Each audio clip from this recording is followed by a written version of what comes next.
Discovery, go and throttle up.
Hello, welcome to the EJSA coverage of SpaceX and NASA's Crew-9 launch.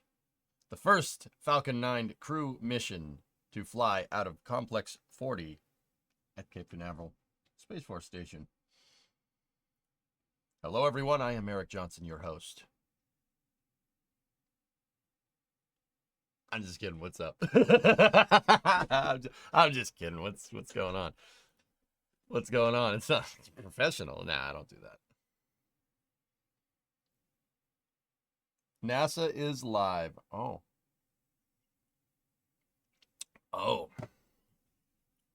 Well, do you want me to flip that on, or what do you want me to do? I don't know what you want me to do about this.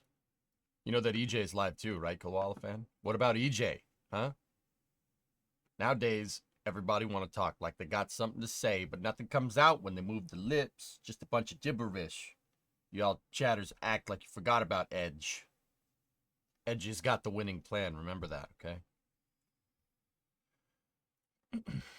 Seriously, I'll flip it on now. All right, we will pick up the coverage here. They just started a second ago here, so let's Eminem, please. Oh God. research expeditions, and there you are in Antarctica, looking a little bit cold. That's All right. exactly Vibrant right. nonetheless. Yes, in some ways a very different environment than the one that Balancing I am crappy training NASA to audio. work Balancing in. But crappy audio. really excited to see a continuation of scientific research in remote environments and research that is collaborative and uses people who are not necessarily the. All right, so we only have 2 launching on this. There are 2 crew members launching on Crew-9 because 2 of the crew members, technically, of the Crew-9 mission now are already up there. The reason why they're already up there is because the 2 crew members are Barry Wilmore and Sonny Williams, the 2 NASA astronaut test pilots that were on the CFT-1 Starliner mission, and that mission had problems with the capsule, particularly the thruster blocks, so they brought the capsule back down, seemingly unscathed, so good for them. But NASA made the decision of basically moving Butch and Sonny onto the next into the next crew rotation. So this mission was originally supposed to launch with 4, but it's only launching with 2. Right there is the commander of the mission. That's Nick Hague, Colonel Nick Hague. He's a U.S. Air Force pilot, and he's been to space, well, 1.5 times prior. I say 1.5 times because Nick Hague was on the Soyuz MS-10 mission with Alexei Ovchinin, and that mission aborted in flight. The Soyuz blew up on the way up. Yeah. So, yeah, Nick has been through an in-flight abort, and then he launched later on another Soyuz mission to the ISS. It's going to be his, that's why I say, like, his 1.5 times of going into space. Right there, they're in suit leak. They're doing suit leak tests here. Not at this particular moment. You need your helmet down to do that. And they're basically going through fit checks and suit leak checks and making sure everything is nice and comfortable before you hit your ride with Scooter Man. Yeah, Baron, that's right. We did. Ben, it's 1 a.m. in New Zealand, and it's like, and the launch is at 5 a.m., so nope. Yeah, I don't blame you, man.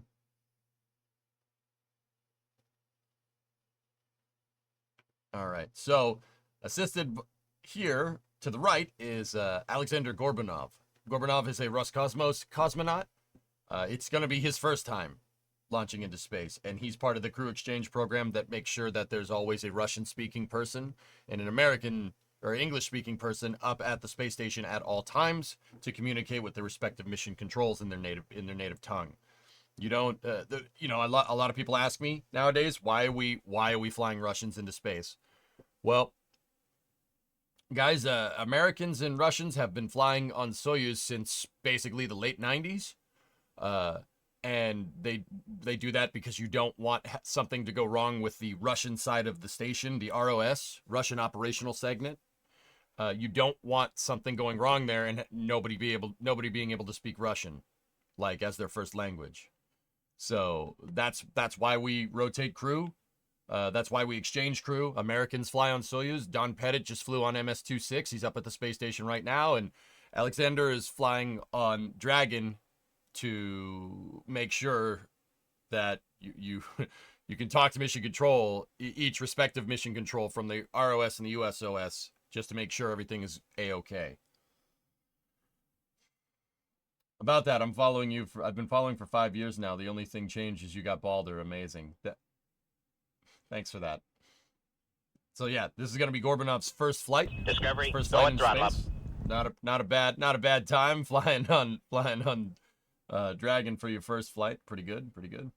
Are both flying today in roles that are slightly different than the ones they originally trained for, but they are both ready. Cartoy is 105 months, only 49 more to go. And talk a little bit about. Yep. That first time someone gets a 154-month resub, it's going to hit different. Are we there yet? No! So launch is currently slated at 1:17 p.m. Eastern Time. That is about, okay, if you watch the stream, that's an hour and 17 minutes after my normal start time. Discovery. just Go and in throttle case up. anybody was wondering. Honestly, this snuck up on me. I had no idea there was a crew launch today. Lols, it's awesome. Not only do we get a crew launch, we get a crew launch from Pad 40. Pad 40's never launched people into space, ever. So we're going to see Pad 40 with its inaugural crew launch. Never launched a Dragon with people on board from 40, and before that, they never launched a Titan from Pad 40 with people on it. Now, here's an interesting tidbit for the space historians out there that are following. Pad 40 has flown 2 man-rated rockets. Well, it will have flown 2 man-rated rockets now. The first rocket that was man-rated to fly is a Titan GLV, a Titan 3 GLV, if you really want to know. And I know what people are saying. What the hell, Titan 3 GLV? That's not a thing. It was for the Gemini Manned Orbiting Laboratory program. Pad 40 did launch a Titan 3 with a Gemini capsule and the Gemini Manned Orbiting Laboratory. So this is the second crew-rated vehicle to fly. This will be the second crew-rated vehicle to fly from Pad 40, but the first one to launch crew.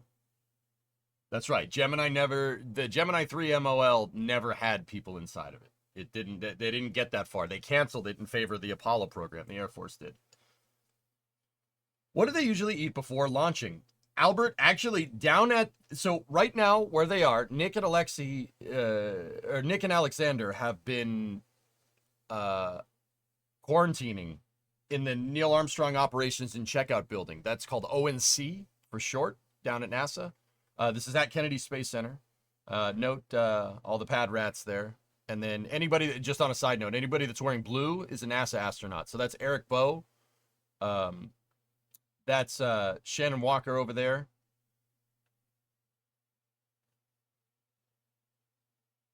And I forget that dude's name, I'll be honest. He's the flight surgeon.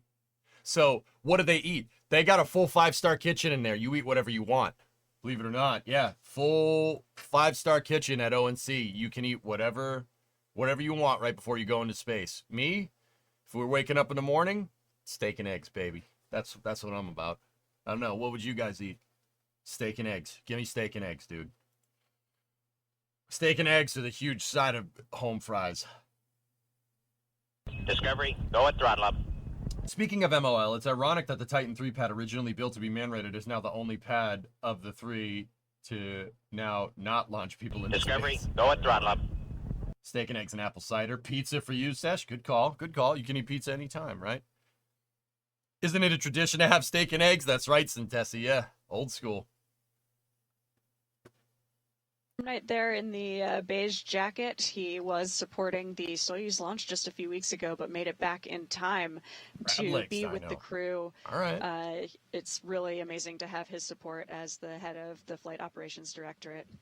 And in the blue suit just behind Alex there. That's is Yuri Mr. Borisov. That's who his name. A mission specialist on Crew 7, actually, and is here supporting Alex. Yeah, Borisov. Right, and right between him, that's Luke Delaney. That's he's correct. an astronaut. Dude, he's in the some SpaceX.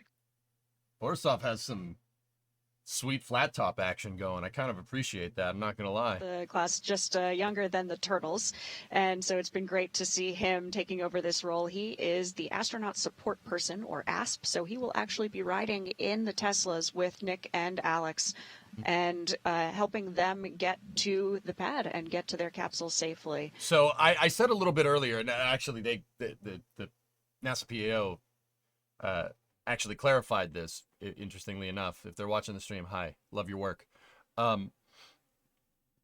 So people that are wearing blue are NASA astronauts, but anybody that, like, you see 40, they were talking about him, 43 right there. So he's got wings. So he is an astronaut, but he's helping support SpaceX.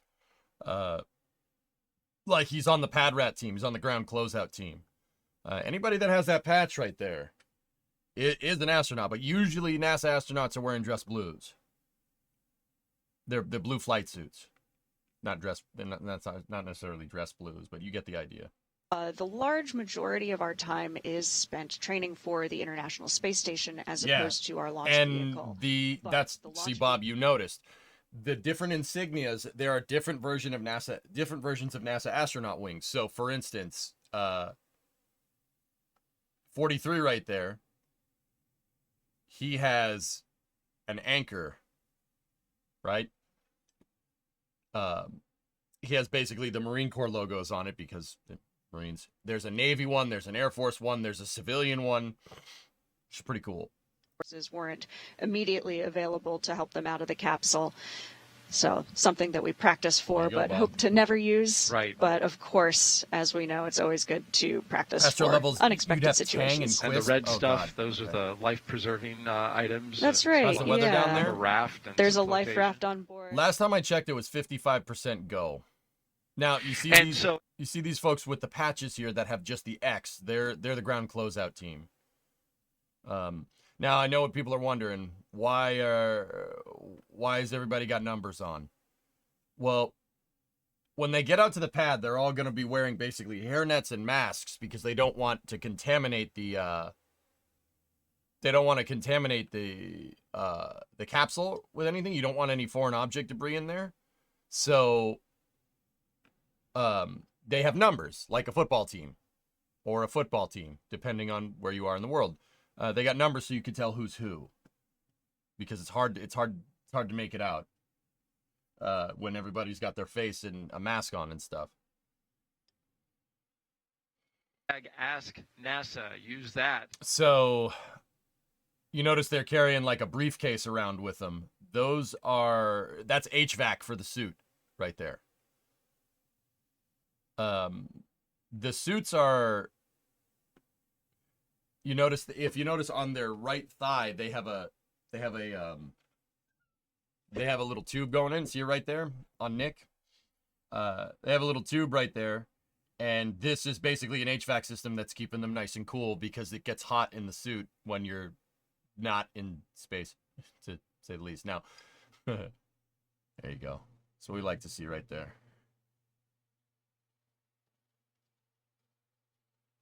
So they're a football team, got it, and they are a team. This is a team sport.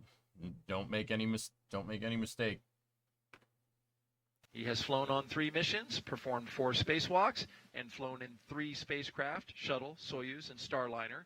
And Sunny, she has flown on 3 missions, performed 7 spacewalks, and also flown in 3 spacecraft, Shuttle, Soyuz, and Starliner.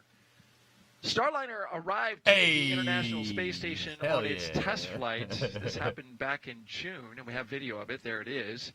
You can see here Sunny and Butch gliding into the ISS for the welcome ceremony. Sunny's, of course, pumped as she was dying to get back onto this station. But after experiencing some... Has any astronaut rejected the steak and eggs tradition? You can eat whatever you want, Erudite. It's kind of traditional to eat steak and eggs, but some people don't. You know what? You know what I'd do, probably for fun? I'd order 4 fried chickens and a Coke and some dry white toast. But in early September, Starliner undocked without... Massachusetts, man, nothing great ever comes from there. Yeah, just first digital flight computer. Yeah, no big deal. Right.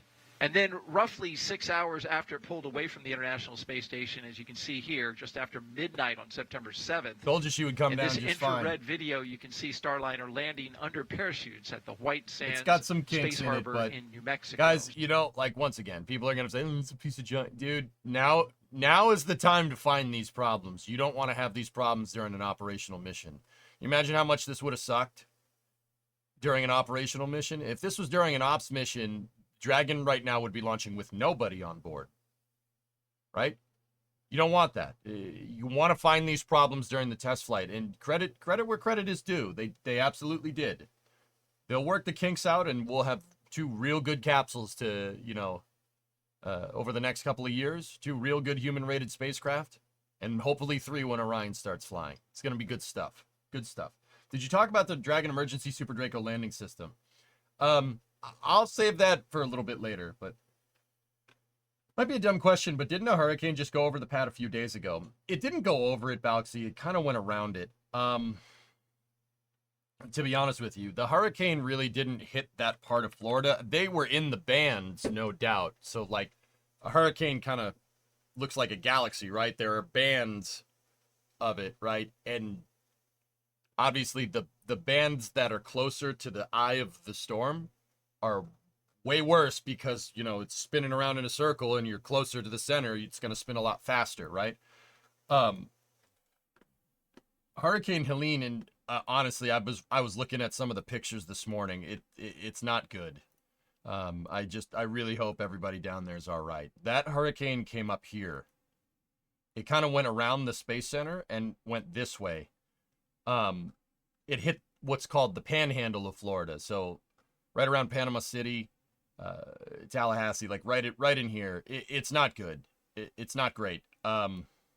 It caused a disgusting, like, probably like an 8 or 9 meter surge or something.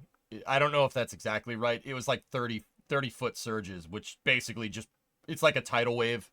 The tsunami basically hitting in here. Like, it was bad.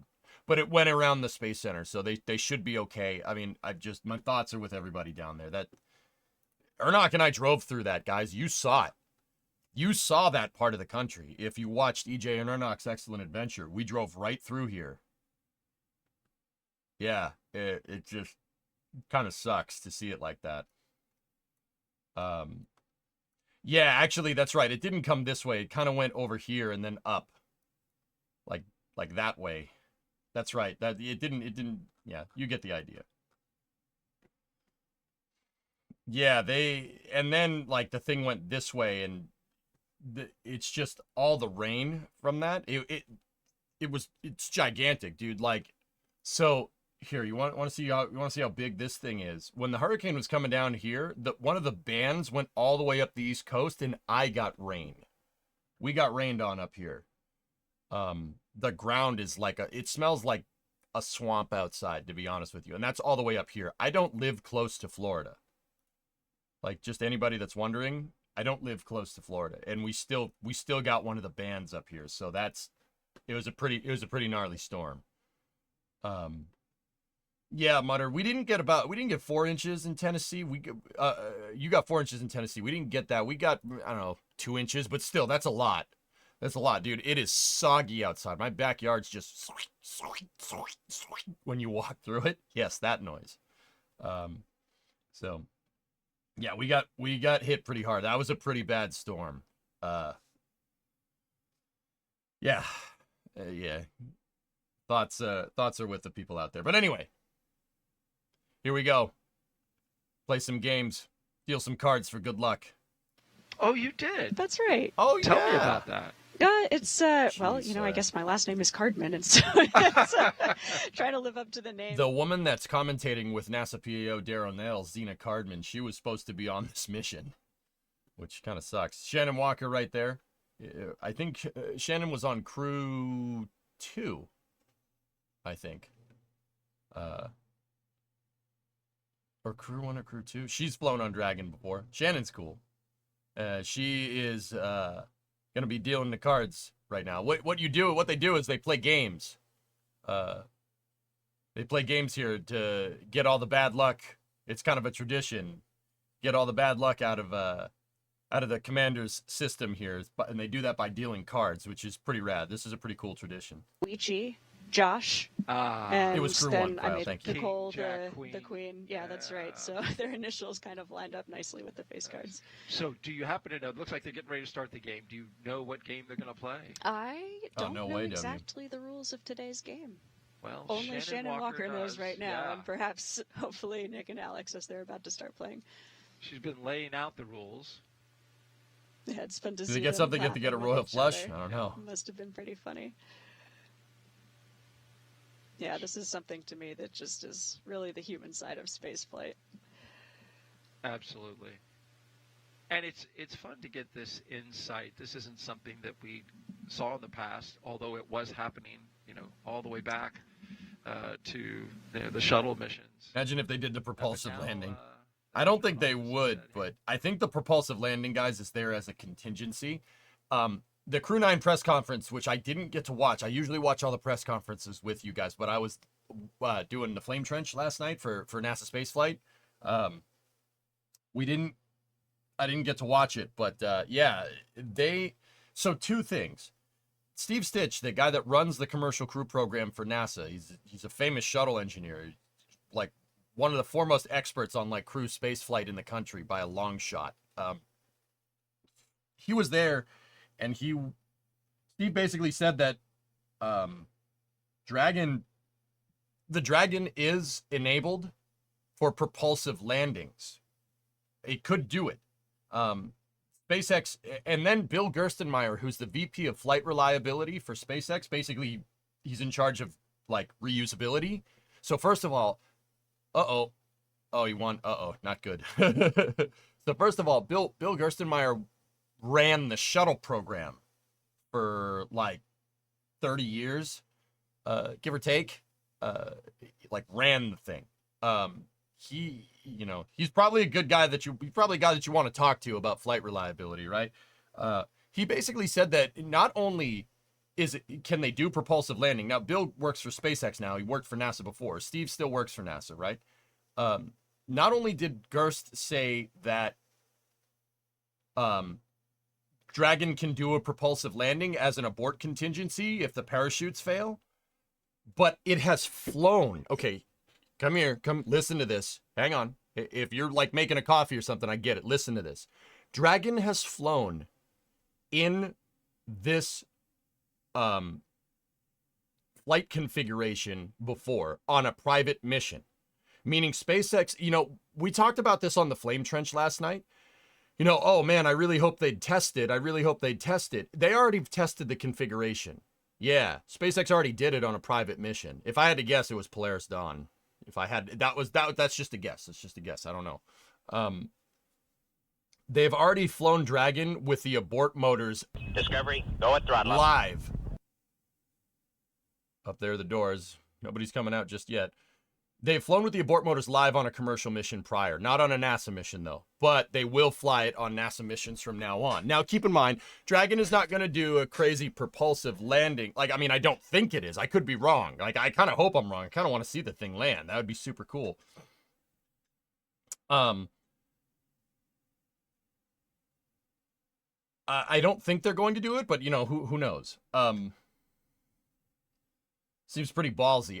I would want it as an abort for the parachutes in case the parachutes malfunction, Cryonickel. But I will admit, it would be pretty cool to see Dragon do a propulsive landing and then just come down and land on land. You gotta basically, it's gonna land on the heat shield and destroy it, but the heat shield already gets destroyed by salt water anyway. All right, we're looking at a shot outside of ONC. Holy crap. I was like, that guy's tall, but he's standing on a step ladder. All right, cool. I was like, wait, whoa. It was enabled on Crew-8 as well. That's wild, dude. Yeah, crazy. So this is outside of the Neil Armstrong Operations and Checkout building. There are two big things at ONC. You have the astronaut headquarters that are there for outgoing missions. It's like basically a 5-star hotel for astronauts that are ready to go. And then you have the the spacecraft operations and checkout part of ONC. That's where Orion and the European Service Module. Orion is built there, first of all, and then the European Service Module is mated to it.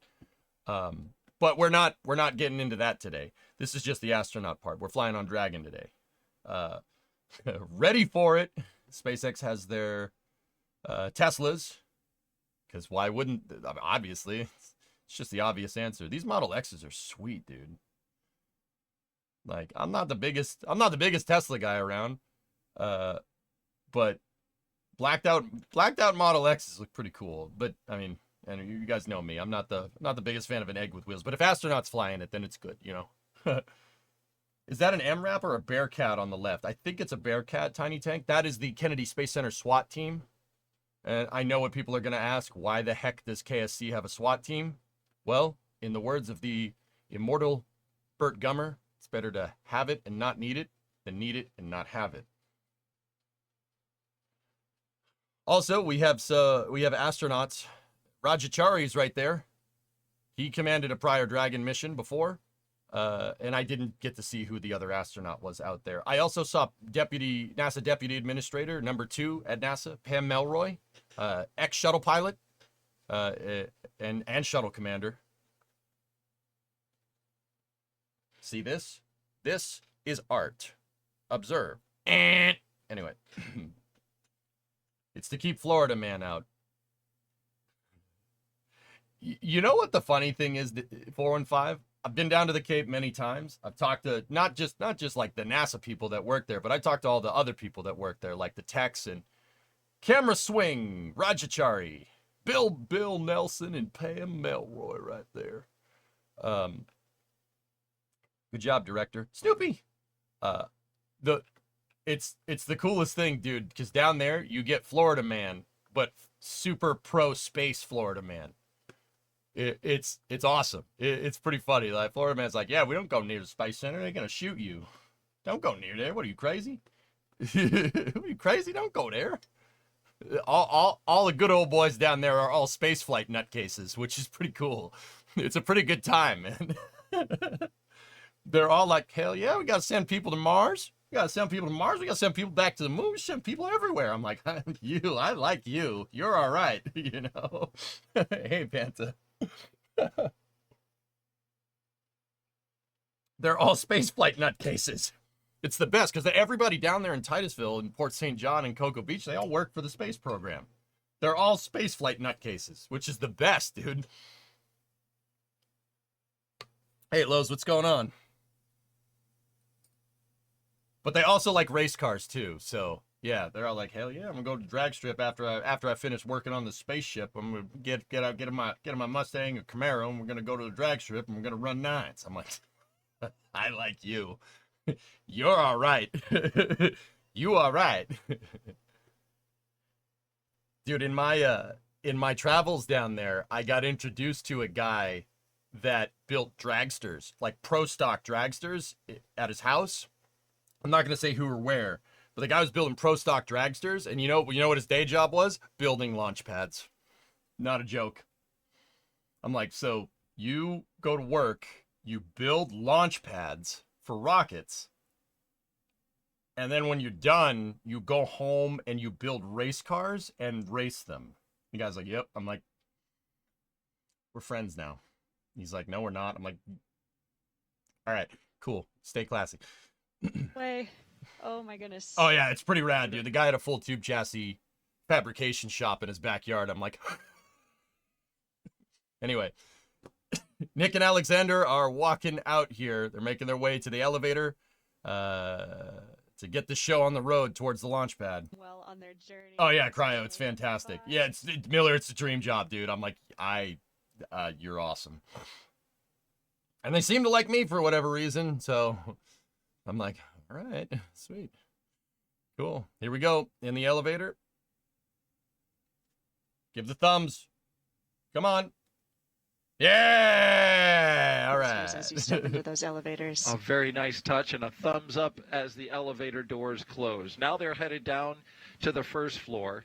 And as they do so, since we're talking pre-launch traditions, and we had a few of them, here's another one. Both Nick and Alexander signing their mission patch inside crew quarters. The patch shows, of course, the trail of a rocket launching. And you can see a Falcon 9 in there with the number 9 on its beak, along with a crescent moon as its eye. That's a nod to the Falcon 9 rocket in the patch. And we'll have much more on this mission patch with a deeper dive into the... Yeah, he said moron. Later in the broadcast, which, you know, Xena, your... Wait, Crush. When it was your Discovery, team, go and throttle all up. contributed to the design of this That's patch. right. Yes. So this is a the patch press that I corps have over so here. much affinity for. Astronaut friends and family are there, and then NASA, that's grass.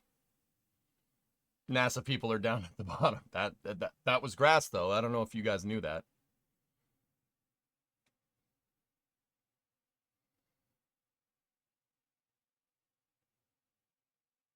Oh, nice, Laws. There you go. Building, All right, so here we go. We are focused on the Pad doors. closeout crew coming out the door first. That's right. Haley number 34 walking out. You see the patches that the stickers. Why haven't they launched crew from here before? There was no crew access arm, 415, and SpaceX wants the expanded capability. Now, I have my theories for why they want to do this. I have my theories. Starship from 39A. But my biggest one is that so they can simultaneously do concurrent operations between Falcon Heavy and a Crew Dragon mission. It's good capability to have. And for SpaceX, building a crew access tower is a drop in the bucket. That's nothing. Crew access tower is easy. That's easy to make comparatively to some of the stuff they cook up, like that big thing that they have down in Texas that's like 35 stories tall. Looks like a gigantic keg. Maybe you've seen it. Why does KSC SWAT have Durangos? What, guys? Why don't you get a real truck? Come on. What's wrong with you? Like that one they got in the back. See on their The water tower. Bingo, Mutehan. Yep.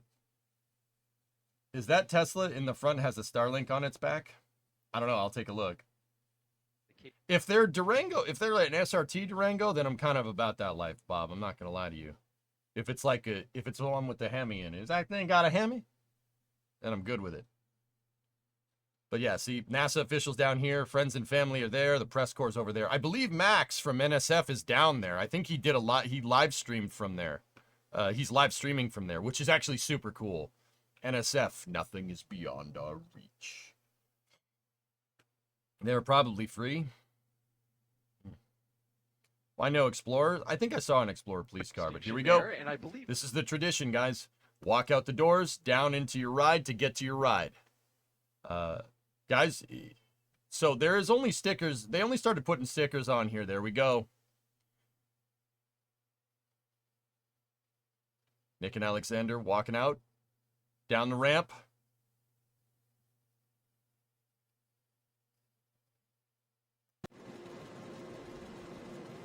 There we go. They only started putting stickers on here during the shuttle program, but guys, that's the exact building, the exact ramp, the exact door that Neil, Buzz, and Mike walked out of to get to their Saturn V for Apollo 11. Astronauts have been walking out of this door since Apollo 8 from 1968. Every NASA astronaut that's been launched into space has come out of the ONC, which is, and cosmonaut too. Actually, some of the first cosmonauts to fly from American soil in the 90s walked out of this building. There's a lot of history here. It's hallowed ground for me. I don't know about you guys. This way to space. Yep. Building really hasn't looked like it's changed since the 60s. I dig it, man. It's cool. I like 1960s mid-century architecture. I think it's pretty cool. It's no art deco, but it's pretty good.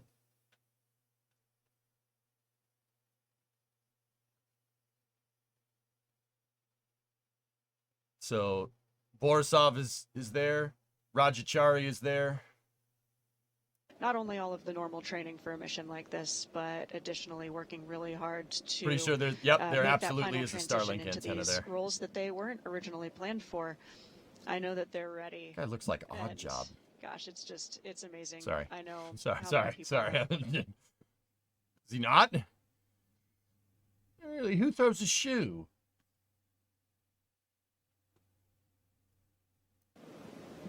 He's missing his hat. Yeah, it's because he threw it at somebody. Better to have it not needed than needed and not have it, right?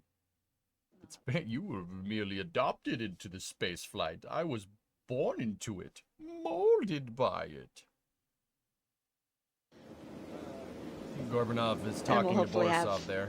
one extra chance for families to come up to the window of the Teslas This is a budget as Star they're ready Wars to roll off to the cosplay. pad. No, these are. Cheers. This is Some an astronaut and a photos. cosmonaut flying into space.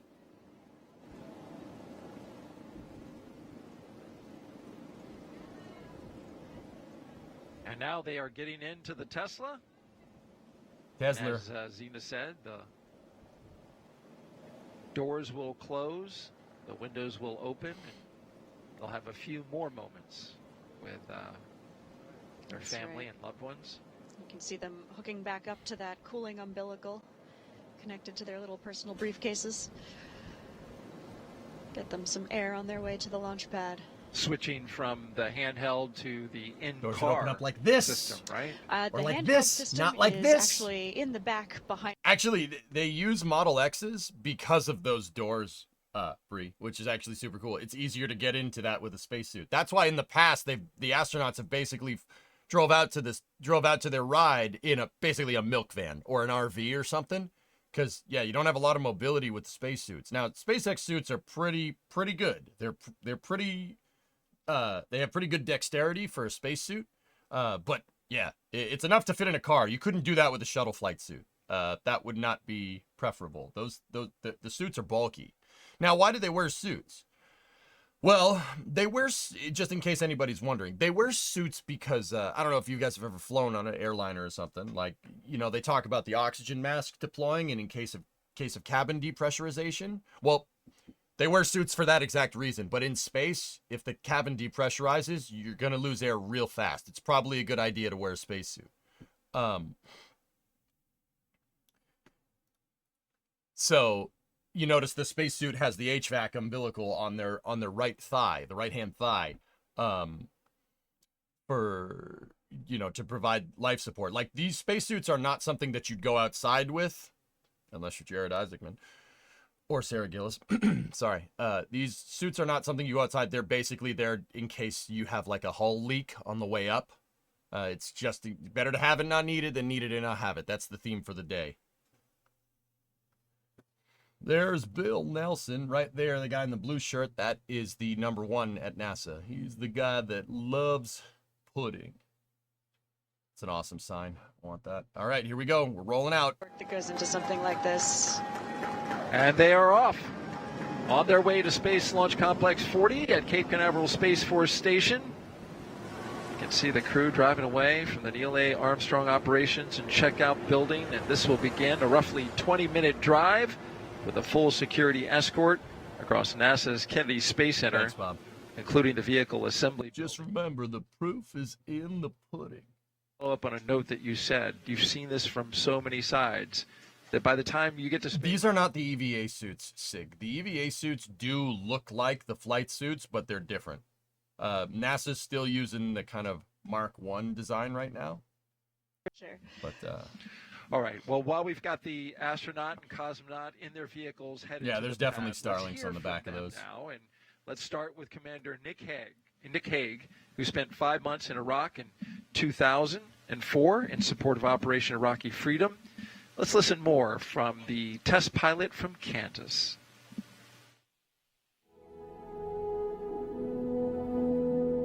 The point of the human exploration of space is to benefit everyone on Earth. My name's Nick Hague, and I'm the commander for NASA's SpaceX Crew-9 mission to the International Space Station.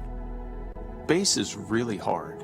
It's dynamic, it's unpredictable, and we've seen that play out over the last several months. But that's no different than the way it's always been. And so it's phenomenal to be part of a team that you see them respond to that and throw themselves at these new challenges and figure out ways to make it happen. It just makes you really proud to be part of the NASA team. I grew up on a farm out in western Kansas, looking up at the night sky, staring at the stars, dreaming about exploring space. At some point when you're growing up, the childhood dream of going to space transitions to a professional ambition. And for me, that time was at the test pilot school at Edwards Air Force Base. I've been to the space station before. My first launch was not quite successful, and we aborted about 2 minutes into the flight. So what was supposed to be a 200-day mission ended up being a 20-minute mission. I was able to try again 5 months later and complete the job that I was asked to do, which was go to the space station and spend 6 months on board. So I was part of Expeditions 59 and 60. Our mission hasn't changed. It's to get to the space station, conduct research, and come home. How we're going to do that is going to look a little bit different. This time, we're going to launch with just 2 crew. We're going to have 2 empty seats for Butch and Sonny, so that at the end of our mission, we're going to be able to bring them home. But one of the most exciting and challenging aspects of what lie ahead is how Alex and I are going to integrate into their crew. You know, they've been on the station for several months already, and it's going to be thrilling to be able to join them and get to work, doing that mission of discovery, conducting science, performing upgrades on the station, figuring out how to live and work not just in low Earth orbit, but how we're going to do that when we go to the moon and on to Mars. Safety culture at NASA is so critical. We manage risk every day. just being able to watch the agency navigate those decisions over the last several months and balance the risk and the safety of the crew and the well-being of the crew and the vehicle and the mission has been phenomenal. What is crystal clear in that entire process is the commitment to making sure that when we launch crews, we're going to bring them home safe.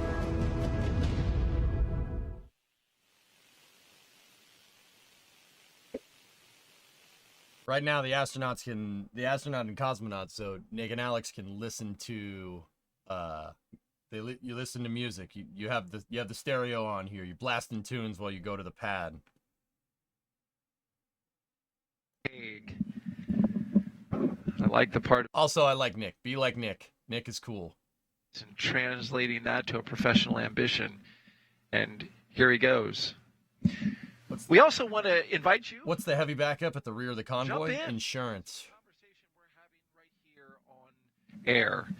Send us your questions with the hashtag AskNASA on the platforms Facebook, X, YouTube, and Twitch. Astronaut Zena Cardman is here, and she is answering your questions and doing a great job of it. Yes. And so our next question is, well, Luke, who is just 8 years old, asks on Facebook, how tall is the rocket? Oh, the Falcon 9 rocket is a little over 200 feet tall.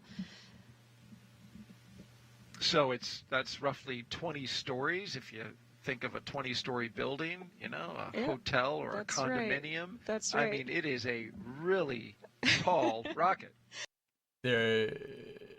Dude, I've been here so many times. You hear him kind of stall for a second there. He was trying to think of what it is in metric and then decided not to say it and just said it's a really tall rocket instead. I cannot tell you how many times I've been in that exact position and you're like, you can't do the conversion in your head in real time. I'm telling you, being on TV makes you dumb.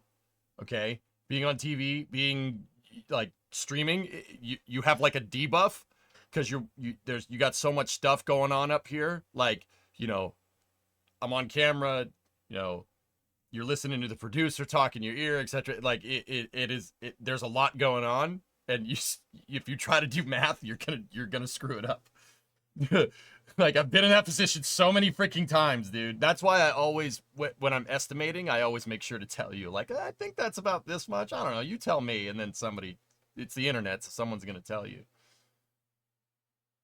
Yo, you guys got a Twitch channel? So Nightwing, this is not the official NASA Twitch channel, but NASA does let me do my thing here on Twitch.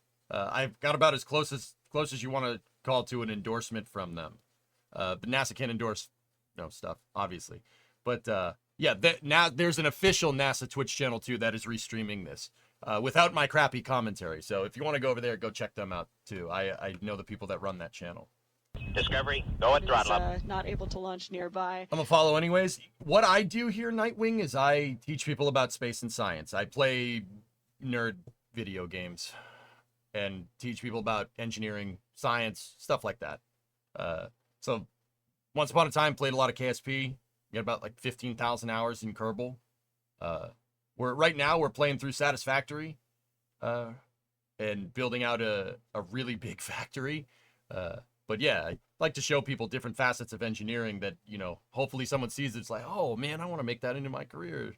Hopefully. Oh, this is space. I'm in space. Certainly beats playing video games all day. But, I mean, that's what I do, so. They're going by Complex 39 here. They're not launching from that today. That building right there, that's OSB 1, Operations and Support Building 1. That's the VAB right there, and then the Launch Control Center should be right here on the right. There it is. There's the spiral staircase. And then you should see out in front of the crawlerway, this is the press site. That's NASA's vehicle assembly building. Oh, dude, look, they're building ML2 back there. Better late than never. And 30 gifted you a sub, Nightwing. That's cool. And thank you for the follow. And you got a sub. It's pretty rad. Now, once again, this is Complex 39. That's the gigantic crawlerway where moon rockets and space shuttles, once upon a time, did get rolled out. Space shuttle still flies in my mind, sorry. It hasn't flown for like 13 years. Oh, this is space. I'm in space. Have gifted 5. Thank you very much. What is ML2? Mobile Launcher 2. ML2 is going to launch NASA's bigger version of the Space Launch System. This is Space. I'm in space. Hey, Twitch matched the sub. There we go. NASA teams are monitoring the launch from Hangar X. Hey, that's Reed Wiseman. Here, speaking of Artemis. Michoud Assembly Facility in Louisiana. And behind me, our Space Launch System core stage is on the move. That booster back there is going to power me, Victor Glover, Christina Cook, and Jeremy Hansen around the moon on Artemis 2. For the last 3 years, technicians have been manufacturing and assembling our 212-foot-tall Space Launch System core stage. In July, the core stage made the trek on NASA's Pegasus barge and shipped to the Exploration Ground Systems team at Kennedy Space Center in Florida. The core stage rocket's arrival now puts the biggest piece of hardware for Artemis 2 shipped to Kennedy at the vehicle assembly building. Next to this thing. It joins the SLS rocket's twin 5-segment solid rocket boosters and the Orion spacecraft, Let's go. already undergoing testing and checkouts at the spaceport. That's a look at your Artemis Moon Minute. The core stage is 22 stories tall, or it's a little under 70 meters. See, I just did it too. Can you explain why it's orange? Sure, absolutely. Discovery, go at throttle up. The Space Launch System is space shuttle derived, so it has 4 X space shuttle engines down at the bottom. There's ML1, that's Mobile Launcher 1. That's the one that launched the first Artemis mission to the moon. It's orange because it's space shuttle derived. Now, if you can picture the space shuttle in your mind, you have the big orange tank, right? Also orange. This is Space. Hey, I'm in space. Paid that sub forward. I appreciate that. And then you have the solid rocket boosters, the white boosters on the side, and you have the orbiter on the side, right? SLS basically takes the orbiter off, takes the shuttle engines, puts them on the bottom, and puts an upper stage on top of the external tank. Now, the reason why it's orange is because of what's called SOFI.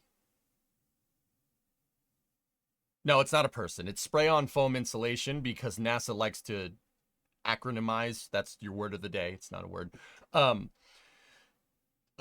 Everything. So spray-on foam insulation. Now, the shuttle, in order to lug that big beast of an orbiter up into space, they needed to use a very efficient propellant. Very efficient propellant. That's crew escape system testing right there for Artemis.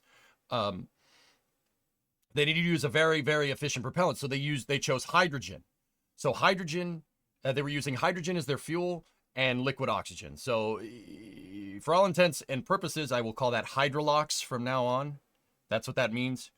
So because SLS is using hydrolox, right, the thing about hydrogen is that it's very, very difficult to keep as a liquid. Now, rockets take their fuel and oxidizer up there as liquids. Oxidizer too. They take them up there as liquids because it's easier to manage, believe it or not. But here's the thing. Hydrogen is the most efficient rocket fuel we have by a long shot. SpaceX is kind of getting close to that with methane. But once again, there's the theoretical max efficiency, right? You can only combine so much methane with so much oxygen and get a certain explosion. There they are going past 39A. That's where the last crewed mission launched from. But notice that there's no rocket on the pad. You could go there and go up the crew access arm, but there's no rocket there. The reason why, just on a side note, is because they're reconfiguring that for Europa Clipper, another NASA mission, for Falcon Heavy. They're reconfiguring the pad. That's why there's no rocket on it. So that's why they launched from 40. They're going to drive right by this and turn south right here. But anyway, hydrogen is very, very efficient. It's a very efficient propellant, but the problem is that it's very difficult. It is difficult to manage. Now, I know I just said liquids are easier to manage. Yet gaseous hydrogen is extremely difficult to manage. You don't want that. And therein lies why it's orange.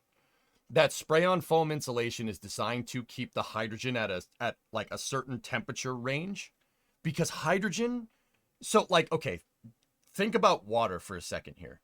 Hydrogen only likes to exist as a liquid in a very, very low temperature range, a very small temperature range. So if you think about water for a second, everybody knows it's 0 Celsius, water freezes.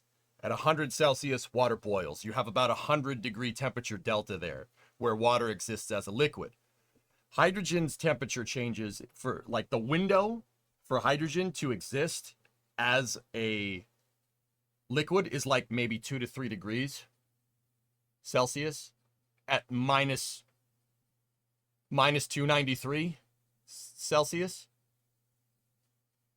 like 5 Kelvin maybe for the scientists. It's nothing. It's a very small range. So you have to keep it at the right temperature. Now, here's the big crazy part about that. Like, when you start to drain fluid from it, you could get a temperature change because that cold hydrogen is going to move through parts of the rocket, and it's going to try to exchange the heat because it's so cold, right? So and if you do, it turns to gaseous hydrogen, in which case you Hindenburg yourself if you're not careful. I know the Hindenburg wasn't just totally because of hydrogen, but that's designed to get a picture in your head. It'll blow up like that. Yeah, you don't want that. With your rocket. With rockets, you generally want the explosion just to come out the bottom. If it comes out the sides, you got a big problem. Generally, we don't want that. So that spray-on foam insulation is there because it needs to keep that hydrogen at the right temperature. If you don't, it's going to turn to gas, and if it turns to gas, not great. Now, the mission that's flying today, Falcon 9 does not use hydrolox. Falcon 9 uses kerosene, if you really want to know. Kerosene and liquid oxygen. But anyway, here, I want to listen to Alexander. Инженером, в частности, в космической отрасли, полностью захватило, и в старших классах я уже осознанно готовился. Я закончил Московский авиационный институт по направлению космические летательные аппараты и разгонные блоки. По образованию я инженер. Учась в институте, я также параллельно работал. После этого я поставил себе цель попасть в отряд космонавтов. На это ушло примерно 10 лет. В 2018 году я был отобран в отряд космонавтов. Международная кооперация – это одна из самых важнейших частей при исследовании космоса. Мне кажется, что когда человек выходит за пределы земной атмосферы, то он становится не только представителем своего государства или своей нации, но также представителем всего человечества. Когда я учился в институте, то ходил в горные походы, в зимние походы, научился нырять с аквалангом. Но самое вдохновляющее увлечение, которое у меня сохранилось до сих пор, это парапланеризм. Это невероятное, непредаваемое ощущение, когда ты летишь, и тебя сопровождает только звук ветра. Ну, я думаю, это похожее увлечение. С каждым годом все выше и выше. Чем больше занимаешься парапланеризмом, тем выше получается подняться на параплане. Соответственно, следующая ступень — космос, но без параплана. Right on. Minus the paraglider. Well, we saw some beautiful... You know what's weird, dudes? I'm not trying to flex, but it's always strange to me because I've driven down this road in my travels at times when I've done things. Driven down this road and see them driving down the road is like, that's very strange. That's Slick 37, Space Launch Complex 37B right there. X Delta 4 pad. Pad 41 is on the right, and then you should be seeing the lightning towers of Pad 40 and the fixed service structure coming up here over the horizon on the right. If not, it's already past it. It's over there. Watch, they're going to take this right here, and you're going to see the lightning towers and the fixed service structure and the rocket come into view right around now. See? There it is. Around sometimes the astronauts, as you know, posted go. on social media. We didn't get one for... Dumb question. Why do some astronauts get to go on multiple missions while others only go on one and are never seen again? Don't all astronauts go through the same rigorous training? You can leave whenever you want, alien. Some astronauts get reassigned. Some of them only want to fly once. Some of them want to be career astronauts. Somebody use it. Some people fly astronauts, or some astronauts fly because they want to say they went to space and then go and do other things. Like John Glenn flew into space, twice technically, and then he went on to be a senator after that. That's what some people are there. It's not their life, not their life's job. You know what I mean? And that's cool. But I mean, I'm telling you, if I was an astronaut, I would never ever stop doing it. I'd be an old man, and they'd be like, "You want to go to space, CG?" I'd be like, "Yep, yep." Did we just become best friends? Yep. Want to go do karate in the Destiny module? Yep. You know. Now, all right. Anyway, those APCs right there are used for emergency evacuation. That's why they're painted white. If something goes wrong, they can jet down here, get into those, and be out real quick. Also, Now that the astronaut and cosmonaut are at the pad, the first thing they're going to do is go to the bathroom. You think I'm kidding, but it makes sense. Even if you don't have to go, just go. It's going to be a long flight. Just saying.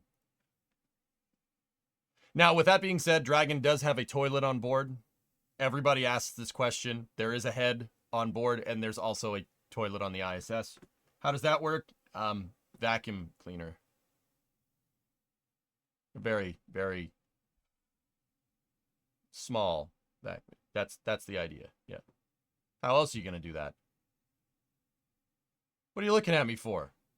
What did I do? I didn't do nothing. All right, whatever. I'll shut up. Go back to that. Top of the, not the very top, but the launch tower level that leads them to the spacecraft. They'll walk in the direction of those chevrons into this. Hey man, you can look at me and you judge me all you want. The Apollo capsule didn't have that. They said, "Oh, we don't have the mass to put one in there. Here, have some Ziploc bags instead." Yeah, just saying. Just saying. Than we are accustomed to seeing over at pad 39A. So what we're looking at here is the white room with black curtains. You know. That's in the so the white room is a clean room environment that's attached to the capsule here. Note that there is the black curtains, so to speak, are kind of adhered to the Dragon right now from suction. And this whole thing is a air-conditioned, positive pressurized environment. The idea is that you don't want any like bugs or anything flying into the capsule when the astronauts are trying to get in. There's a lot of bugs in Florida, in case you didn't know. You don't want any what's called FOD. This is Space. A fly I'm in buzzing space. around there would really suck. Hey, Scrotinator, thank you very much. Appreciate it. This is Space. I'm in space. Thank you for the subs, man. Yeah, you don't want FOD. So the whole crew access arm for SpaceX is the white room. Other pads have like a walkway to a pressurized room here. But yeah, the entire CAA for SpaceX, CAA is crew access arm for short. The entire CAA is positively pressurized. You'll notice they'll go through a door here when they go up the elevator. But yeah, that camera that you were seeing was in here looking at the hatch into the capsule. No bug assault on the ISS. Yep. I don't think many people realize just how big Dragon is compared to past spacecraft. Isn't it like a mansion compared to others? Oh, hold on. Weather report. It's pretty big for a capsule. Florida, you can see we've got there in the lower half of the screen, you can see the clouds developing and starting to push from the west towards the east. That is coming in our direction. That was expected, streaming some moisture over our area, according to the launch weather officer. It's all because of a trailing boundary in the wake of what was Hurricane Helene. Yep. It's stalled out over. Just on a side note, dudes, they're talking. Daryl Nail's sitting there talking about the weather report. This isn't a computer graphic except for the outlines here. That's not a computer graphic. This is an actual picture from the GOES satellites, the weather satellites. So, in case anybody's wondering, like, you know, I get asked a lot, like, and I this is why I bring this up. I get asked a lot, like, oh, you know, what does NASA do? What does NASA do? Well, NASA, in partnership with the National Oceanographic and Atmospheric Administration, NOAA for short, they launched those satellites. Those are the satellites that every meteorologist uses. Like your local news, that they use that. That every weather report that you get really comes from those GOES satellites. That's a super important NASA mission. I mean, they're climate monitoring satellites, and they're monitoring like the rate that the planet heats up, obviously, like, and you know, trying to graph some effects on, you know, how humans are affecting the Earth and whatnot. But also at the same time, they're there to predict the weather. I say predict, not tell you what the weather is, because the weather they still get it wrong from time to time. If you live in New England like me, the weather they always kind of are like, might rain. What do you mean it might rain? It might rain, and then you know it's sunny out. Yeah. You want the weather to change? Wait 5 minutes. Climate change is a natural earthly thing. Well, of course, victim. Sure. Yeah. Duh. I never said that it wasn't. I said they're monitoring natural climate change and also potential effects of human effects on it. The climate changes even if we weren't here, guys. Like I hate to be that guy, right? Earth's climate changed way before humans were even here. All right. What NASA's really interested in is the rate if we are changing it. I'm going to go ahead and guess probably yeah. You don't add 7 billion people to this planet and not change something, right? I think that's fair. I think that's a fair thing to say. Right? That's right. Like, that's 7 billion people added to the planet. Planet's going to change a little bit. Like, it happens. Right? Now, it's important to monitor both of those things, though, right? You want to make sure, right?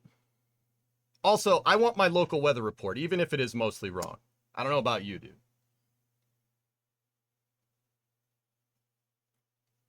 Thanks for saying it. Yeah, no problem. We were in an ice age 10,000 years ago. What's that? What was that? Was that not climate change? But remember, when people say, "Oh, we got to worry about climate change," we're looking at the rate that humans are messing with it, right? You know, we have all these things. We have all these carbon emissions because we decided burning dinosaur juice is a good idea. And don't get me wrong, it is. I think that's not the worst thing in the world that we could do, right? But like I said, we add all that carbon to the atmosphere, it's going to do something. Like, it's not going to do nothing, right? You know, and maybe plants absorb it, right? That's good too. That's what we want. We want plants to grow. You need plants to feed 7 billion people, for instance, right? But it also could have adverse effects, right? Like using the ocean as a gigantic CO2 scrubber that's probably not a good idea because once it reaches like critical absorption, we might have a big issue on our hands. But once again, that's stuff that should be monitored. But the planet's climate changes naturally. It's the rate of change that NASA's really interested in. That's what those satellites are there for. But also they're there for, you know, giving you the weather. That's kind of important. I would really like to know if a hurricane is coming, for instance. That would be useful information, right?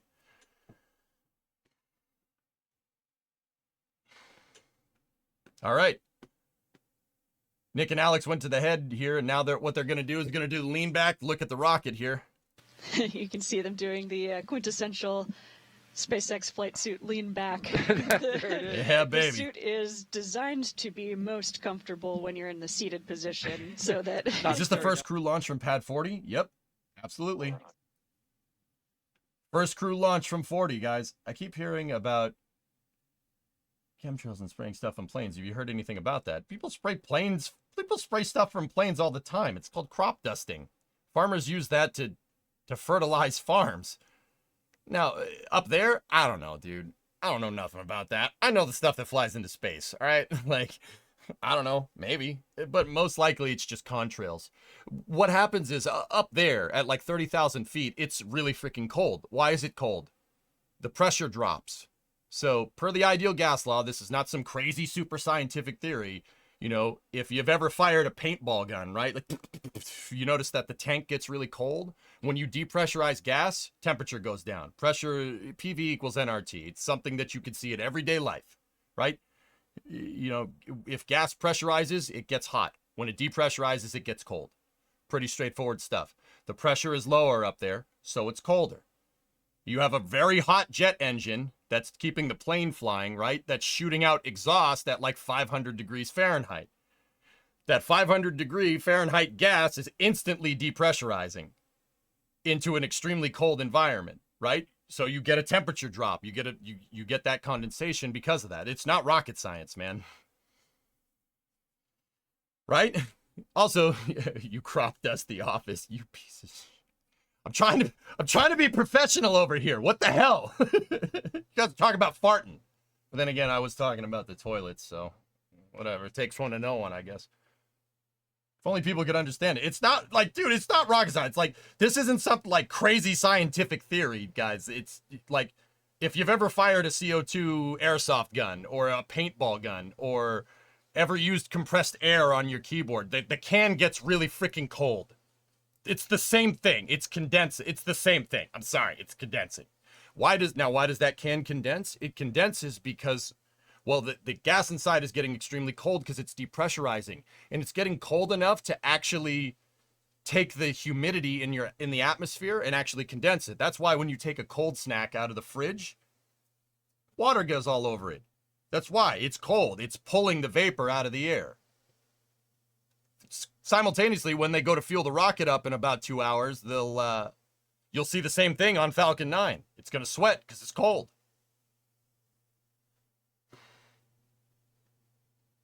Like, this ain't rocket science, dudes. Trust me. Rocket science is a little more complicated than that. Now, once again, the ideal gas law does play into this because rockets are still subject to physics, just like everything else.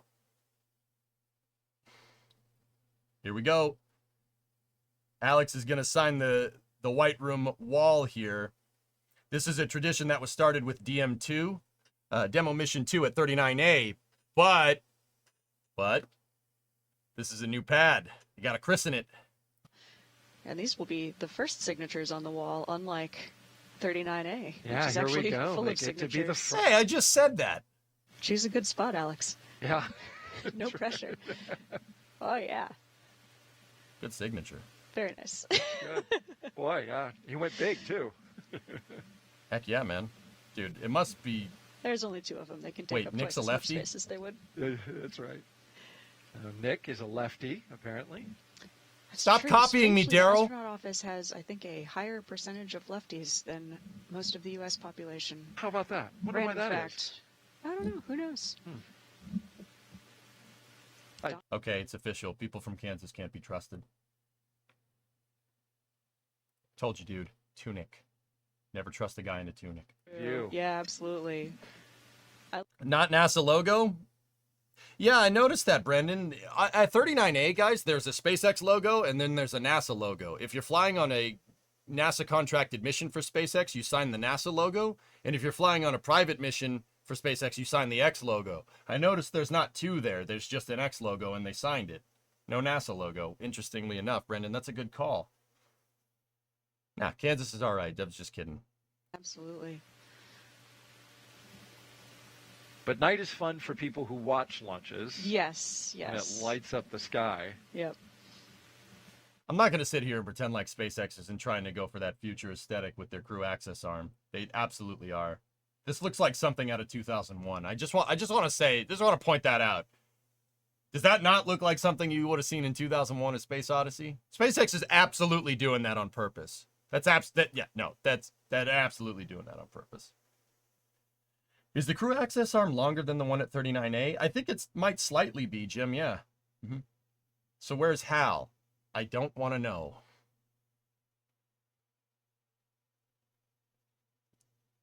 Okay. Now, what they're doing here is called spacecraft ingress. It's a nice way of saying getting in the spacecraft. That's a nice way of saying that. Here we go. Alexander's getting into the pilot seat there.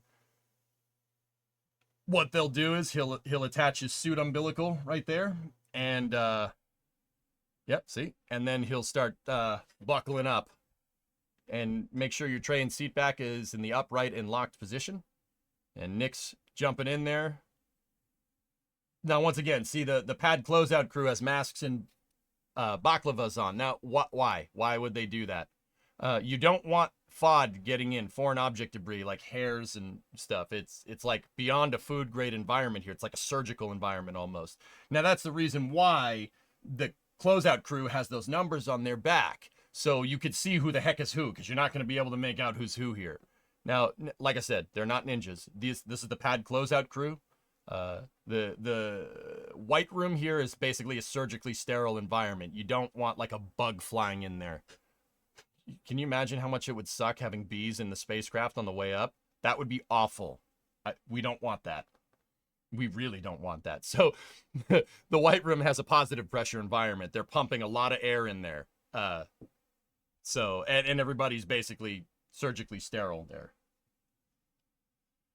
Bees! Bees in the spacecraft! Ah! What is launching time? Crown Shorts, 1:17 p.m. is our projected launch time. Weather's now downgraded to 45% go. We have winds 10 miles an hour coming out of the south-southwest. Temperature's 87 degrees, probably like 100% humidity.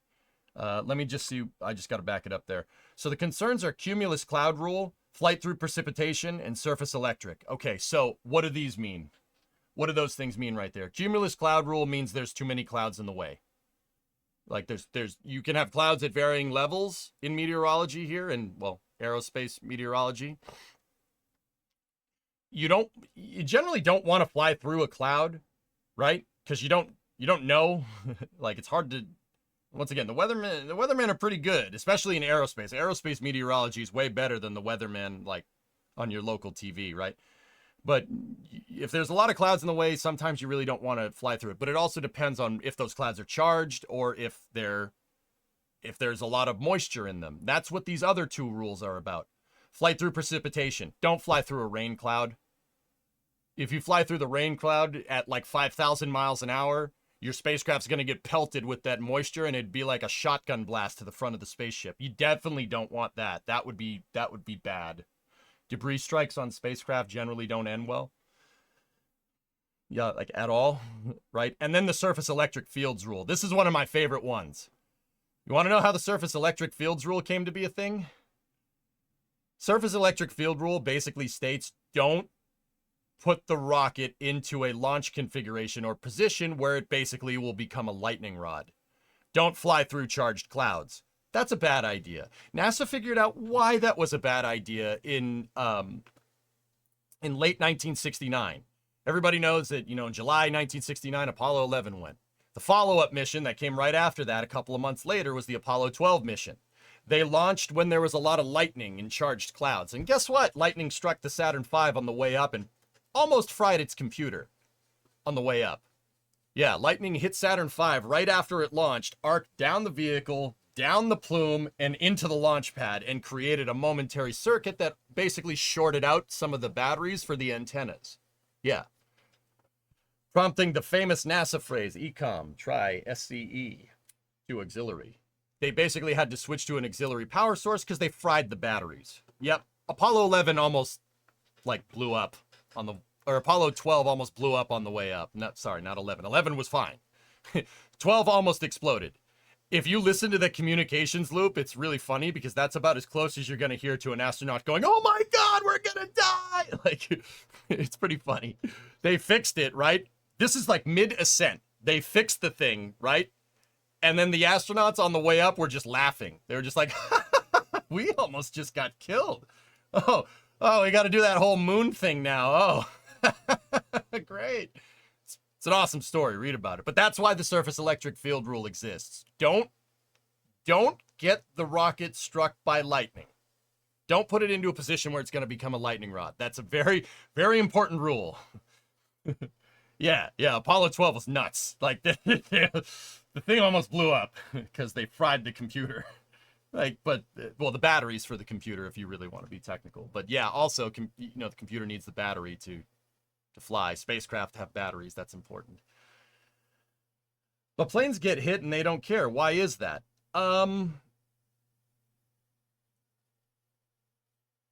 It's basically because if lightning goes from cloud to plane to cloud, generally you don't want to fly through clouds in an aircraft either for the same reasons. It's got to be careful with that. You're not grounding out for the most part. That's why planes can do it. But once again, rockets can get hit by lightning. They can. To be very clear, so can planes. It's not that big of a deal. But here's the thing. These rules are in place not because the thing can't get struck by lightning. It might be fine. It might be fine, but you really don't want to run 1.21 gigawatts through your spacecraft without really testing that, right? So rockets and planes can get struck by lightning. It's not that big of a deal. That Apollo mission was almost bad considering you're riding on something with the characteristic energy of a nuclear weapon, right? If the Saturn V popped, that would have been a very bad day. Any For All Mankind watchers out there? You know what I'm talking about. That would have been bad. That would have been very bad. Generally, they can get struck by lightning, but with spaceflight missions, because the environment that the spacecraft and the rocket are going into is just such a crazy dynamic environment. And then the vacuum of space is such a crazy place for us to be, right? It's just one of those things that you really just, why? Why would you do that? It's not that the spacecraft couldn't take it. Like, the Russians have launched Soyuz and it's been hit by lightning. Soyuz doesn't care. The reason why Soyuz doesn't care is because Soyuz is derived from an ICBM, the R7 Semyorka, and it was designed to basically launch in anything. Because you don't want to have a nuclear exchange and not be able to launch a rocket because it's snowing, right? It's not that the rocket can't get hit by lightning. It could. It'd probably be fine. Like the Apollo 12 was okay. It was fine. I mean, they had a little bit of a pucker moment, so to speak, but it was all right. But it's all about, you don't go launching into space with, it'll probably be fine. That is the entire, it'll probably be fine is not, that's not how you deal with risk. That's not how NASA does this. Look, remember how I said a second ago? Like, I know I live in New England. That's not Florida, but Florida's weather changes a lot faster than New England's does. So, right, in Florida, it'll be a monsoon condition for like 5 minutes and then it'll be sunny again later. Where are they storing the extra suit? Underneath there, it's under the seats. It's in one of those packages underneath the seats if you really want to know. Just wait an extra day. The ISS isn't going anywhere, right? With this, why even bother? Why take the risk of launching into a lightning storm? What's the rush, right? That's how you got to go about thinking it. It's not, you don't even want to, like, if you're a NASA engineer, you don't even want to get to the point where you're like, okay, we're putting ourselves into a scenario where the rocket could get struck by lightning. And if it does, we don't really know what's going to happen. You shouldn't even allow yourself to get to that point, right? You don't want to do that. Just wait 5 minutes. It'll be sunny in 5 minutes in Florida, right? Anybody live in Florida, you know exactly what I'm talking about. During the summertime, every day, 3 to 4:30, without fail, it pours like a mother. And then it's sunny for the rest of the night. It's really funny because, you know, I lived down there for a little while, right? You know, if you're not from Florida, people say, oh, it's pouring out. All my afternoon plans are canceled, right? And then if you live down there and you're just like, wait 5 minutes, it's going to be sunny, you know? They have an ICCP just like ships. Impressed current cathodic protection grounds the lightning. Oh, yeah, there's that too. But yeah. Mm-hmm.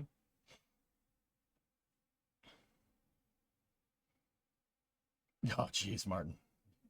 That's some nutso information. Make with 112-month resub. But yeah, hopefully, yeah. That's why they're monitoring the weather conditions, because there's nothing. It took, like, let me put it to you like this. It took years to get that spacecraft, that rocket, that first stage, everything, train these two up. We're talking about thousands and thousands of people from multiple countries to come together to get this thing to work. Took years to get this right. Just wait another day. Just wait till tomorrow. That's nothing on the scale, on the timeline that it took to make this thing actually do. All right? That's why. It's just unnecessary risk. You don't want to take unnecessary risk. Just wait till it's sunny out. Right? That's why they have those rules. Are these astronauts civilian or civilians too? That's Colonel Nick Hague, U.S. Air Force, right there. And then that's Alexander Gorbanov. Gorbanov is, I don't think he is Russian military. He is a civilian that became a cosmonaut. It's his first flight, believe it or not. It's Nick's second and 1/2 flight. Nick's first flight was aboard a Russian Soyuz MS-10 a couple of years ago. Actually, it was a little more than that. It seems like a couple of years ago. Let me put it to you like that. And MS-10 exploded on the way up. Yeah. The spacecraft, all capsules are equipped with what's called a launch escape system or a launch abort system. It's basically an ejector seat. Yeah. The Soyuz also has the RDG traction motors that are used as basically the ejector seat. It ejects the capsule off the rocket. So on MS-10, when Nick went up and the rocket, actually when they separated, one of the boosters that they separated came back and slapped the thing and blew it up, right? Soyuz initiated the RDG traction motors and aborted. And Nick went through, for his first spaceflight mission,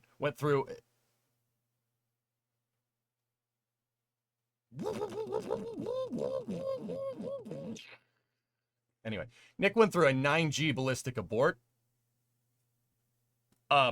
Ow. Yeah, that hurts. Yeah. Yeah, that hurts. That was his first mission. His second mission flew, I think he was MS-12.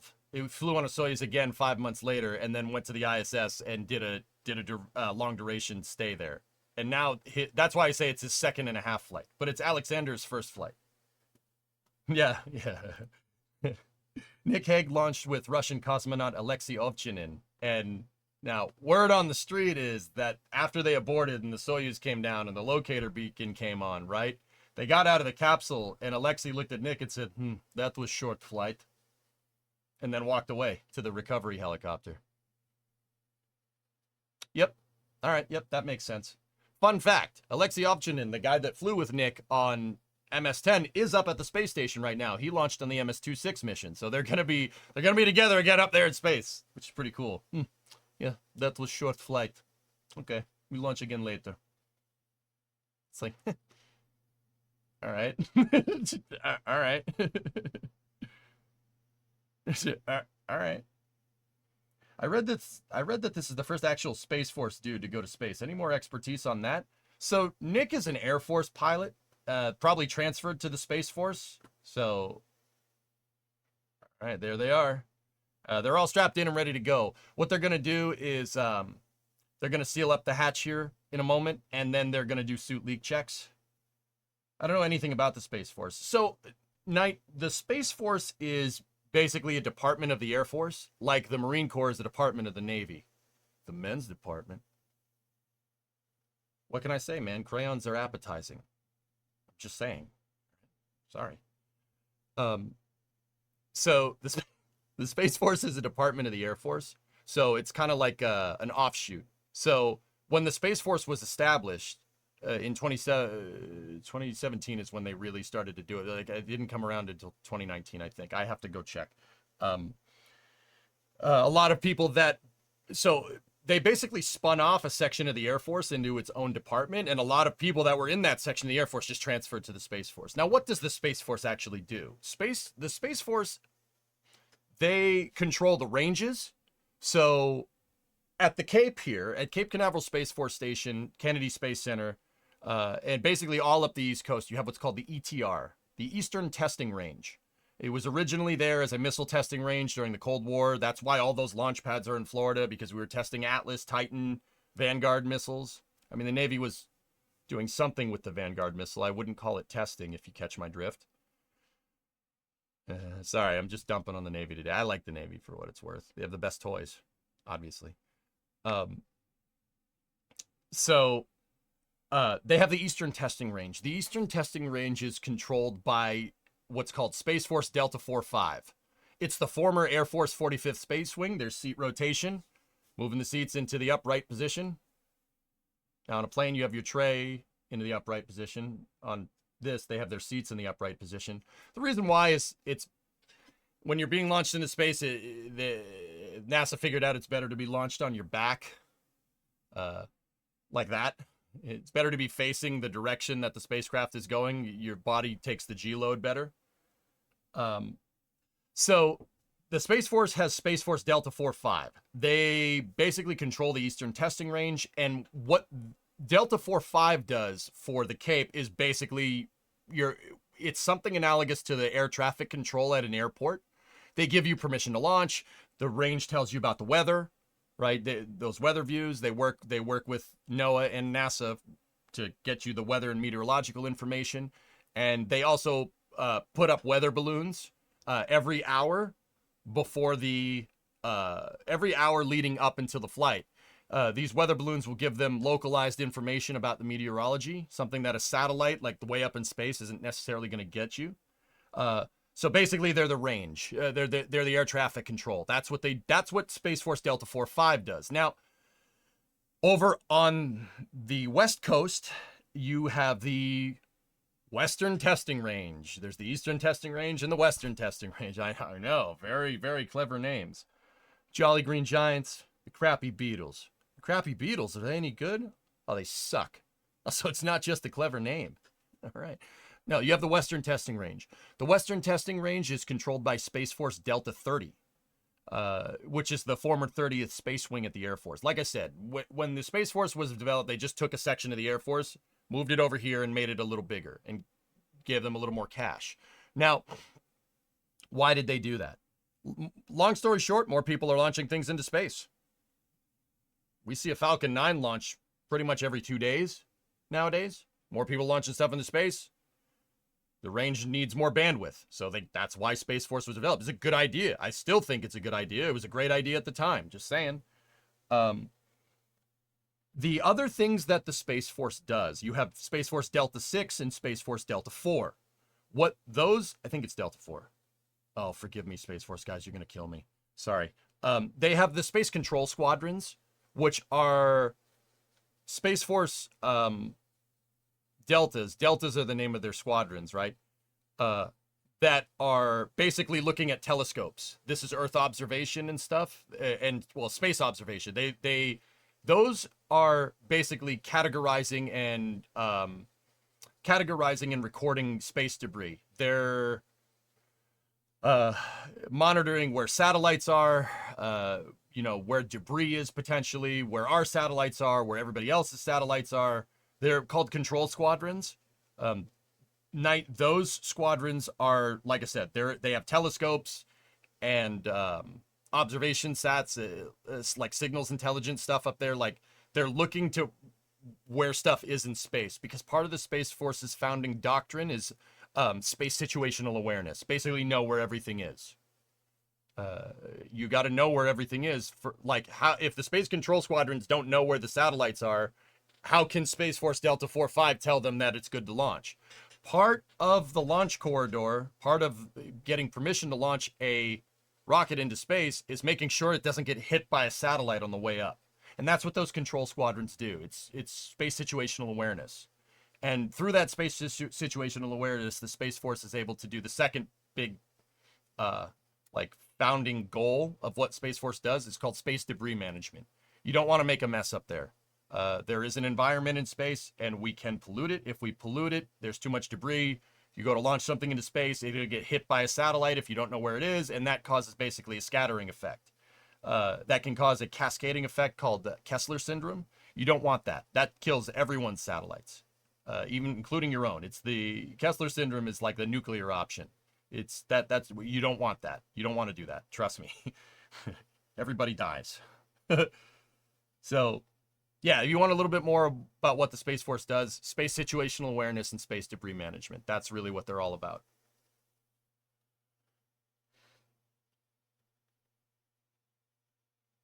Hey, Rick, good to see you covering this. Thanks for covering it. Yeah, no problem. So right now, look, their suits are inflated. Alexander looks like the Michelin Man right there. They're checking to make sure that between O and C and here, they didn't puncture a hole in the suit. And re-entry suits. This is once again just precautionary. You want to really make sure that you don't have a leak. 1/2 pounds per square inch here on screen now, and like see how their suits are inflated. They look like the Michelin Man. 4.3 psi. That large suit. Before I said that they were going to do the hatch closure and then suit pressurization, I got those events backwards. Sorry about that. They're doing suit press first, and then they're going to close the hatch because you could tell they haven't closed the hatch because of the way it is. Now, if you were wondering, that is an iPad. They're documenting everything. You document every step of the way. That's crucial for what's called fault tree analysis in case something goes wrong. Every nut and bolt on this Dragon spacecraft has been documented. Now, if you don't work in the industry, you're going to understand that, right? You really want to make sure you have a change log, for instance. If you're a software engineer, you know exactly what that is. You want to have a change log that's kind of standardized across the board. Nobody touches this spacecraft without it being documented. Every step of the way gets documented just in case. That's why they're taking pictures. All those pictures get uploaded to a mainframe at SpaceX headquarters. Suit leak checks are complete. Hatch helmets are up. And that's in case something does go weird, they can figure out exactly where that problem or failure mode was introduced. You'll see the closeout crew. taking pictures of everything that they do. Somebody, you know, moves a package on the spaceship, you take a picture and you document it. Every single thing that's done to this capsule from basically when it started being manufactured to now has been documented and has had a picture of it taken for continuity. It's really important to do that. I work with medical devices. It's the same thing. Yeah, you got it, Heavy Metal. Yep. You really gotta be on that, because if something goes wrong, you notice how like NASA can figure out what went wrong with things. If, you know, something, you know, God forbid something goes wrong, they can figure it out. This is why it's called fault tree analysis. It's basically troubleshooting the spacecraft. And no, that doesn't include turning it on and turning it back off again, even though that has happened. We've seen that happen on launches before. There's been launches in the past where we've heard the mission control loop and they're like, shut it off and turn it back on again. And they do it and it works and then they fly. But generally, troubleshooting with spacecraft's a little more complicated than that. They should just wear head cameras. I mean, Jeb, you could do that. A body cam? Sure, but I mean, those pads also have the checklist. So it's like, okay, SpaceX has a custom app that says, okay, make sure their seat is buckled. Okay, it's buckled. All right, take a picture of it. You know, like, there's that. But body cams could be useful too. You want a really good seal between you Yep. and space. Yes, indeed. Yes. It's happened, Sebi. They've done it before. Yep. Hey, Yul, what's up? Seems weird seeing 2 empty seats. Yeah, sometimes it do be like that.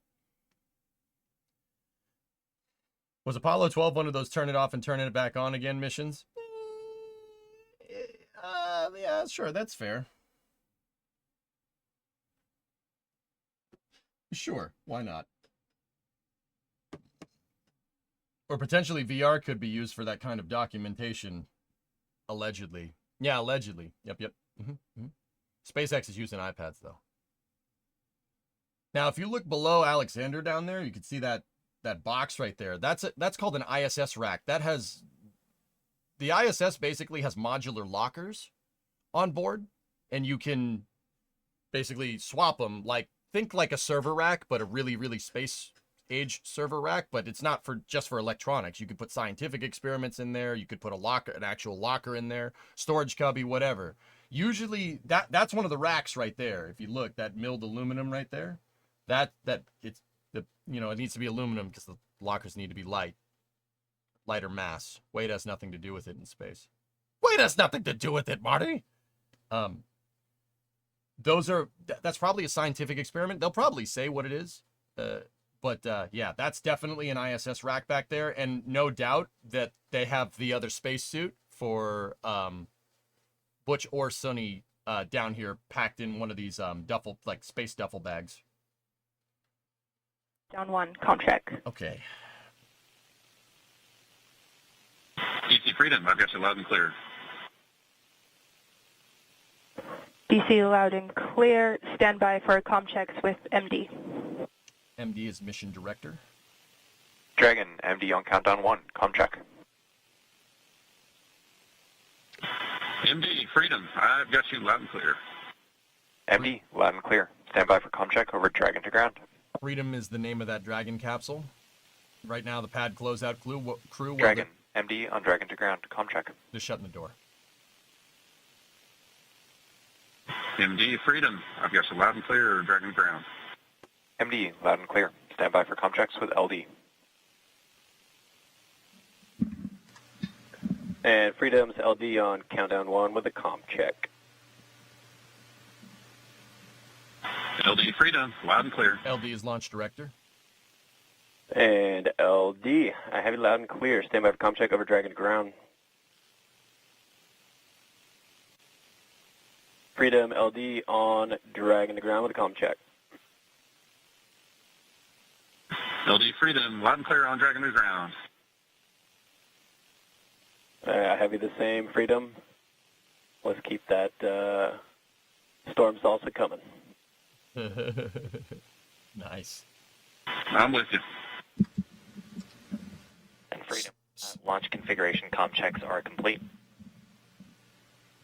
Looks like Shiva's on. Sounds like Shiva's on core today. That's the Copy all, Shiva. guy that's talking to the astronauts right now from SpaceX Mission Control. So Xena, they just completed a number. All right, so I'm about to say what Daryl's going to say. They completed 3 different types of communications checks there. They talked. The astronauts are talking to the mission director and the launch director through the ground loop, through Dragon's antennas, and then Dragon's antennas to ground, and then Dragon through NASA's tracking satellites. You want to make sure that all methods of communication are working before you go to launch, because once again, you don't want to have it and not need it, and you need it and not have it. Or you want to have it, not need it, not have it. You know what I mean? Have all different ways to be able to hail each other just in case something goes wrong. Right? Now, what the ground closeout crew is doing here is they are inspecting the seals on the hatch. There's a mating seal on the hatch with a kind of a channel cut in it, and that channel is for a vacuum O-ring, basically. What they're going to do is once they inspect the seal, like, you want to make sure that metal with the seal inside of it is perfect. It has to be perfect. You'll see them documenting it and taking pictures of it here in a second. You want to make sure that's perfect, because even if there's like a hair in there, like a human hair, it will not seal correctly. Now, why? What do you just make a better seal? Well, you got to remember, weight, mass management here is the thing. You want to try to make the thing as light as possible, but still also work, right? So, it doesn't take much to just make sure that the seal is clean before you go to launch it. So it's engineered to a pretty tight tolerance there. Also, it's engineered to a tight tolerance because you don't want your spacecraft to leak air. That's bad for it. There in the southwest portion of Florida, then moving across the state towards the east and towards the spaceport. So now, once again, the clouds that they're really worried about are these guys. See these little camping out. These boys headed towards the Cape right there. That's no good. That got to be careful. We got some storms in the area. Definitely lots to keep an eye on. Any launch is a complex puzzle of many components, so this one will be interesting as it unfolds today. All right, now they're inspecting the capsule side seals here. 45 minutes and counting. I'm Daryl Nail with NASA, joined by NASA astronaut Xena Cardman, as we are walking you through the milestones. So that right there is the cover for the seal. You could see the machine seal right there. They have a plastic cover on board to make sure nobody scratches that thing, or, well, make sure nobody scratches and breaks the, scratches the metal, and also make sure that metal is super sharp. Make sure it doesn't cut a hole in the suit. That was the plastic guard for it. Plastic guard is one of the final steps before they seal up this hatch. Once they do, they'll torque the hatch down, and it will latch to the spacecraft. You see, there he is taking pictures of the flange right there. And then they will basically pull all the atmosphere out of that vacuum seal. And the vacuum seal will what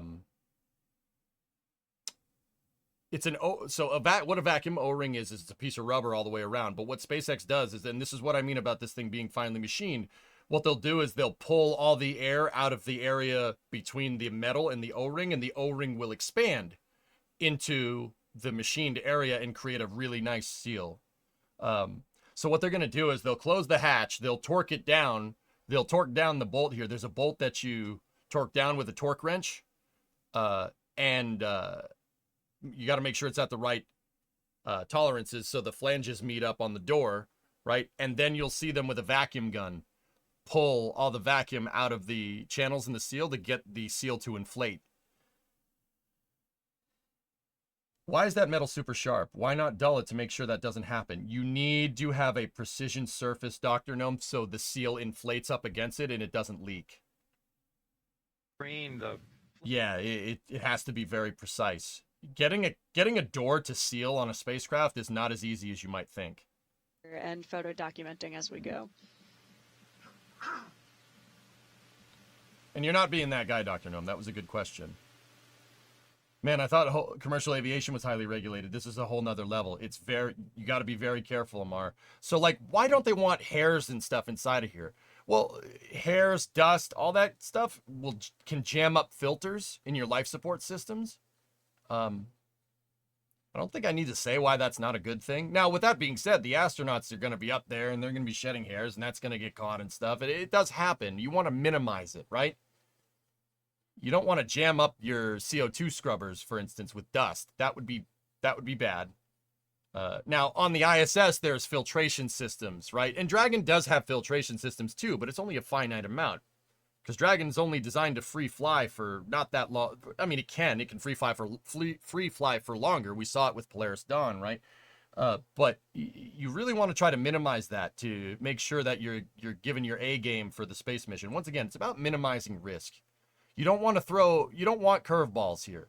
You want to try to make it as straightforward and deliberate as possible. And that's why you got to be careful about this stuff. The same thing in aviation. You don't want to introduce variables here. Spaceflight and aerospace engineering is already complicated enough. You don't need to make it more complicated. So having these preventative measures are basically maximizing your chance of success, or at least getting it as close. Nothing is 100% assured, right?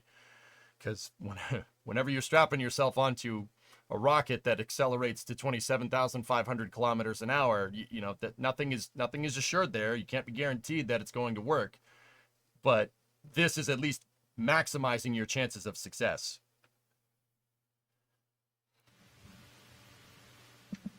They went to close the hatch there for a second and then stopped. I'm wondering what's going on there. Fall protection rigs in the background. Yes, Bob, those they'll start harnessing themselves up when they remove the seals from the crew access arm to Dragon. Now, the CAA seals are just an inflated seal. You can see it right there. It looks like a bouncy castle. That's just an inflated seal.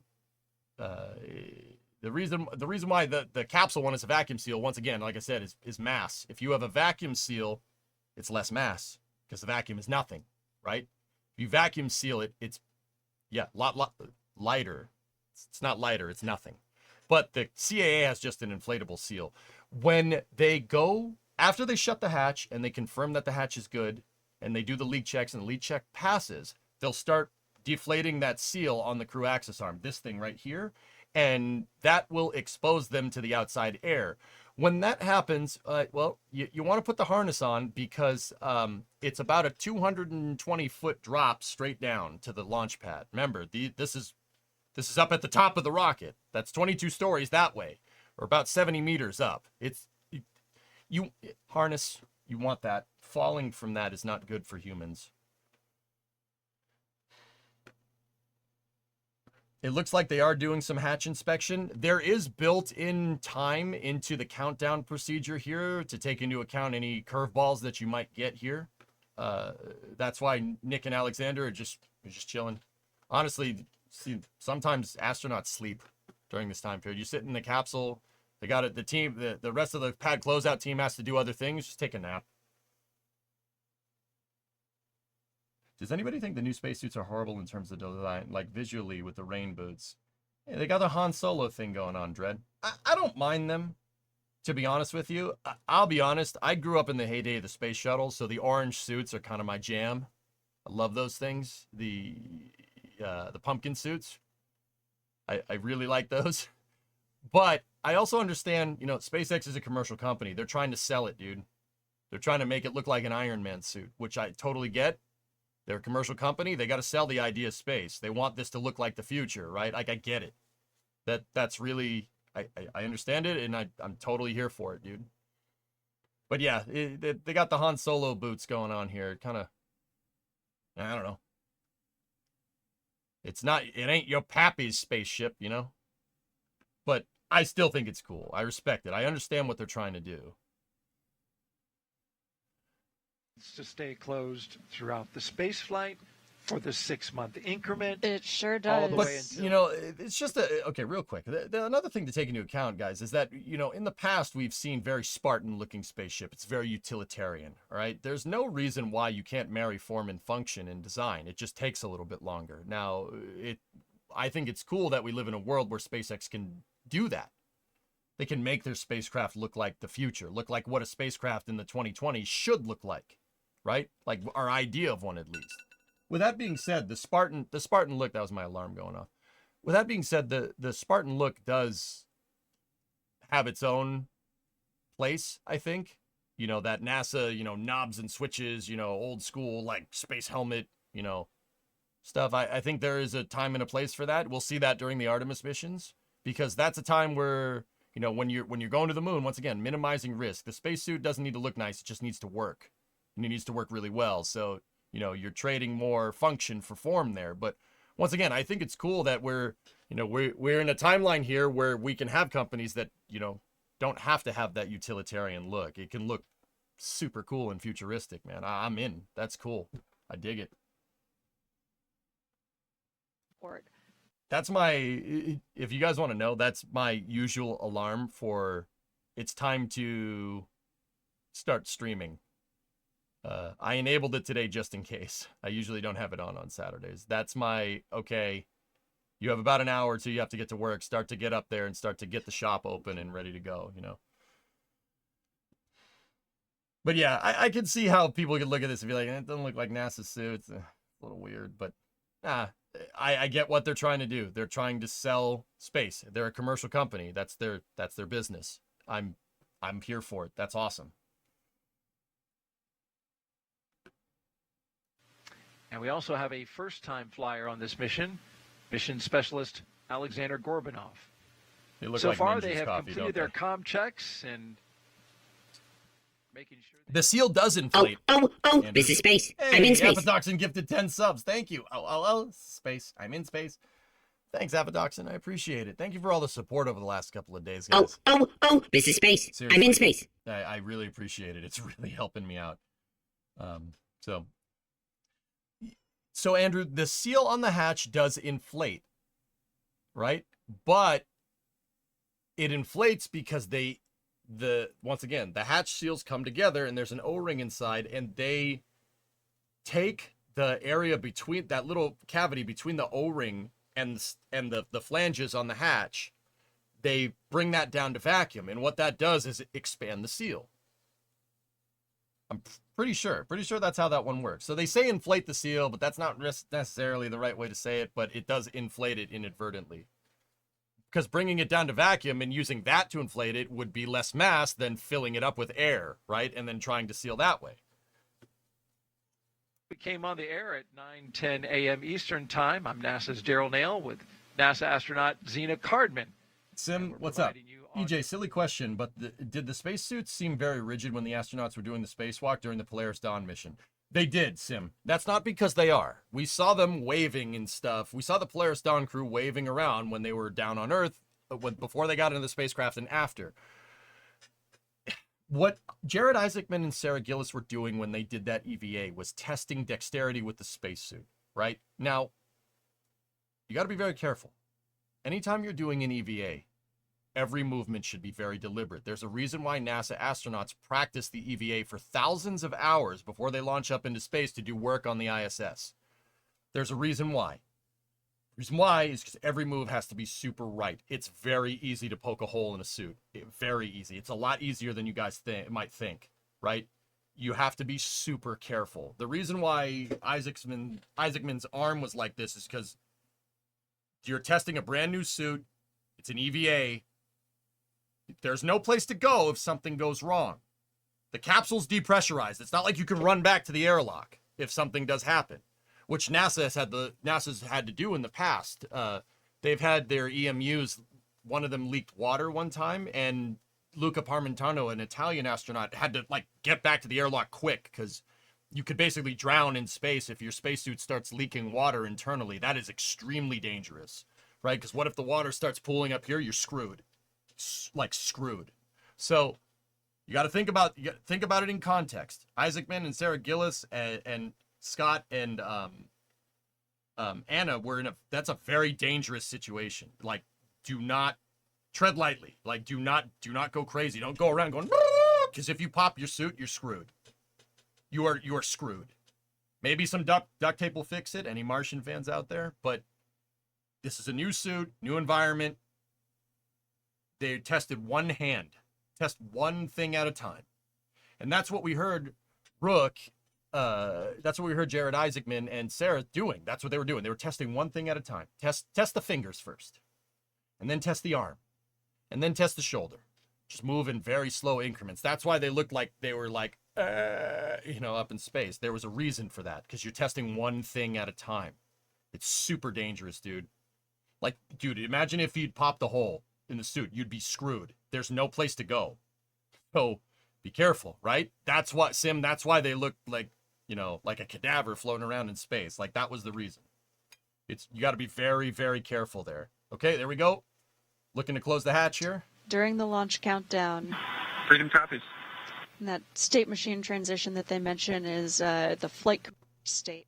Why couldn't they do that on Earth in a vacuum chamber? The team did spend time in vacuum chambers for sure. They did. I don't think they tested the suits in a vacuum chamber per se, but even in the vacuum chamber on Earth, if something goes weird, right, you can just depressurize it and you're good to go. And you could certainly find failure modes with that. But the first time you're doing something up in space, you want to be deliberate, even if you've practiced it 1,000 times, and even if you've tested it 1,000 times on the ground. Just be careful. Because once again, it's about minimizing risk. It's not that they didn't test for it. It's that why would you go flailing around like a lunatic on the first EVA with the first spacesuit? Don't do that. You are increasing your odds of failing there, right? You're there to test the suit, to just pop out of the capsule like a gopher for a second, move it around, test the arms, make sure the arms work, come back down. The next flight will be crazier. Trust me on this one. They'll go out, they'll start moving around as they know and understand how the suit works, right? That's what you want to be. That's what you really want to test for. I wouldn't go into a vacuum chamber with a suit on. I mean, unless I was really confident in the system. Like, and that confidence isn't garnered from like, oh, looking at that spacesuit, yeah, that'll work. That confidence comes from understanding what you're doing. And that's the name of the game here. That's why astronauts are astronauts, because they need to understand what this is. You need to understand what you're doing. You don't understand what you're doing, you're increasing your odds of failure, right? It's about understanding the spacecraft and understanding what your mission is. That's super freaking important for Air Force pilots as well. That's also that's a very important thing to understand. That engineers, like NASA astronauts, are basically they're engineers that are in flight. They're there to understand what's going on, understand the spacecraft, understand what it's doing. This is what space exploration is all about. If you don't understand what your spacecraft is doing, right? And then you could potentially introduce it to a failure mode. And if that failure mode makes your spaceship explode, for instance, or your oxygen tanks explode, right? What do? You got to be prepared. You got to know. You got to understand. Like Apollo 13, they fortunately, Jim Lovell, Fred Hayes, and Jack Swigert knew enough about the spacecraft because they helped make the thing, that they knew what to do with the help of mission control on Apollo 13 to figure it out, right? You got to understand your spaceship. You got to understand what you're flying on. If you don't, you're like, I don't want to be bleak, but it's not going to end well. So that's why, like, on the first flight, it's not that they could have tested it on the ground. They should have tested it on the ground. They probably did. But on that first Polaris Dawn EVA, it pays to go slow. You gotta be deliberate. You gotta be careful. Kind of person where if you have stored one of your bits for one of the tools in a difficult to reach location and you're sitting there struggling, he's just reaching over and helping you retrieve it. Cry over, you're a lunatic. Put it on your tool before you can even think to complain out loud. Exactly. Thank you for the explanation. Wow. If you guys have any more questions about this, risk, how astronauts go about doing this stuff, I can answer it. I haven't worked for NASA, but I've worked with them on stuff streaming on Twitch, like TwitchCon panels and stuff, for what it's worth. I'm not an engineer by trade, but I've been following the space program and reporting on it for well over a decade at this point. I also have 15,000 hours in KSP, so I'm pretty good at that space thing. No. I've spent the better part of 10 years streaming here on Twitch, trying to learn everything that I possibly can about spacecraft and risk management and stuff. That is also aided by people that watch the stream that work in the industry that teach me. Because apparently I'm good at explaining things. Just saying. But yeah, if you have any more questions about that, risk and how you'd go about doing this, why they're doing what they're doing, why is everybody dressed like a ninja? Why do these guys look like the Michelin Man sometimes? I can answer all that. There's no Discovery, problem. go at throttle up. It ain't no problem. You understand? You come here, you got your questions, I answer your questions for you. You capiche? Hey, Sim. Tier 1 3 months in advance, 28 months total. Thank you very much. See his reaction as he goes into space for the first time. He studied engineering with qualifications in spacecraft and upper stages from the Moscow Aviation Institute. Gorbanov graduated from the military department with a specialty in operation and repair of aircraft, helicopters, and aircraft engines. Before his cosmonaut selection in 2018, he worked as an engineer for a Rocket Space Corporation and helped support cargo spacecraft launches from the Baikonur Cosmodrome. Yeah, that's Gorbanov's first flight. He's the pilot on this mission. So, Dread Sunlock, can you explain in your own way why stuff seems to burn or freeze at the same time in space? Okay. Yeah, sure. No problem. Okay, so little bit of a precursor on material science and physics here. So, Dread, say I have a plate, just a plate of steel, right? Plate of steel. And it's in the middle of summer, and I put that plate outside. What's going to happen? And it's sitting in the sun all day. What happens when you try to get in your car in the summertime? It is absurdly hot. Why? Well, metal is an insanely good conductor of heat. Metal is very good at conducting heat. It absorbs heat pretty well. Now, here's the thing to understand. Metal's a good conductor of heat, but you got to understand that the vacuum of space isn't cold. It's the absence of heat. It's nothing. There's nothing there. There's nothing to absorb the heat. So in space, when you're flying around up there, when you're in the sunlight, stuff gets extremely freaking hot because you're in a metal spacecraft, right? Stuff gets hot. That's important. That's why Dragon has those things. See, there's solar panels right here, but there's radiators on the other side. Now, simultaneously, go back to that metal plate analogy. You leave the metal plate outside in the dead of winter at night, it's going to freeze. The heat will get sucked out of it. Why? Well, pressure, right? I mean, amongst other things, right? It's because it's dark, right? There's no sunlight in it. You get lower pressure. I'll be just a little bit at night. Like, it's not a big pressure change, but it's enough to suck all the heat out of that thing. It's important to understand that heat is quantitative. Okay, so think about, like, you have a glass of water. You have a glass, right? And you pour water into that glass. Eventually, it'll overflow. Okay, metal does the same thing with heat, or any matter for that matter. Any matter for that matter. Great choice of words there, bud. Eventually, it's going to overflow. Now, metal, if it overflows, so to speak, with heat, it's going to start melting. It'll reach a critical mass and it'll start melting. You'll start going through phase change, right? So, in space, it can simultaneously be superbly hot and superbly cold when you're in the sunlight or when you're in the dark. Now, why is that? When you're in the sun, you absorb all the heat. But there's something to think about here. Okay, remember, I said metal plate outside, metal plate inside. Okay, or metal plate outside in the middle of the day, metal plate outside in the middle of the night, right? As the sun goes down, the temperature will drop, pressure will inadvertently go a little bit down, it'll get a little colder, right? And you'll gradually just pull all the heat out of there. Where does that heat go? Well, that heat goes through the air, right? You convect it. It gets convected, right? In space, there's no convection because there's no air. Right? So, landing pad. So, when you're up there, it's not that you're simultaneously cold and hot at the same time. It's that when you're up there in the sunlight, it can get extremely hot. Right?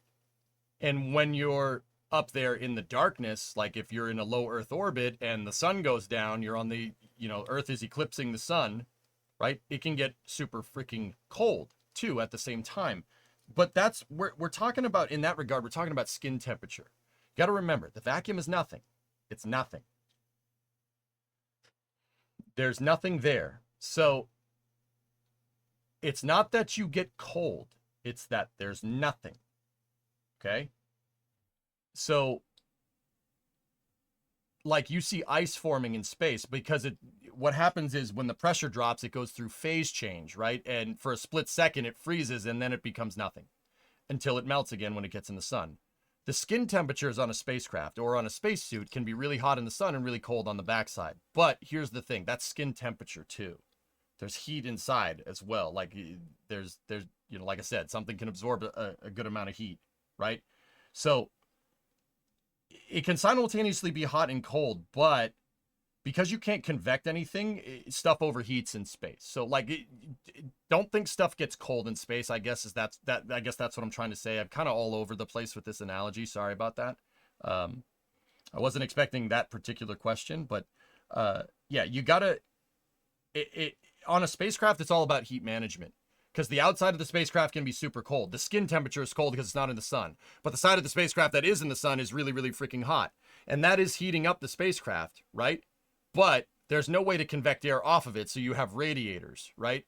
And the radiators can basically, they control the heat absorption of the spacecraft and make sure it doesn't fry inside. Like, a lot of people have a misconception, dude, that, like, space is cold. Space is not cold. Space is nothing. Believe it or not, because space is nothing, it's really easy to melt stuff up there because there's no way to get rid of the heat. A metal, that metal plate, say we put that thing up in space, it'll just absorb heat until it melts without any thermal control systems. Very, very important to understand that.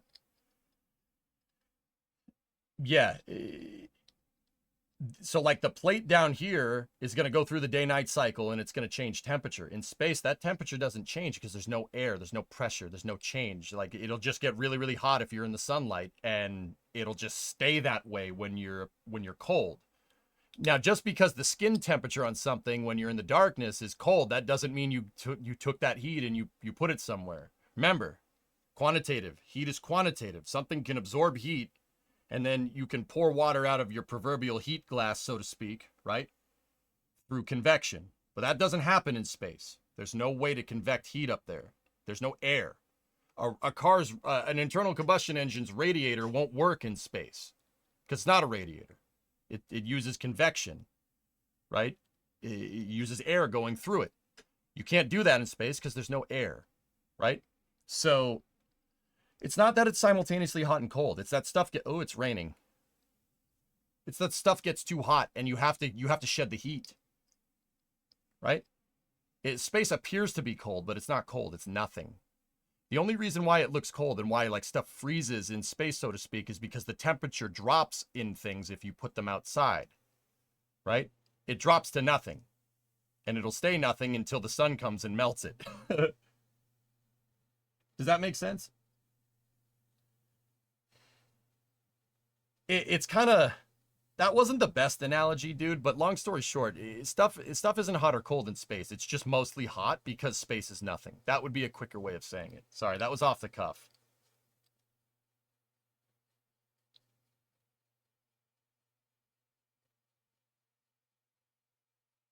I wonder if those dudes can hear the rain. They absolutely can. Yes. Launch time 0. Freedom's with you. I don't know, guys. Dragon, so good news is we've got a healthy pad, Dragon is healthy, and Falcon is looking good. The story remains weather, as previously briefed. Give me a second, Cosmic. We're watching radar data in real time. Currently, we'd be no-go to launch, but we think there's a real shot of getting a clearing in the weather around T-0, and the ascent weather continues to look good, so we've got a chance of going to space today. We'll check in as we have more updates. So you're saying there's a chance? Freedom copies. Good pad, good vehicle, and you're saying there's a chance with the weather. Outstanding. You said what I said. So you're saying there's a chance? All right. So, Cosmic, how do they get rid of heat? I knew this question was coming. Fortunately, I have a little better explanation for this one off the top of my head. So, what are methods for transferring heat? Let's go back to physics class in high school. What are methods for transferring heat? So there's convection. There's using the air around you to absorb heat, because air is a good conductor of heat too. if it wasn't, air conditioning wouldn't work very well. That's more about Freon being a good heat conductor, but you get what I'm trying to say. So there's convection. What else? Conduction. Conduction is dissipating heat through surfaces touching each other. So if you're watching this on a computer, or like on a home computer or something, I mean, even your phone to an extent, but if you're watching this on a computer, your computer has a heat sink on it. That heat sink takes the heat from the processor, it conducts it into a metallic heat sink via a medium of thermal paste, right? And that heat sink is either water cooled, if you're liquid cooled and you're elite hacksaw. Yeah, sorry, I just dated myself with that. Or you have an air cooled heat sink, which is basically an aluminum radiator. And the cooling fans in your computer blow air over that, and the air exchanges the heat through convection with your heat sink. But your heat sink is directly attached via the thermal paste to your processor, and it conducts heat away from it. So that's conduction. You have convection, you have conduction, and then there's the last one, radiation.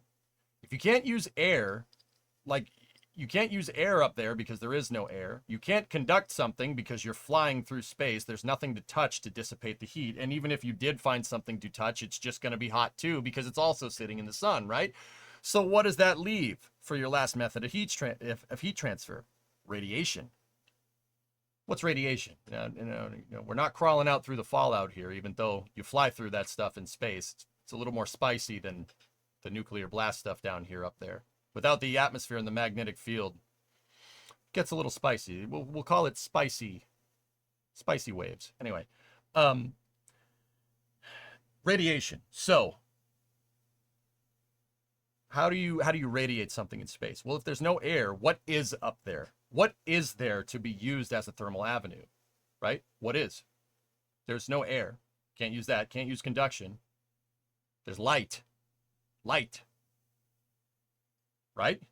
The lights are on up in space, except when the Earth is eclipsing. There's this big pulsating helium hydrogen reactor that comes up in the morning every day, and if you stare at it too long, your eyes start to hurt. There's light. Absolutely. One of the byproducts of the sun is light. The sun is a big power plant, right? One of the byproducts of that is light. So you have light. You can dissipate heat through light, through black body radiation is what it's called. That's what those radiators are right there. See those? Well, of course, they changed it right when I went to point at it. You notice that the bottom underneath the capsule, you have your solar panels on one side, you have radiators on the other.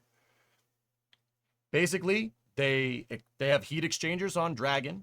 They exchange into coolant, and that coolant goes through those radiators, right?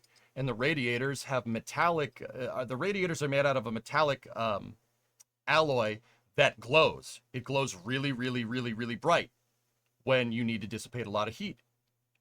And they dissipate through black body radiation, through light, through the infrared light. They use light as their channel for heat, which is, whoever thought of that is way smarter than me.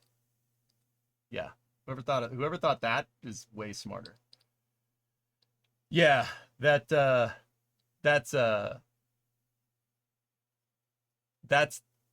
pretty damn smart. But yeah, that's how they do that. The ISS also has radiators for the same reason. Heck, even SpaceX's second stage, right? The second stage Merlin vacuum engine. If you're a SpaceX fan and you've watched Falcon 9 launches like almost every day, you notice that second stage nozzle glows. There's a reason why. That's the passive cooling system. That's how it doesn't melt. Pretty cool, huh?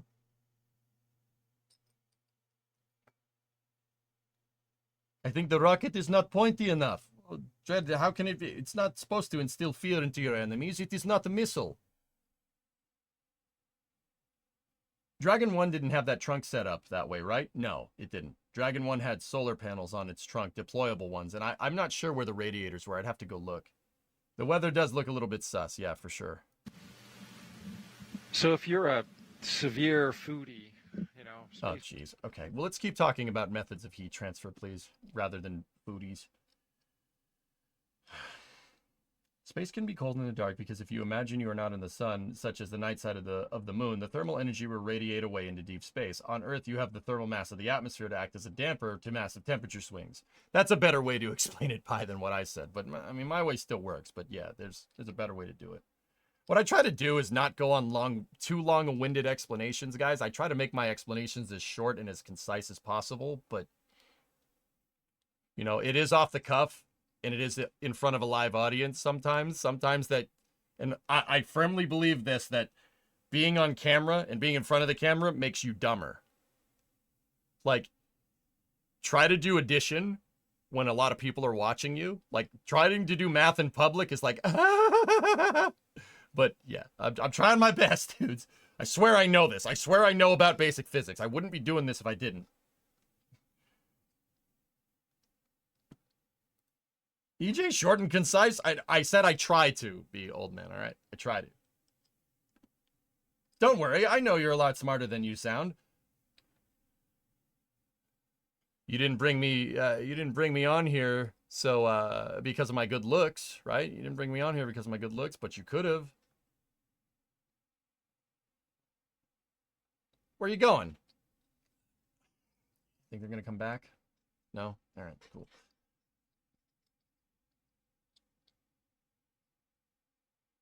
Our astronauts are on camera. They're screwed. Well, fortunately, they have a team of a couple thousand people behind them, just in case, Dread. Also, if being on camera is going to make you screw up, you probably shouldn't be an astronaut. The reason why I'm not sitting next to them. Didn't make the grade. I've never tried to apply. Additional one for Butch Wilmore, and that is so that when they come back home on this Crew-9 Dragon capsule, they will, just like Alexander and Nick, have a way to connect to the communications and the life support systems of the Dragon capsule. Oh, damn. Why'd you prove me right? All right, T-minus 1 hour and 50 minutes and counting. Let's take you... Thoughts on Duncan? I freaking love Duncan, guy. Flight controllers are constantly monitoring the International Space Station and the people living on board. We welcome in NASA's Nilofer Ramji, who is live there at Johnson Space Center. Nilofer, good afternoon. Yeah, Joe. I wish I'd realized when I was 18 what a 2.3 GPA. Yep. Astronauts like you. Do you think our rain boots look dumb? Astronaut to the comrade. It's Tovarish in Russian. Good.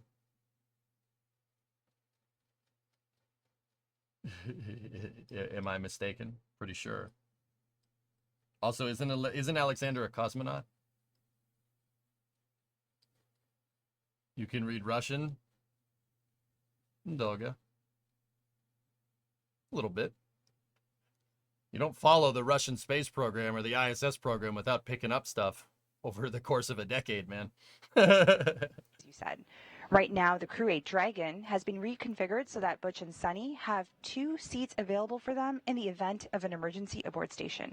Kirov report. The arrival of NASA astronaut Don Pettit and Roscosmos cosmonauts Alexei Ovchinin and Ivan Wagner earlier this month, and the departure. That was just a Red October quote. Verify distance to target. 1 ping only. I don't know why I'm Scottish, but claim to be Lithuanian. The new commander, Sunny Williams. So we currently have 9 people living and working aboard the space station, and that number will be bumped up to 11 for just about a week. During that time, Haig and Gorbanov will go over handover procedures with Crew-8, which includes a safety briefing and orientation.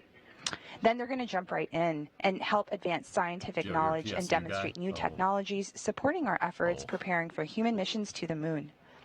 Following the week-long handover, the Crew-8 members, which include NASA astronauts Commander Matthew Dominic, pilot Michael Barrett, and mission specialists Jeanette Epps, alongside Roscosmos cosmonaut Alexander Grabenkin, will prepare for their undocking no earlier than October 7th.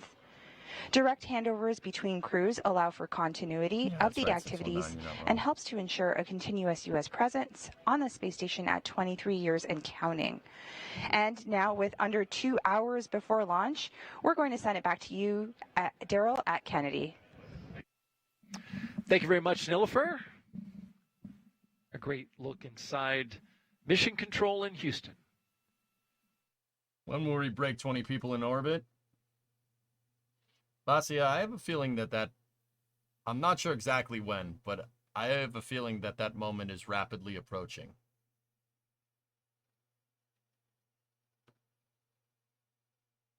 Yep. How do they vote in space? Actually, Jays, that's a really good question. All the Americans on the space station are gonna have to vote in November, and they actually they can cast their ballots through a secure line electronically. Yeah, NASA has a way of doing that. Yeah. Discovery, go at throttle up. Joe Simba 153-month resub. Godspeed, Crew 9. Yeah, baby. Also, a reminder, vote. You could write in Mickey Mouse. I don't care. Just vote. Trust me on this one. I don't care who you vote for. I'm not going to judge. Just vote. Remember that. For human space flight. In Mickey Mouse would... No, it's a long process. Not. No, never mind. One that I thought about that for NASA a second. walked alongside of SpaceX through hard pass. Those years of building out the infrastructure and making the necessary upgrades, not the least of which was the crew access arm. My wife just asked, how do they pee when sitting there so long? Now, Cosmic, they're okay. This is a little bit undignified, but a question that gets asked almost every time. No problem. Yeah. All right, so this is going to get a little graphic. Okay, so they have absorbency garments on just in case, but it's on the suit, right? Just to be sure, you don't want to take any chances. But believe it or not, the first thing that they did when Nick and Alexander got to the pad, the first thing that they did was use the restroom. Because, yeah, you're going to be sitting there for a little bit of time, and no doubt your nerves are going to kick up a little bit, right? And, like before you got to go to the bathroom before you do something nuts, right? Or it's true. So the first thing that they do is use the restroom.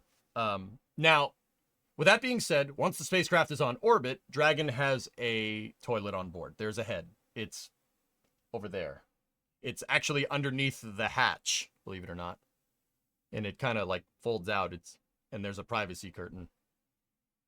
But yeah, it's in that interim period, you have an absorbency garment just in case. But yeah, you're really trying to you really don't try not to use that, but it's there just in case. Better to have it, not need it, not have it, right? Just in case. But yeah, you want to minimize your absorbency garments use during this interim period between ingressing into the spacecraft and getting up on orbit. Does that make sense? Thank you, guys. Okay, Ray, do that. Some kind words there. We'll relay to him. Nick Hague to the closeout crew who have strapped them in to their Dragon Freedom. Close the side hatch. How do they go when they're sitting there? Well, that depends. Leaving these two as the only one who will be on the pad for launch. Closeout crew's left the pad. All the ninjas are gone. It's a lonely place, but you do have your crewmate there. Absolutely. Yeah, it might seem, but I'll be 100% real with you. Daryl Nail just said it'd be lonely. Not having people near me would be the last thing that I'm thinking about here. If, you're strapped into a spaceship and, like, ready to go into space, I wouldn't be like, oh, my God, I'm so lonely right now. I'd be like, nah, I'm just... Space! Do they intentionally drink less water? You don't want to intentionally drink less water, Arash. It's just... Like I said, if you have to go, you have to go. It's not like they're going to report that on the comm loop. Like, hey, mission control, I'm taking a dump right now. Just wanted to let you know. Beep. But yeah, you can if you want. I would. I mean, like I said, you got to pick that up. You got to pick that up if you do. But yeah, it's not that long of a period between times where you can't get to the toilet. So I mean, I don't know about you guys. I would hold it. I ain't going in the suit. That would be awful to pick up once you get in space. That'd be, yeah, nope, hard pass. I'll hold it. That's a good question, though. You don't want to dehydrate yourself either. Going into space with a dehydration headache would really suck. That would be really bad.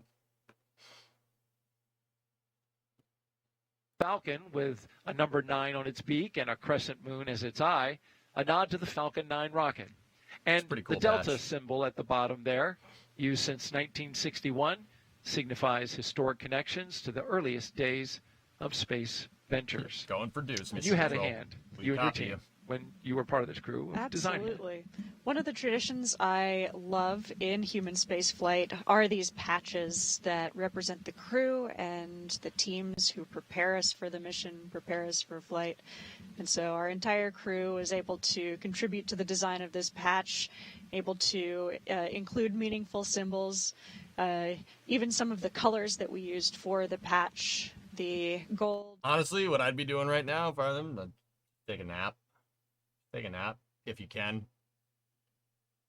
I'm not gonna lie to you, that'd be a little nerve-wracking being in there, but I'd probably try to get some shut-eye. At least a little bit. What are the crew names on the patches? I think they edited the patch because there was originally supposed to be 4 names here, and now there's just 2. This was not supposed to be a 2-person mission, Jason. This was supposed to launch with 4. The names should have been right there, but they're not. They edited them out. The reason why is because this Dragon mission is... they rotated crew off of this mission, so the crew... The test pilots, Butch and Sonny, that are up there from the Starliner CFT-1 mission are basically going to join up with this crew and do a long-duration stay. The Starliner CFT-1 mission did encounter some problems with their thrusters overheating. They're overheating because of radiation. They're introducing too much heat in, and you can't radiate it out fast enough. We learned about thermal methods of transfer a little second ago in the stream.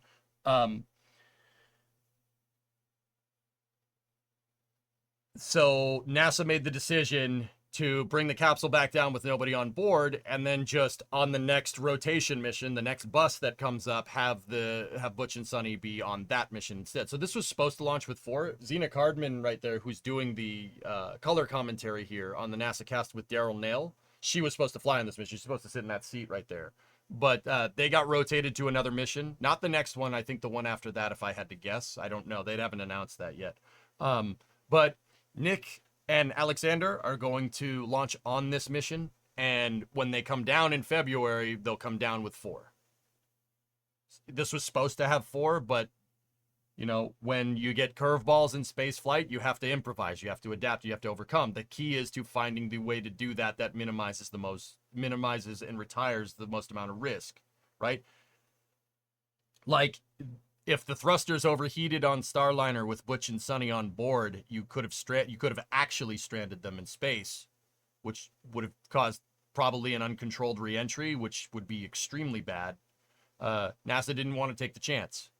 That's fair. You don't take the chance with spaceflight when you're 95% sure. You take the chance when you're 99% sure. You have to be able to prove it. Right? And they couldn't prove it because they couldn't get hands on the thruster that was supposedly overheating because it's on a service module on the back of the capsule where no astronaut can go. Now, I know what people are saying. Well, why didn't they just send somebody out there and look at it?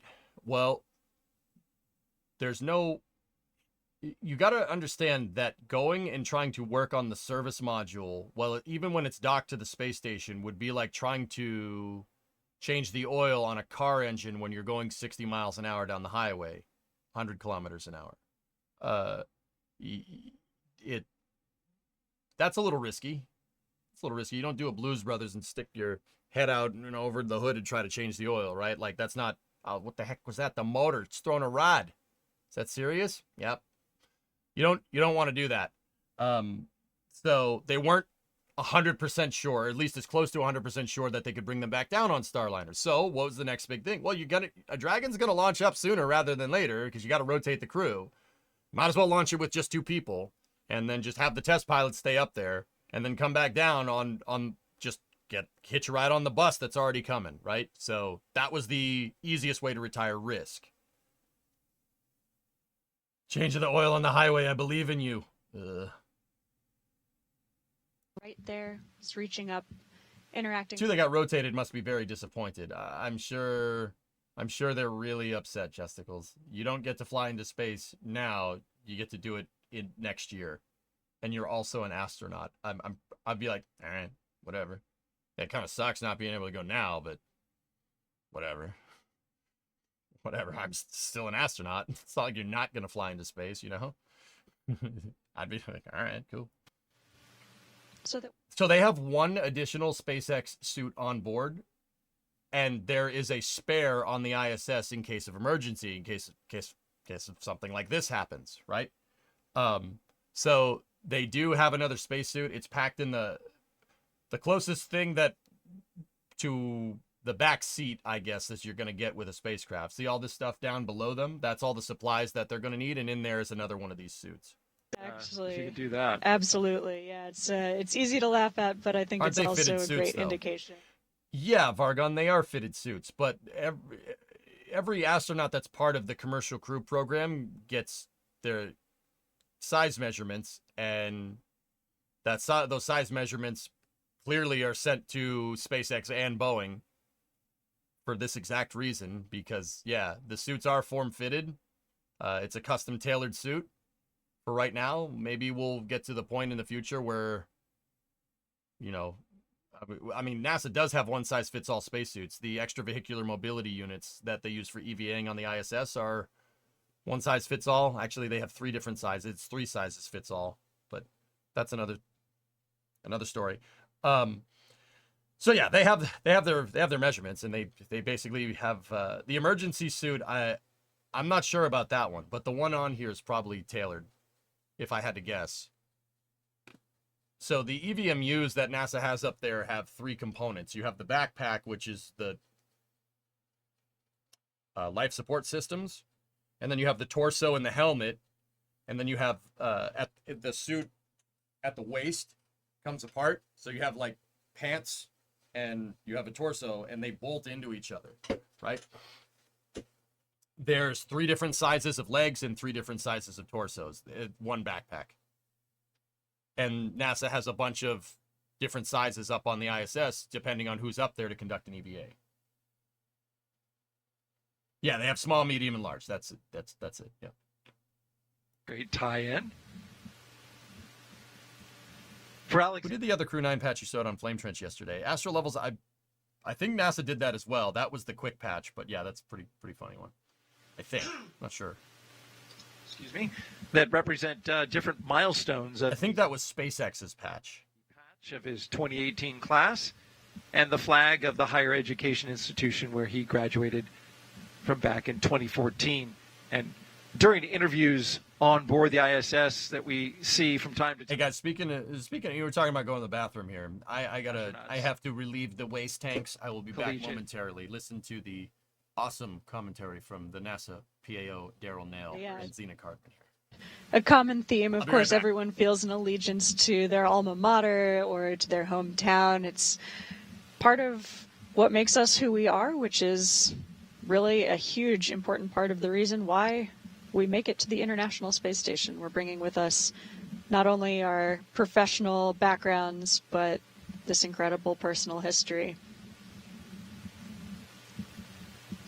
T-minus 1 hour and 34 minutes and counting. We are just 4 minutes away from doing a health check on the launch escape system at T-minus 1 hour and 30 minutes.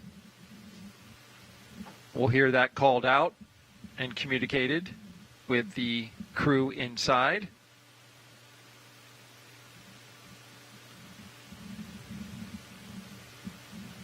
As Crew-9 launches today, we get a launch.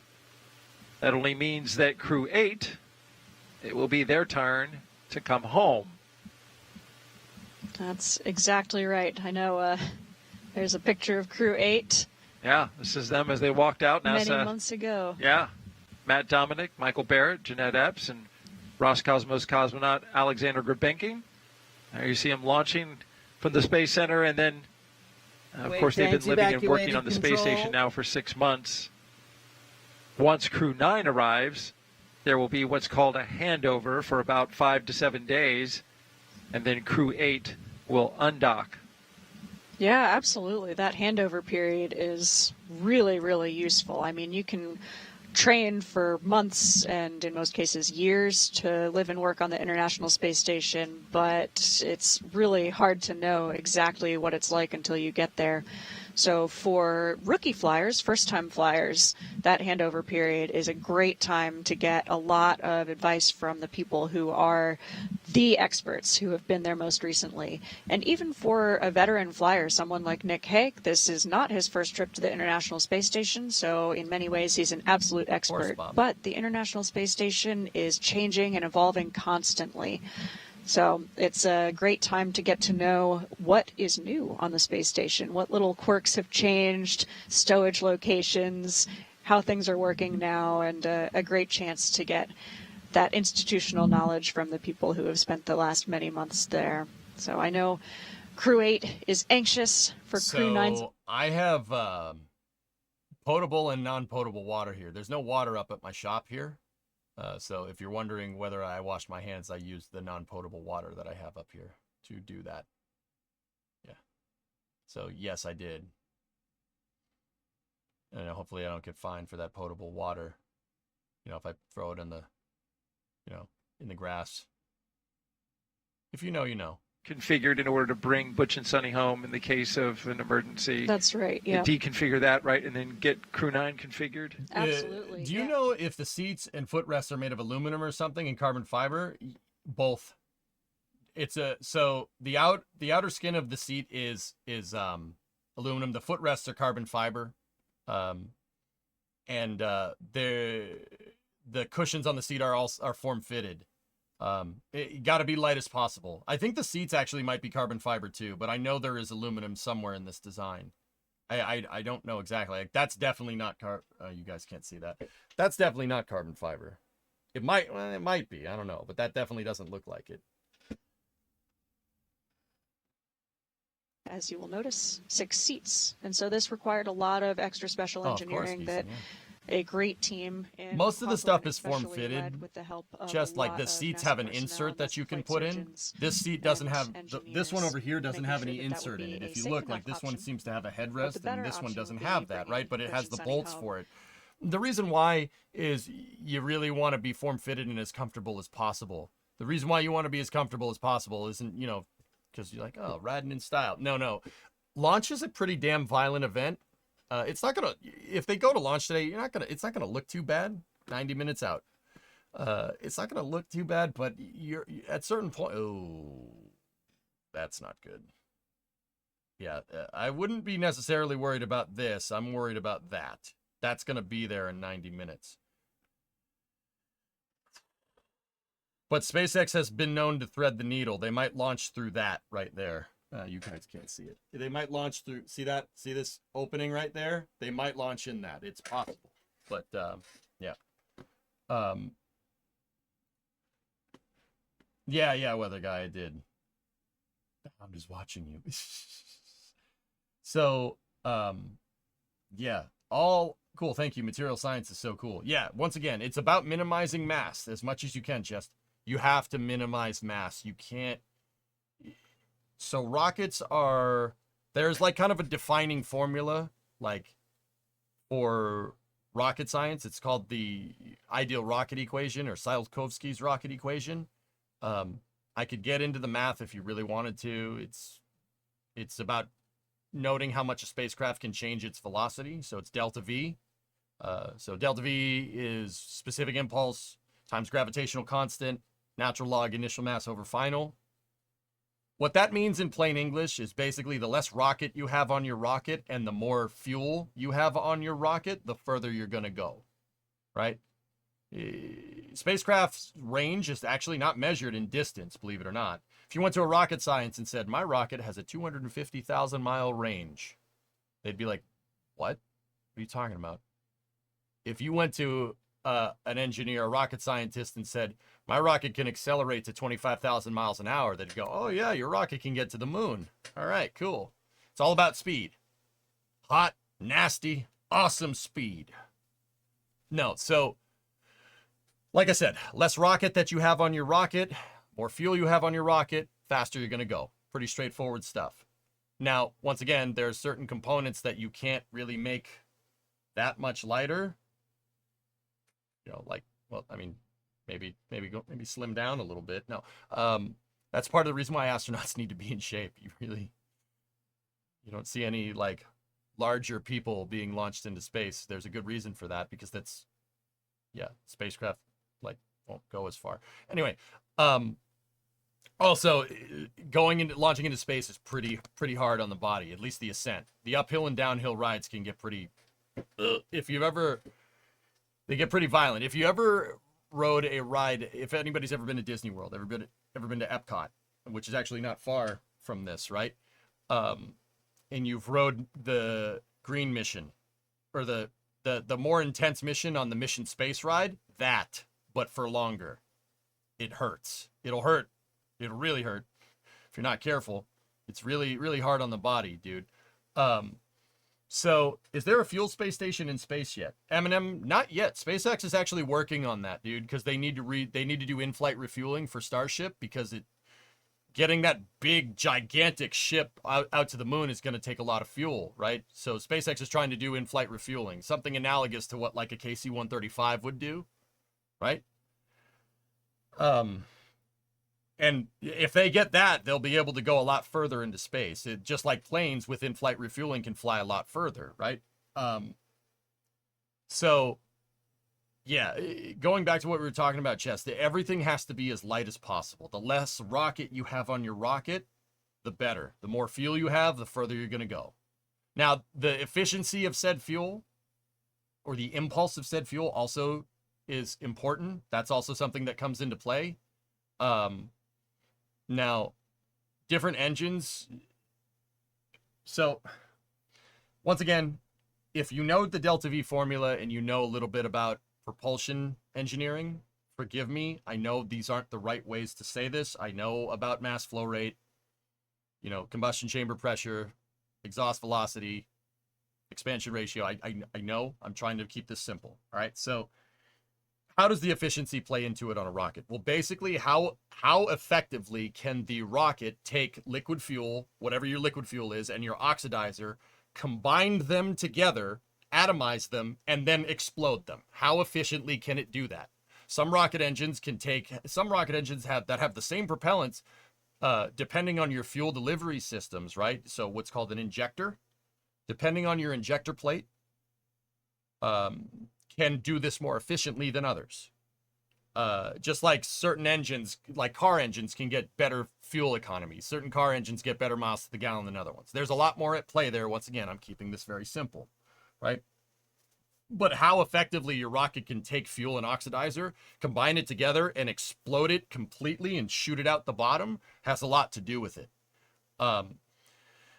That plays into the Delta V formula as well. And once again, that's why I said more fuel on your rocket, less rocket on your rocket. That's really the plain English way of saying that. Now, I could get into specifics if anybody wants to know more. Would you like to know more? I'm doing my part. If you wanted to know more, I could get into that. But yeah, that's propulsion is a huge rabbit hole, to be honest with you. Yeah, but that's the gist of it. Yes, that's right, Seeker. Yes. Mm-hmm. What chances do I have to get accepted into an engineering college in the USA if you're over 30? I don't know. Shoot your shot. Figure it out. You miss 100% of the shots you don't take. Yeah, it looks like Alexander's taking a nap. Space complex. When Starship comes online, will that be able to launch larger people into orbit? I mean, sure, Brandon. Yeah. But space is, like I said, space is pretty hard on the human body. We're not supposed to be up there. Like, don't read too much into that. It's like, oh, if we would be able to go up there if we weren't up there. No. Don't read it like that. It's pretty tough on the body. If you're going to be up there for a long period of time, you really, really, really don't want to have. You really want to make sure you're healthy up there. Space is very, very hard on the body. You can atrophy your muscles. It puts stress. You have fluid distribution, like your lymphatic fluid gets moved around because it's not under the force of gravity. You can, if you stay up there for too long, you come back down, you can get muscle atrophy. It screws with your bone density. Yeah, you really want to make sure you're healthy before you launch up there. That would be, I mean, Starship might be able to send larger people up there, but if you're staying up there for a long period of time, you probably want to try and be as healthy as possible. Because like I said, space is tough. It's tough on the human body. I mean, also you're getting irradiated to an extent. There's also that. I mean, it's not lethal, obviously. The spacecraft being made out of aluminum bounces a majority of the radiation, but you're still basically sitting in the sun all day. You know what I mean? Yeah, trust me. If you're out of shape and you go up there, you're like, it's not even out of shape. It's just being healthy. Like, you don't need to be jacked to go up there, right? Like, it's just tough. It's tough on the human body. If you're up there and like you have asthma, for instance, and you're out of shape, you're not going to have a good time. Now, that doesn't mean that if you're asthmatic, you can't launch into space. Sure, you could.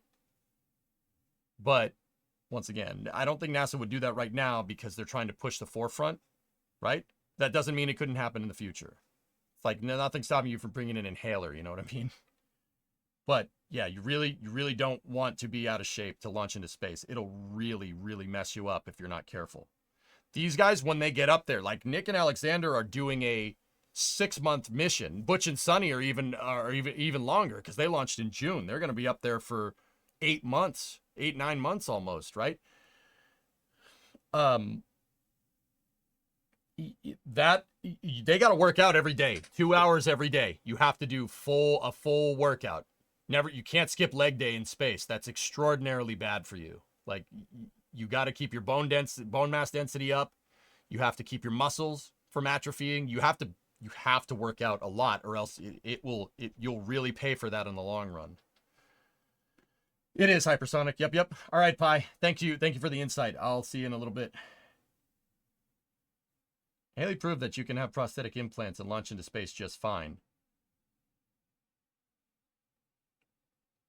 Sebi, I don't ever recall saying that you can't launch into space if you've had prosthetics or if you're out of shape. I'm saying you're decreasing your odds of successfully coming back if you're not healthy. Don't get confused and don't try to spin this as some type of not being inclusive about people being launched into space. If we want to live in space, we're going to have to figure that problem out sooner rather than later. But right now, it pays to be healthy. Haley also was pretty dang healthy, despite prosthetics on the Inspiration 4 mission, right? It's kind of important. I don't understand the point you're trying to make, but don't paint this as some exclusive thing, okay? It's not. You're not thinking about that problem correctly.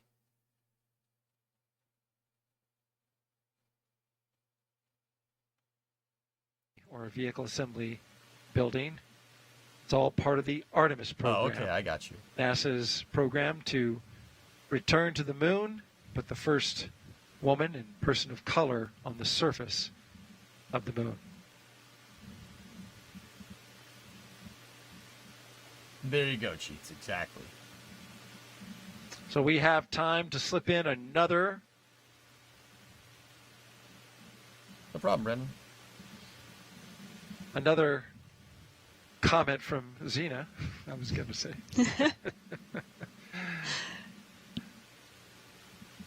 About just the no history of the if you flight go, you're not today. coming back. Okay.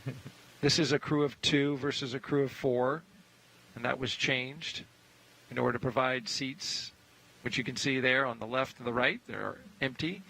Those seats will be filled by Butch Wilmore and Sonny Williams when they return about 5 months from now. EJ, would you be okay going to Mars and not returning for science? Tim, I honestly don't think space exploration is space exploration if you don't have a ride home. Now, there's going, like, so for instance, there's going to Mars and there's staying there, but not having the option to come home is, I would call that being a lemming. I wouldn't call that space exploration, right? You always should have an exit strategy. You know what I mean? That's not space exploration. Now, don't get me wrong. I know what people are going to be like, well, how are we going to colonize Mars then? Eventually, sure, absolutely. But even when European colonists came to the New World, you know, in the 14 and 1500s, they still had a way to get back.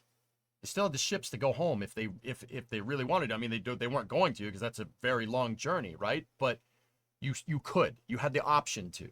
You had the option to go back to the old world if you really wanted to. And some people did. Right? One-way trips, permanent one-way trips. I don't think that's a good way to go about extending our dexterity into the stars. I don't think that's a good idea. I think you can do a one-way trip, but have the option to go home if you really need to. That doesn't mean like it's you can go on a one-way trip with an asterisk. You know what I mean? Always have an avenue home. Good afternoon. I'm NASA's Daryl Nail, and I'm joining you here from the Kennedy Space Center. And this is NASA astronaut Zena Cardman, who has been gracious to spend the last 3 hours with us as we count down to the launch of Dragon spacecraft Freedom, sitting on top of a SpaceX Falcon 9 rocket. Liftoff time is still holding for 1:17 p.m. Eastern Time. You're watching live launch coverage of NASA and SpaceX's 9th rotational flight to the International Space Station. NASA astronaut Nick Hague and cosmonaut Alexander Gorbanov will be launching from Space Launch Complex 40 at the Cape Canaveral Space Force Station right here in Florida in a little over an hour. Is that Clark Kent? Yes. They will join flight engineers Butch Wilmore and Sonny Williams as part of Expedition 72 and other crew members already on station. Butch and Sonny arrived to the International Space Station on a Starliner test flight back in June. But after experiencing some technical issues with Starliner, NASA extended Butch and Sonny's stay to about 8 months after prioritizing safety by including them in Crew-9 and bringing them back on a Dragon capsule. As you can imagine, they are awaiting both Nick and Alexander to join them on station. You trained with this crew. You were at one time the commander of this crew, but it had to change due to the decision made to prioritize the safety of Butch and Sonny. What are your thoughts about just that change? What was your reaction when you heard about it, and how have you been carrying yourself forward in that moment? Yeah, Daryl, it's complex, but so is spaceflight. Butch and Sonny are both test pilots, and they were on a test mission for that Starliner spacecraft. And so I think it's actually really valuable experience that we've gotten and a lot of great data. But we always prioritize the safety of the crew. And so even though we were all grateful to see that spacecraft land safely without crew on board, I personally think it's a good decision to always prioritize safety of the crew members. And Butch and Sonny are professionals who are well prepared. They are previous space flyers who have spent time on the space station before. So they're doing great work on board the space station now. And you're quite the professional as well, Zena, caring not only about your team and supporting them as they've continued to make these changes, but also being here with us to walk us through the milestones as we get ready for launch. Yes, my pleasure. Yes, absolutely. Let's take you through Crew-9's launch day preparations so far this morning. After waking up and having a bite to eat, SpaceX helped Nick and Alexander into their suits inside historic crew quarters suit-up room. They also played a card game, a tradition, to beat the commander, to use up all his bad luck before the flight. Then the crew followed in the same footsteps as every NASA astronaut since Apollo 7 in 1968. Don't talk over the walking comms, out to Daryl. greet a crowd of family and friends. Freedom's with you. Dragon, just wanted to check in. Falcon and Dragon are still looking healthy for a launch attempt today. We're still watching the real-time weather for conditions at the T0. Ascent corridor does still remain go based on the latest forecasts. At this time, we are trending to continue, and we expect to have the next update around the T-minus 1 hour mark. How copy? And Freedom copies. Ascent corridor is good, and we're just looking at the local weather. We'll get an update at the T-minus 1 hour, and crew's doing good. Great to hear. So the next weather update will be in about 13 minutes. Hoovian, you asked if they're taking supplies. Yeah, of course. It's behind them. It's in the back seat of the capsule. See all that stuff strapped in behind them Go down at throttle up. This thing right here, that box is an ISS rack. The International Space Station on the US side has basically swappable lockers, right? Now they're not lockers. Like you could have a locker, you could store stuff in it, but they're that's where they have all their scientific experiments. Like you could pull a scientific experiment out and put another one in. It works like server racks almost would probably be a good analog to that. Like you can pull a computer out, put another one in. There's SpaceX mission control. So that box down there is an ISS rack. It's probably a science experiment. It could be a locker full of food. Could be either one. Over an hour from now. So far this year, we've launched 5 missions to the space station, which includes 3 resupply missions, and those are CRS-30, Northrop Grumman 20 and 21, as well as 2 human spaceflight missions, Crew-8 and Axiom-3. Overall, this will be Dragon's 44th visit to the space station and its 13th human spaceflight mission to the orbiting lab. As Daryl mentioned, today's crew will fly aboard the Dragon spacecraft named Freedom, which previously flew the NASA Crew-4 mission, in addition to Axiom missions 2 and 3. Over the last 3+ hours, Crew-9 has been going through the detailed process of getting ready for their mission to the International Space Station. So let's introduce you to the crew. In the commander's seat, NASA astronaut and U.S. Space Force Colonel Nick Hague. He is making his second trip to low Earth orbit. This Kansas native and test pilot was selected by NASA as an astronaut in 2013 and has spent a total of 203 days in space conducting 3 spacewalks. Next to him is mission specialist Alexander Gorbanov, who was selected to be a cosmonaut in 2018. He studied engineering with qualifications in spacecraft and upper stages from the Moscow Aviation Institute, and he is a first-time flyer. We are so excited to have Nick and Alexander on board today. To date, SpaceX has flown 54 passengers to space since the Demo 2 mission in May of 2020. And coming up here at about T-minus 45 minutes, we'll be listening to the team to report their readiness for the propellant load with a final go-no-go pull. So far, it continues to be a smooth countdown, and we're looking good for an on-time liftoff at 1:17 p.m. Eastern Time from Slick 40 in Florida. Today's launch is a big day for spaceflight. It will be the first time in history astronauts will launch from Space Launch Complex 40.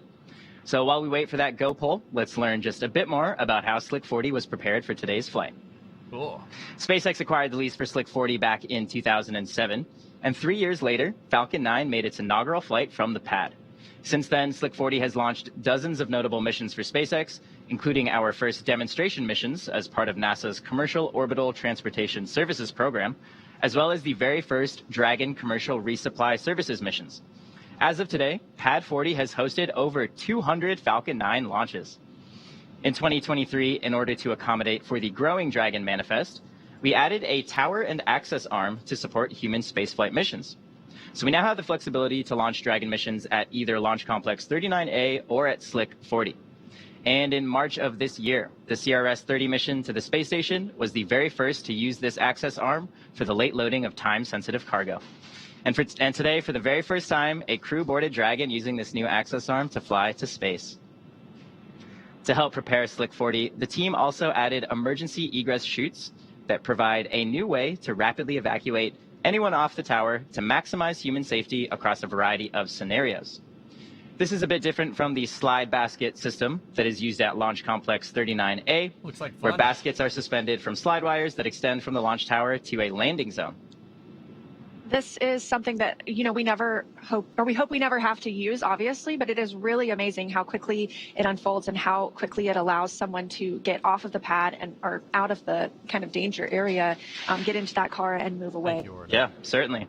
So sorry about that. No worries. As a reminder, 2 of the seats will be empty for today's flight, and they will be filled during our return next February by NASA astronauts Butch Wilmore and Sonny Williams, who are currently living and working aboard the space station. Butch and Sonny launched on June 5th as part of NASA's Boeing crew flight test on the Starliner spacecraft. As Starliner approached the space station for docking, NASA and Boeing identified helium leaks and experienced issues with the spacecraft's reaction control thrusters.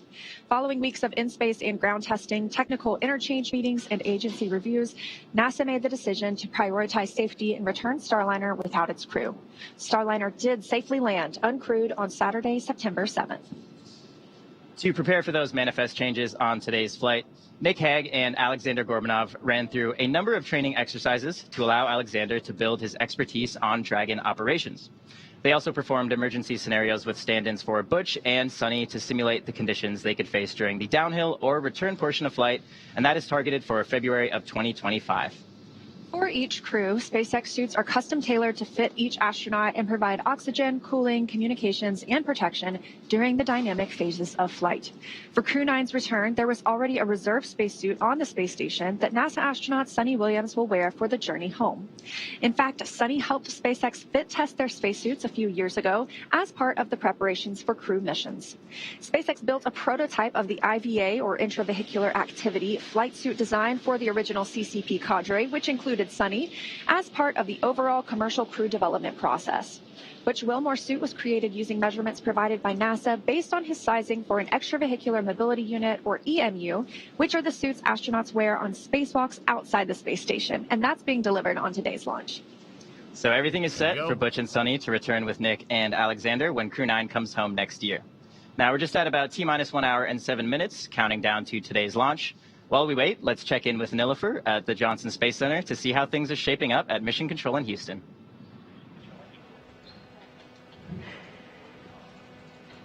Yes, and thank you so much, Atticus. Welcome back to Mission Control here at Johnson Space Center in Houston, Texas. We are here in the hub of human spaceflight at NASA. The team has pulled go for launch. The International Space Station is ready for the crew to lift off as they begin their journey to the orbiting laboratory. In the home of Rendezvous Tomorrow, NASA and SpaceX flight controllers will enter into integrated operations. This means that both flight control teams will conduct a series of go and no-go polls for Dragon Freedom's docking to the space station. Rotation missions like Crew-9 help NASA to continue to maximize the important research and technology demonstrations made possible only in the International Space Station's unique microgravity environment. The space station is critical for NASA to prepare for future commercial low Earth orbit destinations and to understand and overcome the challenges of long-duration spaceflight necessary for a long-term presence on the Moon and crewed missions deeper into our solar system, including Mars. So now let's take a closer look at the mission and what Crew-9 will have to look forward to during their 5-month stay aboard the International Space Station. Dragon, heads up that we are going to be cycling The mission hasn't changed in 25 years. It's to get to the space station, conduct research, and come home. How we're going to do that is going to look a little bit different. Alex and myself are going to launch with 2 empty seats, so we've got room for Butch and Sunny to join us once we get there. They've been on orbit months already, and one of the biggest challenges ahead for Alex and I, one of the most exciting aspects, is how are we going to integrate into their crew and get to work on the space station, doing the research and performing the spacewalks and the station upgrades and helping us continue that mission of discovery. The International Space Station is this unique place that we have built over the course of a decade with 100 launches and 100 spacewalks to assemble it on orbit. It lets us remove gravity from all of our science experiments. You've all seen video of balls of water floating around and morphing it, and we can do that with other materials and see what properties we aren't able to see when gravity just squashes everything flat. That knowledge helps us make life better on the ground. I've had the privilege of spending more than 200 days on the International Space Station, and what is crystal clear to me is how important the international is in the International Space Station. Together we accomplish more than we could by ourselves. Together we tackle all the problems that dynamic nature of space throws at us. The more we explore, the more we try to overcome all those challenges of living in weightlessness, in a high radiation environment, and how to counteract those things, the more we learn about how the human body works. But a long duration mission is something really to cherish because it's a unique opportunity to let your body fully adapt. And then at some point you reach this kind of steady state where you are working and living in space, and that's your normal. Spaceflight is hard. It's dynamic, it's unpredictable, but that's no different than the way it's always been. And just being able to watch the agency navigate those decisions over the last several months and balance the risk and the safety of the crew has been phenomenal. And what is crystal clear in that entire process is the commitment to making sure that when we launch crews, we're going to bring them home safe. I'm excited to get back to the space station. I'm excited to be part of Expedition 72 so we can get to work, because that's what this is all about.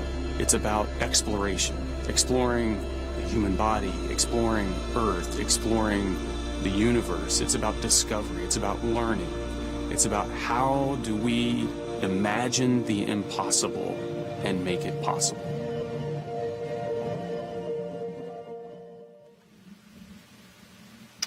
And welcome back here to the Kennedy Space Center in Florida. Just a quick programming note. If you're watching us on YouTube, make sure you refresh your browser, because that will allow you to chat with us. Not us specifically, but with our producers and our support folks who will answer your questions. But then also, if you use the hashtag AskNASA, we'll get the questions to our astronaut, Zena Cardman, so she can answer them. And she's been doing a great job of answering all the questions leading up to this point. Thanks, Daryl. It's been a blast to be with you. It's been a several hours-long process, actually, just part of an even longer process to get astronauts to the International Space Station. And we're just a little more than an hour away from liftoff now, as we look forward to a launch from Space Launch Complex 40 here at the Cape Canaveral Space Force Station. We have been monitoring the weather, one of the factors in today's launch. We have a good spacecraft, we have a good rocket, Dragon and we have a good you pad. Are go for section 5 of 4.100. Please report when you are go for launch.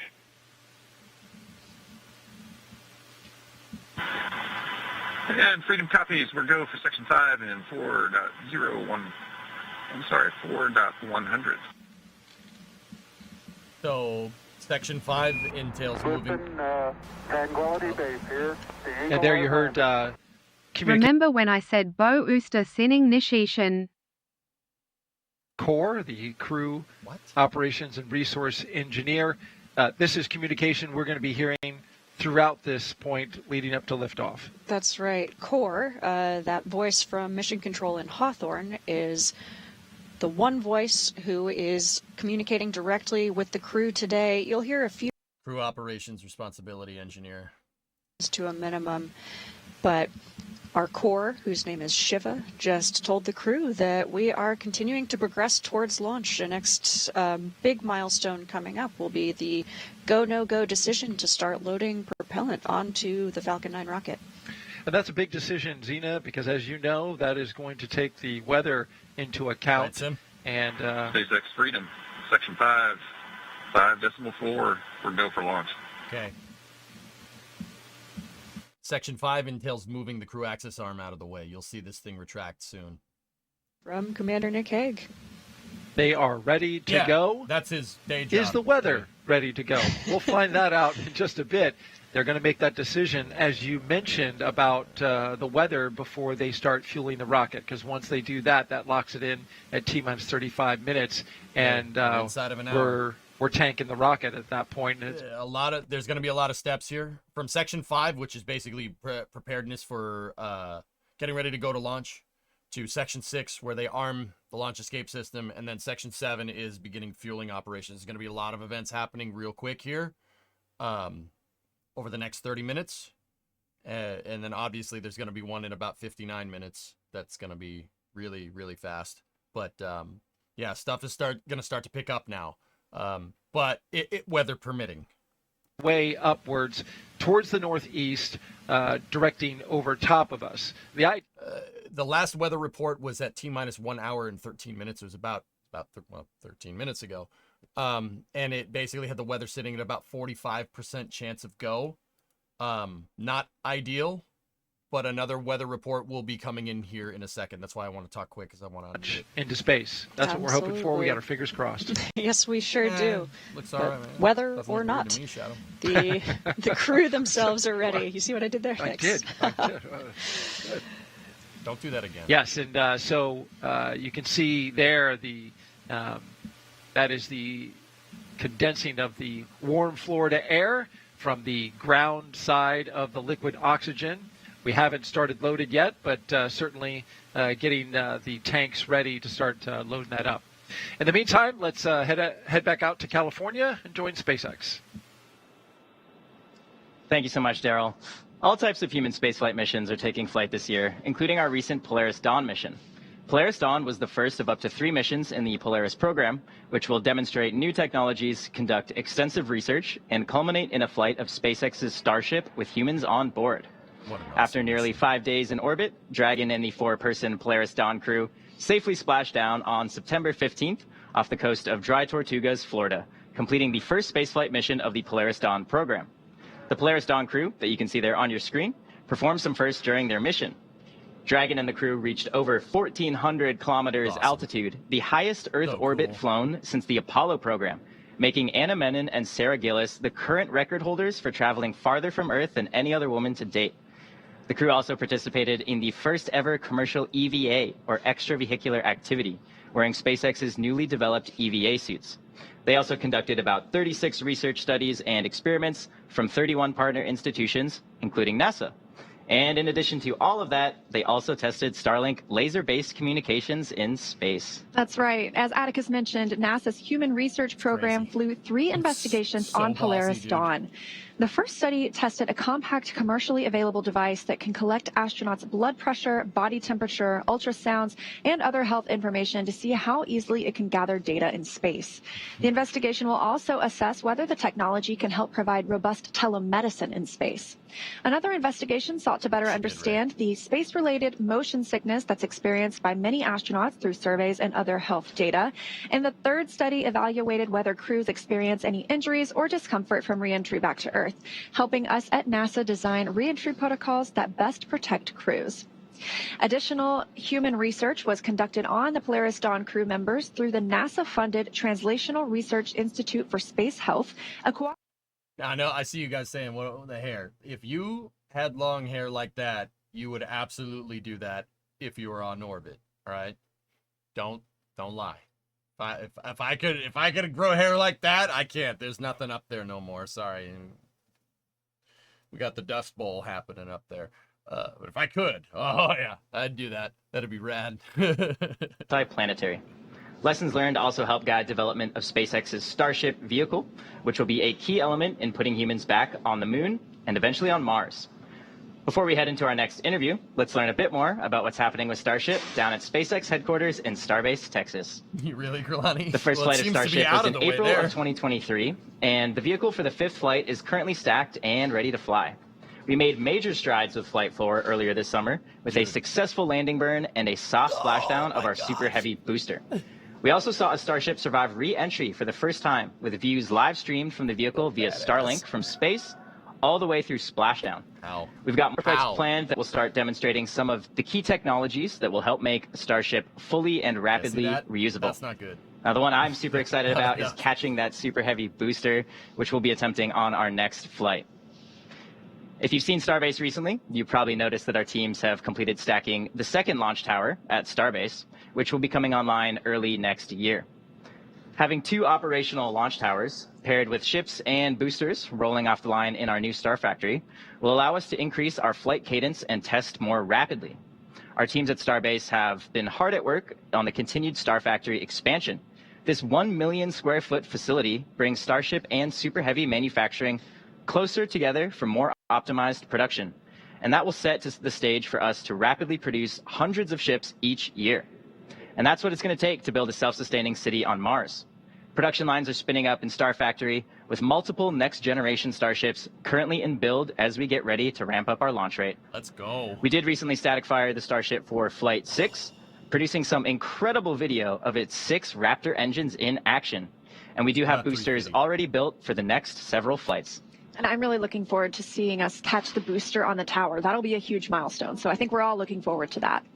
Now, because Starship will serve as the lunar lander on Artemis 3, which is currently scheduled for the second half of 2026, it'll be the first to send humans to the lunar surface since Apollo. So we can expect to see SpaceX ramping up testing this year and next.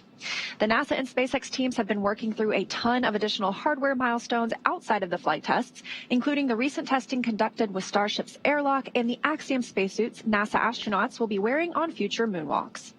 One of the next major milestones in testing will be the first ever ship-to-ship propellant transfer.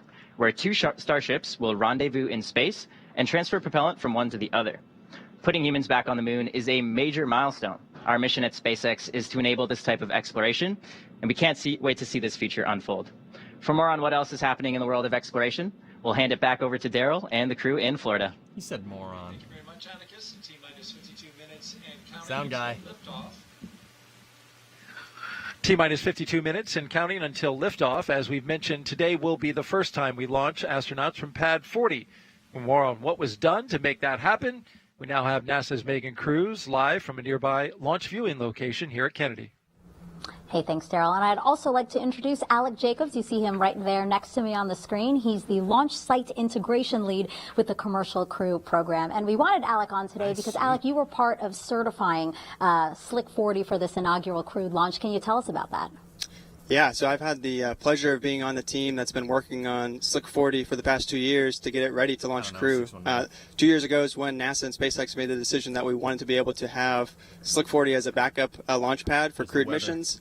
So since then, the teams have been hard at work implementing all the crew systems. We've implemented the crew tower, crew access arm, the emergency egress systems, and all the Dragon systems needed to fuel and get ready the Dragon spacecraft for launching crewed from this pad. So it's been a great work over the last 2 years, and things have really come together in the last 6 weeks as we've focused our effort on Slick 40. Yeah, and you guys had to pivot to Slick 40, right? Because Crew-9 was supposed to launch on 39A, but as we know, it's really busy here on the Space Coast. Yes, it is really busy on the Space Coast, like you said. So a lot of launches going on from both 39A and 40 across the Space Coast. One of the ones we were looking at closely was NASA's Europa Clipper, which is actually planned to go off of 39A in October timeframe. So because of that and because of the move to the Crew-9 launch date, we were able to move to Slick 40 because of the crew capability we've been working on for the last 2 years. So really glad we put all that effort into that backup capability at Slick 40, and now it's all coming together today as we hope to launch here in just a little bit.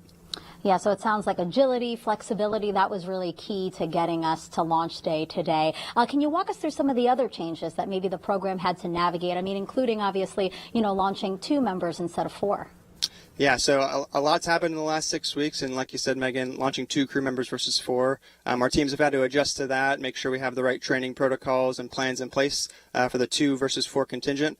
We're also able to let our first stage booster fly on its first mission out of Slick 40, get a flight on that booster, and now we're using it for the second time. And like you said, we're moving from 39A to Slick 40 for this launch, so a lot of flexibility among our teams and a lot of capability within our program and within NASA for our crew launch capability. So it's really great to see that we're able to accommodate all of these changes kind of at the last minute and still be able to get to launch today.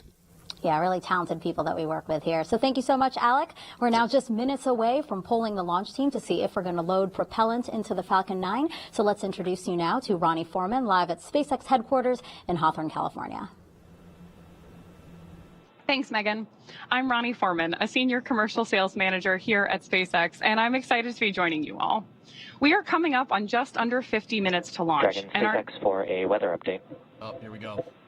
Call out there from our core about a weather update. Freedom's with you. Freedom is with you too. Dragon, have good news that the most of the concerning weather that we saw from earlier has either cleared the pad or is trending to clear.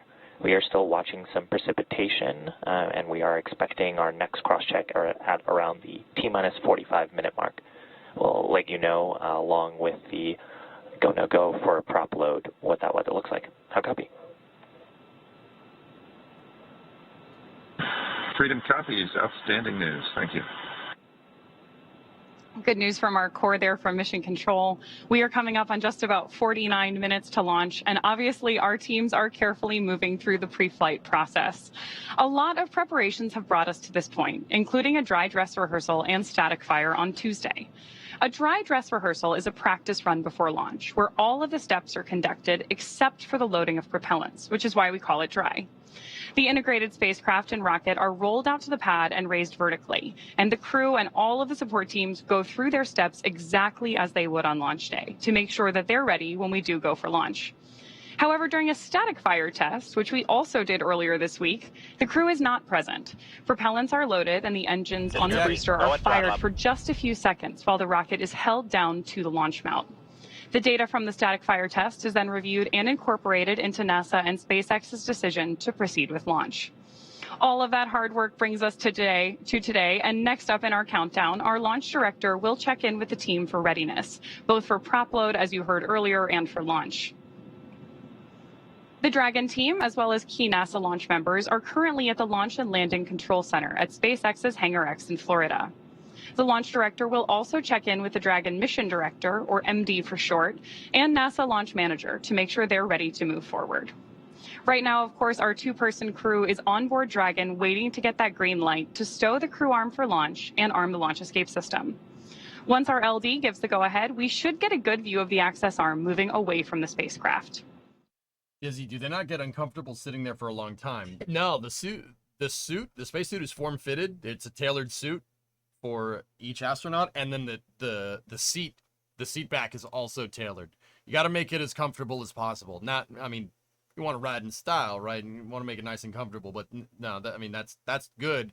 But the real reason is it's a little bit of a rough ride up into space. That rocket, in order to get that Dragon capsule up there, Falcon 9 needs to push them up to 17,500 miles an hour, or about 28,000 kilometers an hour, somewhere in there. It's really tough on the body. You really want to be comfortable, because if you're in a seat that's not, you're going to have some nasty back problems by the time you get up there. It's a little bit of a hard ride.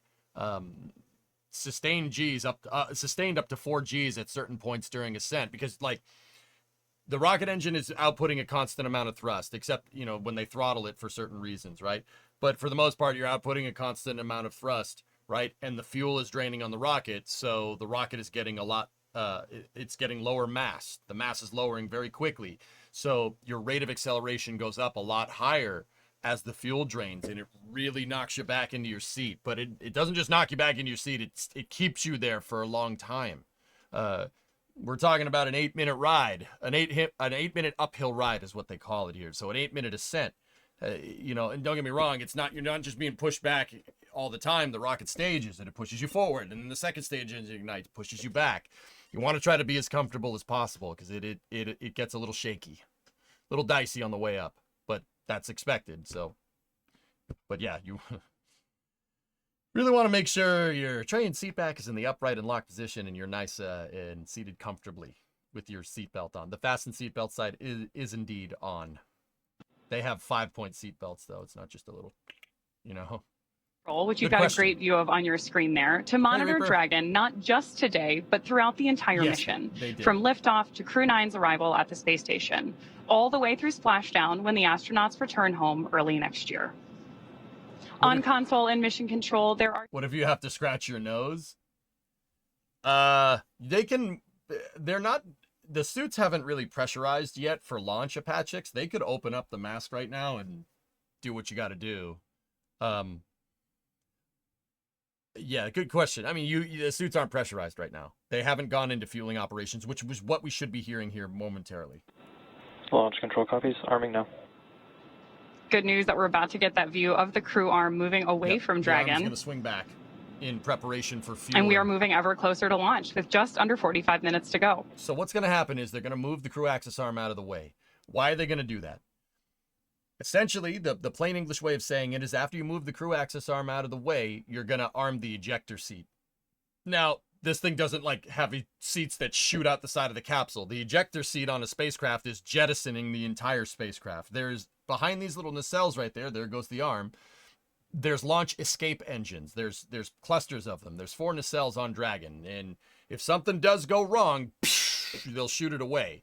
That's their ejector seat. They're going to arm that first. That's part of Section 6 here of SpaceX's launch operations. The reason why you want to arm the launch escape system is because after the crew access arm retracts and the LES is armed, you're going to go into fueling operations. Now, here's the thing. When you're fueling a rocket, you're changing a lot of things all at once. The rocket goes through what's called transients.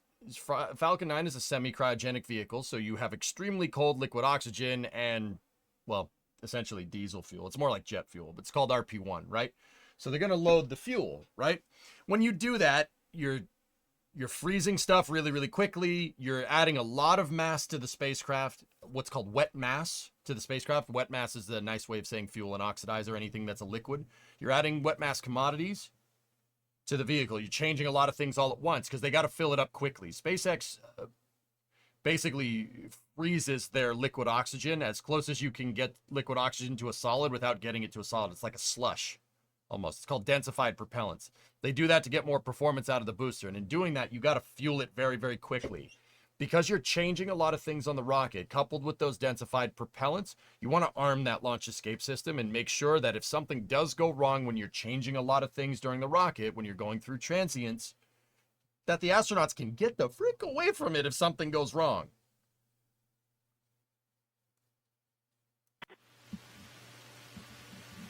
SpaceX copies.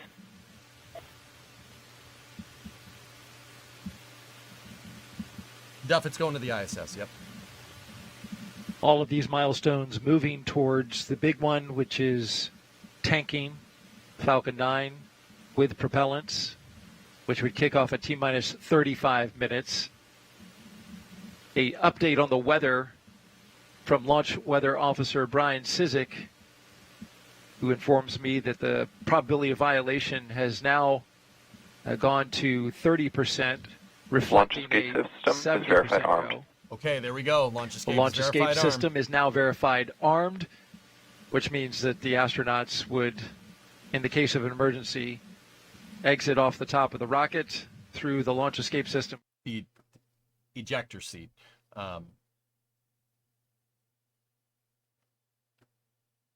Improving. I can do that, MX. Storm cells pass over the launch pad earlier, dumping a fair amount of rain on the area. But as you can see now, the sun, somewhat diffused through clouds, is shining brightly on Crew Dragon Freedom on top of a Falcon 9 rocket. And there's a lovely shot as well. We're getting some sunlight poking through the clouds. There is a storm system, another group of clouds and storms that's tracking on its way here.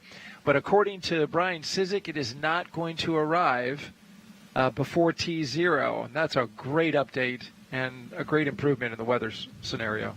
That's exactly right. That's Things correct, are Chief. trending in a positive direction. I'm feeling What's going to optimistic. happen if the launch escape system course, goes we is want from to make here sure we have up a will good weather pop window off the before top. we The best give way to the final go to launch, like they've but flown things are looking positive today. they've flown these things with the spacecraft The in the launch past with escape like system. actual ejector seats during the Gemini program. course, But there they for figured out that the better way to do it is emergency. just to get the capsule away and then just have the capsule deploy its parachutes like it normally would, right? If there was a pad aboard, That's a lot easier. Dragon would just get the entire capsule away, lift you off know? either automatically or But yeah, the reason why they do it is felt because he you needed got to to, be he careful during those obviously you transients. understand this as you're in training as a commander. You got could to be hit the careful. abort You're changing a and lot of bring things on the Dragon rocket off the all top at of once. that It's a rocket pretty as dangerous well, part taking it about of 2.5 of miles, fueling it. Well, it's only dangerous off if you let it be the dangerous, coast right? there Like, to land in the but ocean. as long as everything Yeah, goes to that's plan, exactly you should be right. okay. Dragon and Falcon are very smart vehicles with excellent automation built in, and so that is the most likely Would rain on a scenario that cold would rocket trigger cause a an launch issue with escape. freezing? Well, But yeah, of course, the crew I mean, have it's the going to ability freeze to the trigger that it's going to freeze the manually humidity using out of the handle that's atmosphere just anyway, below the Sebby. So no displays of the greater Dragon risk than spacecraft. normal. And if it's actually, not certain raining. ground operators can also trigger it remotely. The launch escape system is powered by Super Draco engines capable of moving Dragon a half a mile in only How many Crew 7.5 Dragons are in seconds, rotation, and what are their names? which is equivalent to a peak velocity of 436 So there's Dragon Resilience, miles Dragon Freedom, per Dragon hour. Endurance, Something and Dragon that Endeavor. astronauts There's would 4 of certainly them right feel. now. Yes, SpaceX has another absolutely. one So that's you could, unnamed you that could will launch on the expect next in the mission. case of a launch escape to experience some really high G loads. Those loads are going through the chest as opposed to vertically through your head, and so you would wind up feeling like someone How does the extremely, Cape deal with extremely hurricanes? heavy, For or instance, 12 the one that just someone's went through. extremely heavy are Everything sitting on is your basically chest. hurricane hardened. This is something that human. we train for in centrifuges Are you into on the F1? ground. Forza Ferrari. And so, of course, you would be prepared if It's that been needed to 20 happen, years of pain. but we're very Cheech, grateful but that these yes. systems are there and available. Did you ever chat with Nick about his 20 years of Spain emergency abort minus and what the that yes. felt like? Absolutely, yeah, of course. This is something that Very Nick has curious. shared with a Pain. lot of people. It's something that I we miss are all Max curious Schumacher. about. It's a really unique thing. Not many people Formula have One. experienced a abort like that.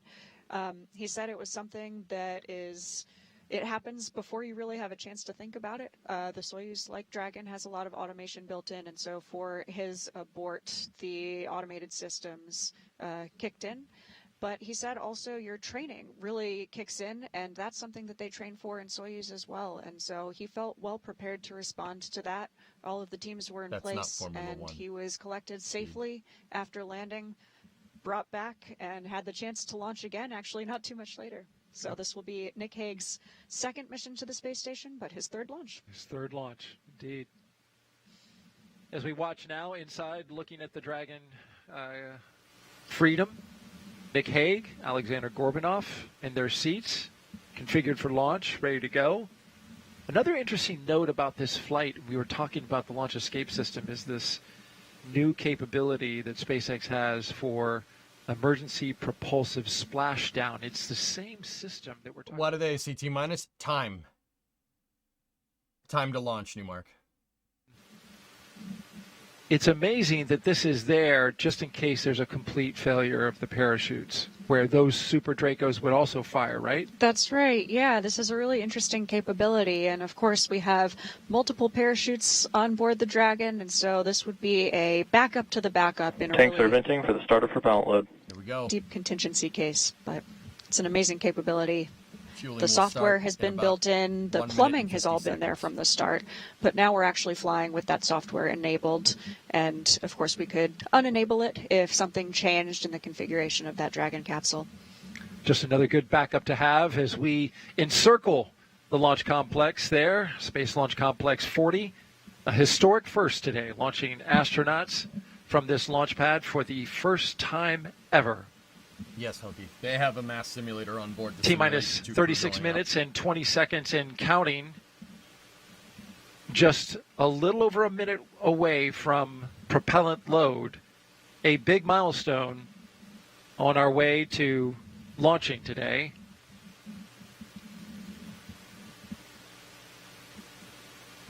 Are they really going to launch in the weather? Weather per the T0 last is update, Jens, 1:17 and 21 seconds. The weather from the last weather report was 70% probability of go, with cumulus cloud, flight through precipitation, and surface electric as concerns, but 70% go is trending in the right direction. It was 45% before that. Necessary to catch up to the International Space Station. It's the most efficient time of this day to launch They there, probably put more stuff on it, Hokie, but I'm not sure. using the least amount of propellant that you would have to otherwise. And Tech. propellant is needed for a lot of things. Get the astronauts up, and of course we're bringing this booster back as well. Absolutely. Although we would like to think we are in charge, it's actually physics is the boss today. Absolutely. Physics is always the boss. Let's listen in now as they Okay. 10 start up seconds propellant till load. Start till prop load. Fueling. You should start to see some frost accumulate here on the rocket. Right Propellant load has started. Okay, here we go. There we go. There we go. This There is a we big go. milestone today. Echo. You can see that crew access arm is retracted from the Dragon. That is because we now have the launch escape system armed. What are the 4 towers surrounding the pad? propellant is Malone, a those are dynamic lightning operation. towers. Very dynamic operation. You don't want Start lightning flowing, hitting that. you know, The problem is kerosene, the rocket highly refined just kerosene, happens to be and then a lightning little rod bit later, shaped, liquid and it's oxygen. also made out of That's metal. right, yeah. So the we'll be lightning towers are there to make sure starting the to rocket load doesn't the, get hit. liquid You oxygen don't on need stage your 1. metal rod that's full of explosive T-minus fuel 34 and minutes, oxidizer 20 seconds in getting hit counting by to lightning. lift off of Crew Right? 9. We don't We've want got that. a scene inside the So they're SpaceX lightning Dragon rods. at the top of this There's a rocket. lot of lightning down in Florida. It's the Spacecraft lightning called capital of the world. So yeah, you really Alexander want to make sure you Gorbanov, the don't mission get hit specialist, with that. Nick Hague, the commander. The Launch booster team is now doing a return to preparing launch site. Yep. to continue the propellant load. So here's the thing, guys. SpaceX had a spare suit up there already that Sunny had the measure, just Sunny fit into. The suit that they brought up, the suit that they're bringing up for Butch that's on the capsule is, they only have one suit. One suit is already up there for Sunny. The suit that they're bringing up there for Butch was taken off of his measurements that they took for the extravehicular mobility unit for doing EVAs up in space. So they have his measurements, and they made a suit for him. And yes, it was pretty dang fast, which is super cool. And no Apollo 12 needed either. The surface electric field rule is because of that pucker moment, Tech. I talked about that a little bit earlier on stream. Yeah, definitely don't want to make the lightning rod-shaped thing a lightning rod. You know what I mean? In science, we have experiments mounted on the outside of the station that are looking at Earth. We study our own bodies and how they react to space, to weightlessness, to radiation, and that helps not only us go on. So do we actually know what happens to when lightning hits a rocket? No, Marion, and that's why you don't take the chance. I mean, it'll probably be fine, right? It's probably not a big deal, but also you don't want to risk that when there's people on board. You don't want to risk finding out if it's a big deal. Right, which is why, once again, this is what we talked about a little bit earlier. It's Florida. It's Florida. The weather's going to change. Wait 5 minutes. So just wait till it's sunny. Yeah, at the very worst case scenario, it's just going to be you just launch tomorrow, right? It's not that hard to just get out of the spacecraft and then get back in tomorrow, right? But it's the fact that you don't know. It's what's called an unknown unknown. You don't know what's going to happen when lightning hits that thing because you don't know where lightning is going to hit on it, right? The only thing that carries 1.21 gigawatts is a bolt of lightning, but unfortunately you never know when or where it's going to strike. You don't know where the lightning's going to hit it. How can you test for that? You're never going to know. The best solution there is, because that is a very big question mark, is to just launch when it's sunny. Launch when there is not lightning. Right? Just wait a second. It'll go away. That allows us to recycle water and create water for us to drink. It's delicious. Microgravity isn't just a curiosity. It's a game changer in the fight against diseases back on Earth, paving the way for breakthroughs that benefit us all. They were just incorporated into the ISS Crew Junkie. They were never stranded. They could have come home at any time. Axiom 3 on board but the International they're Space Station. joining this crew up there for a long-duration mission. NASA just rotated them into their regular mission rotation. We are not just spectators. We're gaining unprecedented insights into the world we call home, and we're sharing our findings openly. We're not just achieving results today. We're sparking inspiration in future generations of explorers and embracing the power of global collaboration as we reach for the stars. What was your favorite experiment on the International Space Station? Toby, great question. My favorite experiment was the one that I got to eat. It was us growing hatch chili peppers in our plant habitat. Station Huntsville on 2. We have video in Node 1. Look at those chili peppers.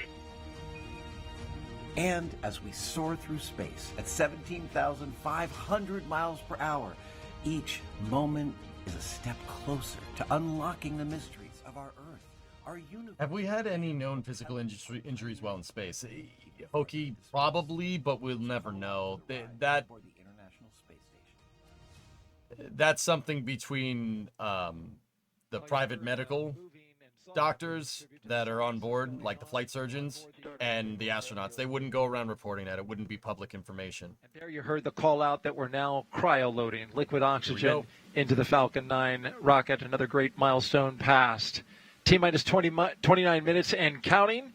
And here's now more about the crew that's going into space today. U.S. Space Force Colonel Nick Hague is your Crew-9 commander. He was selected by NASA as an astronaut in 2013. That's right, Hub. This will be his second space flight to the International Space Station in 2018. Sandy, you bet those peppers were out of this world. Malfunction after launch. And they were forced to abort, but landed safely 5 months later. 5 months later, I should say. Hague launched on another Soyuz and served as flight engineer for expeditions 59 and 60. He spent a total of 203 days in space and performed 3 spacewalks. The Kansas native is a test pilot and a distinguished graduate of the United States Air Force Academy.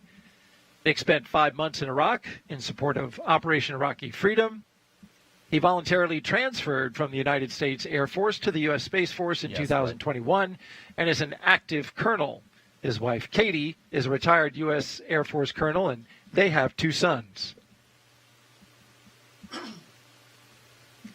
This is mission specialist Alexander Gorbanov's first flight to space ever. Thanks, Sandy. He studied engineering with qualifications in spacecraft in upper stages from the Moscow Aviation Institute. Gorbunov graduated from the military department with a specialty in operation and repair of aircraft, helicopters, and aircraft engines. Before his cosmonaut selection in 2018, he worked as an engineer for a rocket space corporation and helped support cargo spacecraft launches from the Baikonur Cosmodrome. Alexander and Nick are an excellent pair. They've trained together for a long time alongside Stephanie Wilson and myself. Highly trained and ready to go. T-minus 27 minutes and counting until liftoff. Let's head back out to NASA's Megan Cruz, who's joined now by NASA Administrator Bill Nelson and Deputy Administrator Pam Melroy. I am, and it's so great to have them here at Florida always. You know, Administrator, the weather seems to be improving, so we're hopefully poised to send another 2 astronauts to the International Space Station, where, of course, you know, we've had American astronauts there continuously for over 20 years. Talk to us about how international partnerships really help with American ingenuity in space. Well, first of all, it shows that we are looking beyond our borders because we need our friends out there in other countries. And they have contributed greatly to this program. So, for example, on the big rocket that's going to go to the moon, it has the European support module from the European Space Agency. On our space station, there were originally about 15 international partners, and the number of countries that have used the space station is upwards of plus 40. So it is very much an international space program, and that's why it's called the International Space Station. And actually, I'm going to ask you one more question since we're talking about how the International Space Station is really a test bed for us as we return back to the moon, go farther to Mars. Let's talk about the Artemis 2 mission. Are there any updates for that as we look forward to sending 4 astronauts to orbit the moon? Well, we are looking forward to the next flight, Artemis 2. The crew has been named. Reed Wiseman is the commander. They're going to do everything in preparation for the 3rd Artemis, which will be the one that will go into lunar orbit, hook up with a SpaceX lander, and we will have then the first woman and the next man will walk on the moon. Yeah, something exciting to look forward to. Now, Deputy Administrator, let's go back and talk about Crew-9 now. So, you know, we're launching with 2 empty seats. That's so NASA astronauts Butch Wilmore and Sunny Williams can return with Nick and Alexander early next year. What have Butch and Sunny been able to accomplish on the ISS since they got there in June? Well, the good news is having 2 extra sets of hands means more than 80 hours a week of extra work that can go into critical science, but also maintaining the station. So they have really contributed. Crew time is really precious on orbit. It feels like there's never enough. Yeah. But I would like to highlight a couple of experiments that they have been working on that I think are exciting, both because of how they impact future spaceflight, but also people here on Earth. So the plant management, a water management experiment, which is testing different techniques for transporting water to plants. Now, in space, in microgravity, water doesn't flow the same way without gravity to take care of it. But what's interesting is not only will that help us when we go to the moon and we go on to Mars, the ability to grow our own plants, but it also affects hydroponic systems here on Earth. The other experiment that I think is really significant is looking at taking some tissue cultures of the bone marrow that creates platelets, right? Very important in our blood system. And they're going to grow them in cultures. And part of that is to look at blood clotting and how those cells develop and how it might work in space. Right. But it also is going to help us understand blood clots better here in gravity by being able to compare the two. I know, so they are great doing experiments. very significant science. Yeah, it's always so great to have veteran astronauts there as well. All right, so let's head back over now to our commentators in Hawthorne, California. Thank you both. Thank you, Megan. As we continue to count down, let's take a closer look at the vehicles that will be taking Crew-9 to the International Space Station today. Falcon 9 is a 2-stage rocket developed and manufactured by SpaceX, known for its safe, reliable, and cost-effective access to space. It's also the first and currently the only orbital-class rocket capable of reflight. Sitting at the top of Falcon 9, Dragon and its trunk stand over 26 feet tall. There are 2 windows on the spacecraft, plus 1 under the nose cone. The nose cone opens shortly after launch to expose the forward bulkhead thrusters and docking mechanism that will connect to the space station. Dragon's trunk holds solar cells, which power Dragon while it's in free flight. The trunk can also carry unpressurized cargo. Dragon has 16 Draco thrusters that can be used in space to help navigate the spacecraft to its destination, each providing 90 pounds of force. That doesn't include the 8 Super Draco thrusters used for an abort, which are no longer active once the crew is in orbit. Dragon has played a significant role in advancing our future in space by safely transporting crew to and from the space station.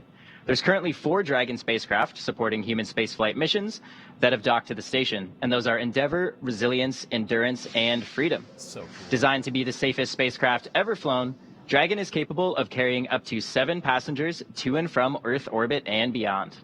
Crew-9 is SpaceX's 15th human spaceflight mission since 2020, when Dragon became the first private spacecraft to take humans to the International Space Station. Dragon has completed over 47 launches and flown 54 astronauts representing 14 countries. Throughout all of those missions, Dragon has helped support more than 1,000 experiments. Altogether, the reusable Dragon spacecraft have completed 8 human spaceflight missions on behalf of NASA and visited the station 42 times under NASA's commercial resupply and commercial crew programs. And through all of that, Dragon has proven to be quite a versatile spacecraft.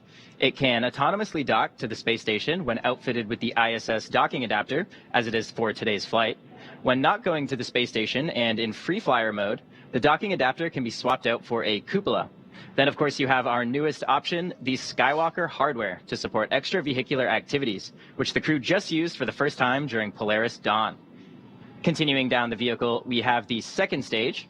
The second stage is powered by a single Merlin vacuum or MVAC engine, and this engine is optimized to perform in the vacuum of space.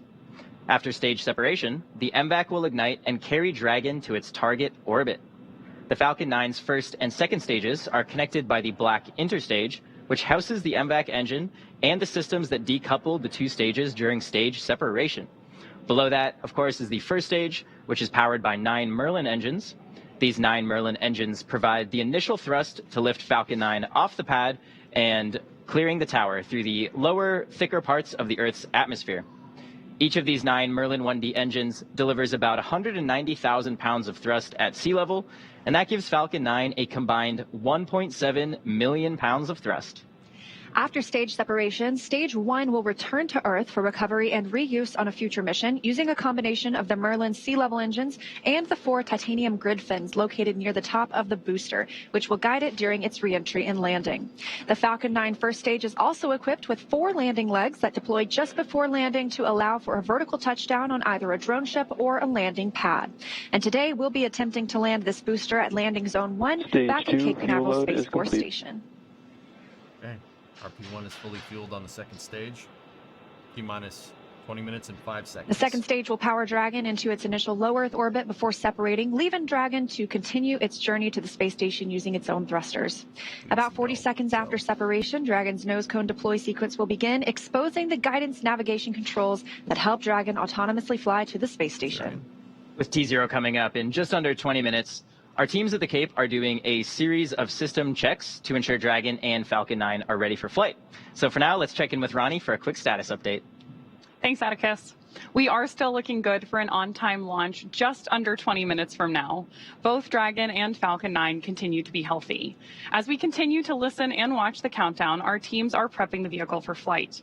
Propellant loading of both RP-1 and liquid oxygen began at T-minus 35 minutes. We also heard the call out that the launch escape system is now armed. The launch escape system is designed to propel Dragon away from Falcon 9 in the event of an emergency during launch. The range, which is monitoring the keep-out zones, among other key flight requirements, also continues to report no issues, and they are go to support today's launch. As you heard earlier, weather is also looking good, and we are still tracking roughly a 30% chance of violation at our target liftoff time. But we are optimistic that we're going to have good conditions at that T0. Now, as a reminder, today we have an instantaneous launch window driven by our planned rendezvous point, the point at which Dragon and Station will meet in orbit. So what they're doing here is there's an oxidizer line that goes up into the second stage for the second stage oxidizer tank. You got to take the oxygen with you to make combustion. There's no oxygen up there. It's easier to take it as a liquid. So we got an oxidizer line and a fuel line for the second stage. At T-minus 20 minutes, what they do is they start chilling down this line, hence that big vape cloud that's coming out at the side of the transporter erector here. The lines need to be chilled down, because if you flow oxygen, which is really, really cold, through a really, really hot pipe, it's going to turn to gaseous oxygen, and you can pneumatically pressurize the pipe and turn it into a geyser. You don't want to do that. You need to get the oxidizer into the rocket, not out the side. So what they do is they're in what's called a slow fill, where they start filling liquid oxygen up the line, and at the top there's a vent that gets all the air out. Once the line is fully bled and ready to go, they'll initiate second stage fueling operations. You'll hear the call for that. And will track the autonomous docking of Dragon Freedom on Sunday when they enter joint operations. This will happen when the spacecraft enters the approach ellipsoid, the invisible boundary that helps us monitor arriving and departing spacecraft. Once docked, Dragon Freedom's crew will perform a series of leak checks, then work to open the spacecraft's hatch before floating into the station to begin their 5-month stay. We anticipate that the hatch will be opened about an hour and a half after docking.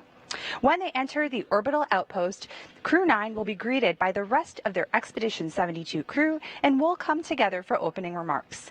The anticipation for launch continues here in Mission Control. How's it looking on the Space Coast, Daryl?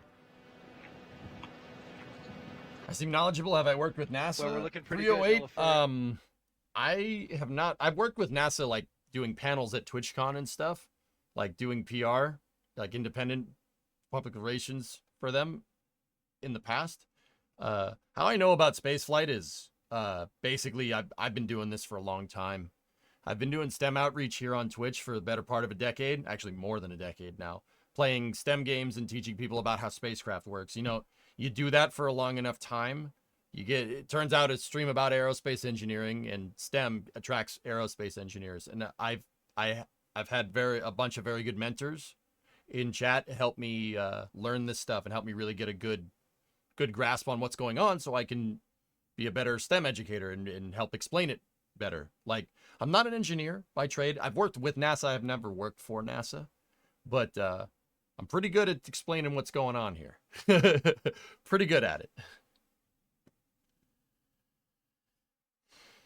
Guest here on set now, NASA astronaut Stephanie Wilson is here, joined us alongside Zena Cardman, both of you NASA astronauts. It is so good to have you both here. You both trained for Crew-9.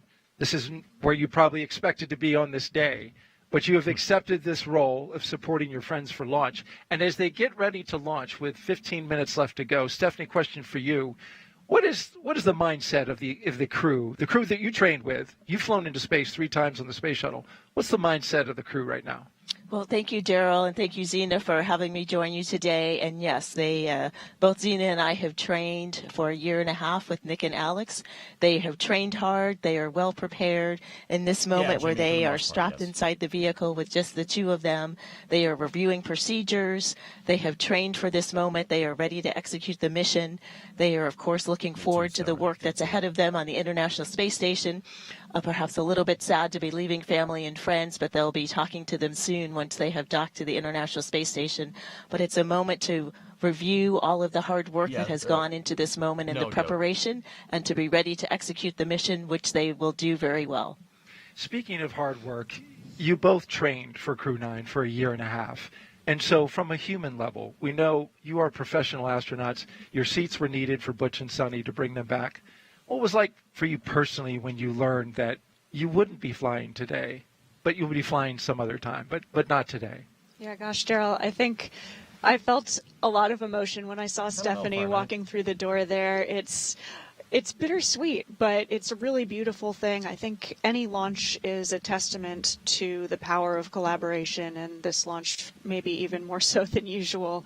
I think from my perspective, it's a privilege and a choice to take part in something that's larger than yourself, and that's a choice that I make today and the next day and the next day. So in this moment, it's feeling exciting, it's feeling bittersweet, but for the most part, I'm feeling a lot of joy and pride in our space program, and so excited for our crew members, especially Alexander. This is his first launch to space.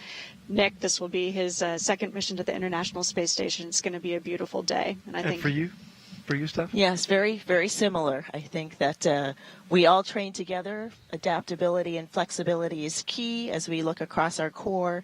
You know, we all train for various roles, and we select people that can serve in various roles and can be seamlessly thrown into different roles. And excited for them. We're always excited for our colleagues to have an opportunity to launch into space. Of course, we wish we could be with them. We have trained with them for this time. We, of course, want to be together. We have built friendship and camaraderie and learned for the roles for the Crew Dragon and for the International Space Station. But I'm very excited for them, looking forward to hearing their stories from space and for seeing them launch. And that launch just 12 minutes away, a little over 12 and a half minutes away, the Falcon 9 rocket.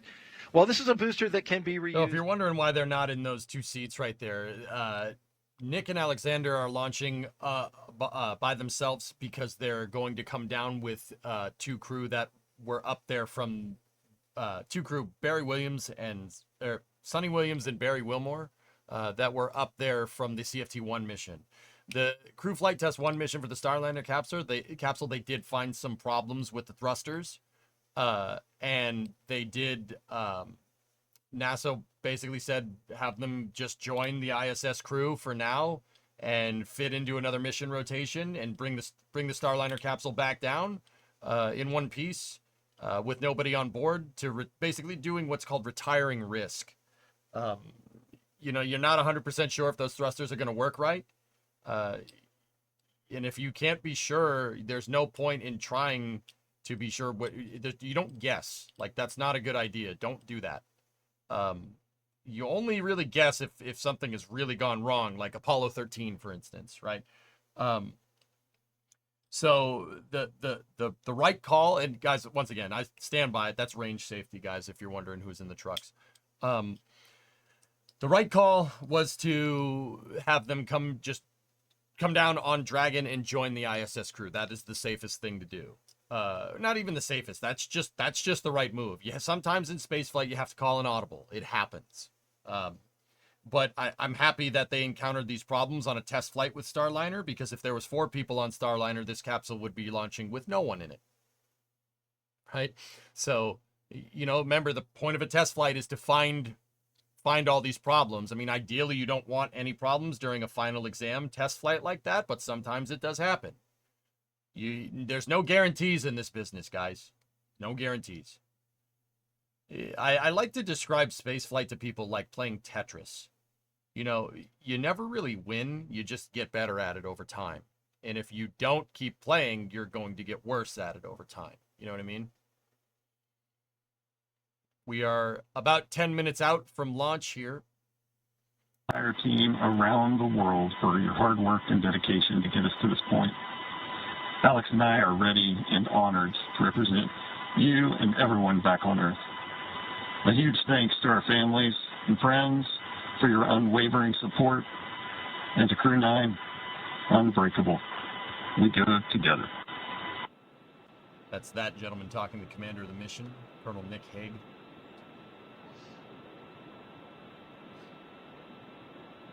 SpaceX copies. You've proven you're ready, Dragon, and we're looking forward to seeing a full capsule at splashdown. Really exciting commentary there from... All right, guys, so what I'm going to do here, I'm going to run ads right now. I don't like ads. I think they're intrusive and annoying and help it make my job harder, having, like, you know, if somebody sees ads when I'm trying to explain something to them. However, if we run ads right now, we won't get pre-roll ads during the launch. So if somebody's coming in and sees a thumbnail of the rocket launching, they click on it and they can come right into the stream. Also, that makes it so the people that don't have a subscription, you won't get ads during the freaking launch. So I'm going to run them now. I don't like running ads. Sorry, it's very distracting. I can't stand them. I don't care if it makes me money. I can't stand them. I hate them. But it's the right thing to do right now so you can get an uninterrupted ascent. So I'll see you on the other side, Ray.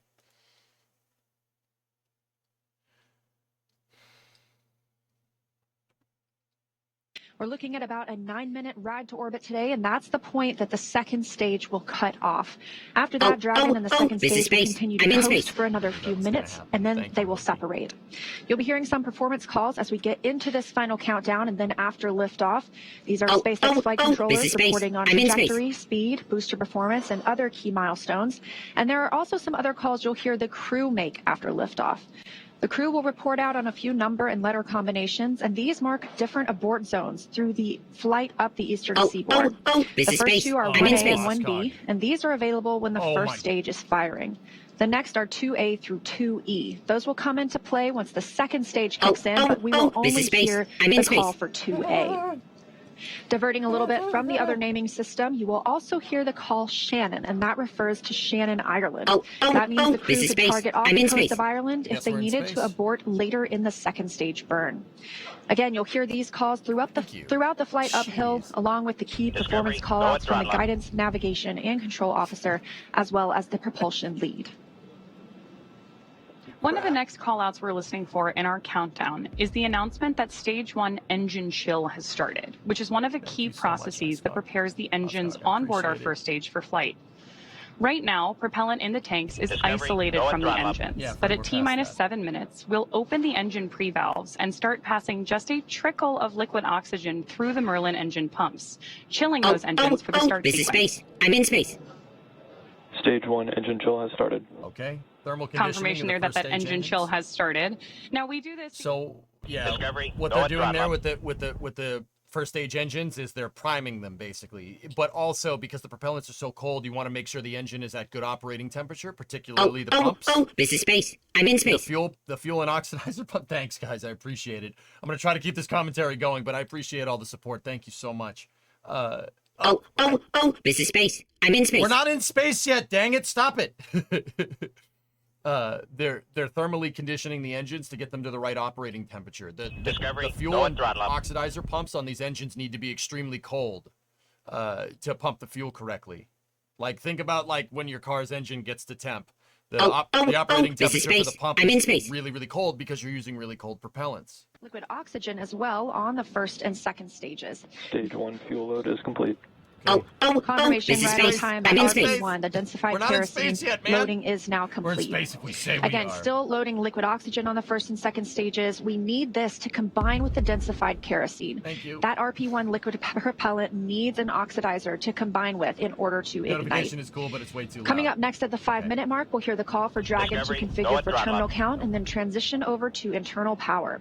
And then we'll hear the propellant tanks on Falcon 9 are getting ready to pressurize, which means they'll have some additional rigidity and structural support for the rocket as we get ready for the strong back to retract.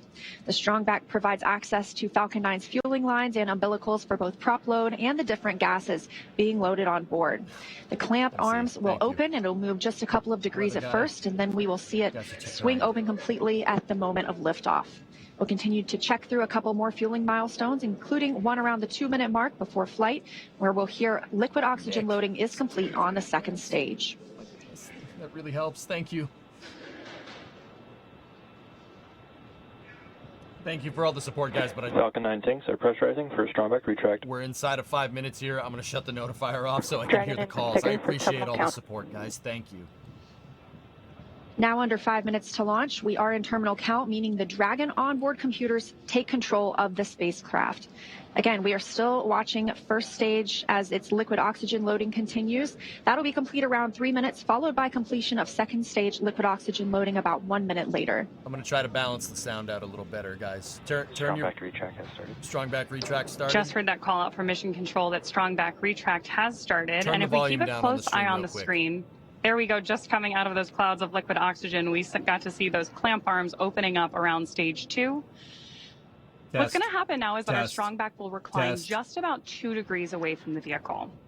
But the TE will throw back all the way to 45 degrees at liftoff, clearing the way for Falcon 9 to leave the pad. We should be balanced now. Thank you for letting me know. Thanks, Brimo. As Leah mentioned, that strong back does route the vehicle's fluid and telemetry lines all the way up to the rocket and our spacecraft today. Strong back is moving this way slightly. When the spacecraft goes, Good views this of equipment the is going to strong fly back that moving way away from really, really Falcon quick. 9 and Dragon. They're on the bottom right-hand side of your screen. With that, we are just about 30 seconds away from LOX load completion on board the first stage.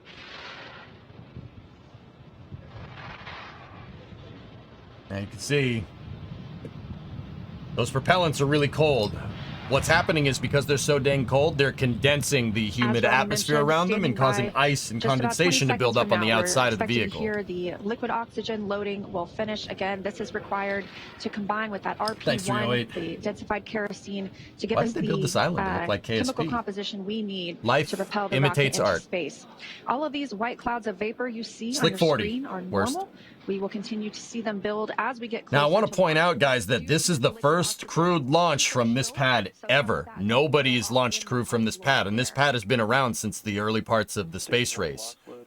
Actually, it's more like the mid-1960s. Yeah, this is the first crew launch from Space Launch Complex 40, or Slick 40 for short. Load complete on the stage 1, and that Dragon is on 2 internal on board. power. Agent. We are expecting LOX loading to last for just about another 30 seconds on board stage 2, and then we should see a vent down of the TE LOX lines. That's going to produce another one of those large white clouds moving away from the vehicle. Again, as Leah just mentioned, that is totally normal and happens when that cooler liquid oxygen that's venting off the surface of the tanks comes into contact with that humid Florida air along the space coast. Okay.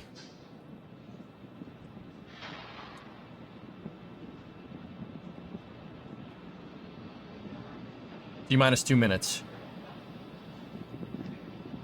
All right, guys, I'm gonna just... We're standing by now for stage 2 liquid oxygen loading. I'm not gonna be looking at chat as much during the ascent. I'm gonna be watching here and giving you guys call-outs to try and explain what's going on. So just bear with me here. If you have a question, we'll wait till they're up in space, and then we'll go back to doing Q&A. With confirmation of that liquid oxygen load, gas closeout has started. Okay. Expect loud venting. So, right on time, that gas closeout has begun. So we are now isolating all the feed lines for the different gas systems from the Falcon 9 rocket. Those will then get vented overboard through the umbilicals and the strong back itself. And so like I said before, they prime the fuel lines to fill up the oxidizer in the second stage, and now they're evacing the lines. They're purging the lines out with nitrogen and opening up that vent, and so the remaining oxygen gets shot out the side and it turns to gaseous oxygen, what's called GOX in the industry, and gets pushed out the strong back. The idea is that you don't want anything that can make stuff explode. You don't want your fuel and oxidizer in here. You want it in here. So they evac that stuff to minimize fire risk on the pad. The flight computer on Dragon will switch to countdown mode. And we've also heard the flight termination system is armed. Go for launch. Okay, launch director reports go. Falcon 9 is... Freedom is go for launch. Entered its entered startup here at T-minus 1 minute. For launch. SpaceX reporting Crew reports good. T-minus 30 minutes, or 30 seconds.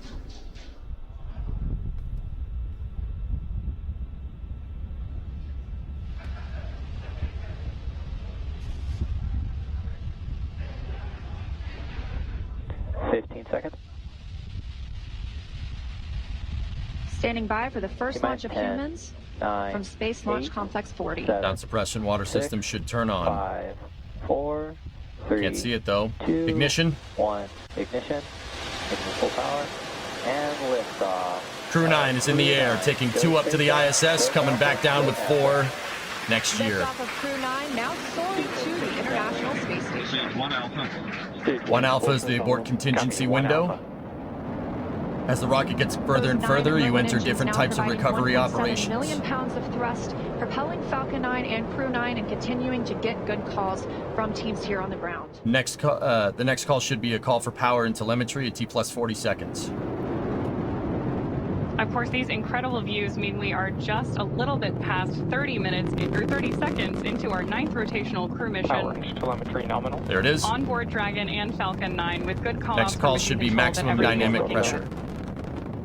With that, stage 1 is throttling down to pass through max Q, which is the period of maximum dynamic pressure on Falcon 9 during ascent. Great shots. Max Q. Confirmation of So that. max Q refers to the peak aerodynamic compression load that's exerted on the booster. Basically, once you start going fast enough, you can't move the air out of the way. You can't move the air out of the way. It just compresses on the top of the vehicle. That compression is trying to accordion the rocket. So you throttle down your rocket engine so you don't crush the thing. They'll throttle back up once they get up into the 1 Bravo. Once they get into the higher parts of the atmosphere. Once again, 1 Bravo denoting abort contingency there. We're in the second and final abort mode for the first stage and continuing to get good performance. And vac chill is underway. Second stage propulsion thermal conditioning has started. Basically, they started priming the second stage engine for firing, which should happen about T-minus 2 minutes and 30 seconds. Engine cut off, where the 9 engines on the first stage will cut off ahead of the first and the second stages, and then will separate from one another. Then that single Merlin vacuum engine on the second stage will ignite and continue to carry Crew-9 to orbit while the first stage begins its journey back to Earth. Note that the exhaust from the rocket gets wider and wider as pressure is falling off as they get higher up. Over 2,600 miles per hour.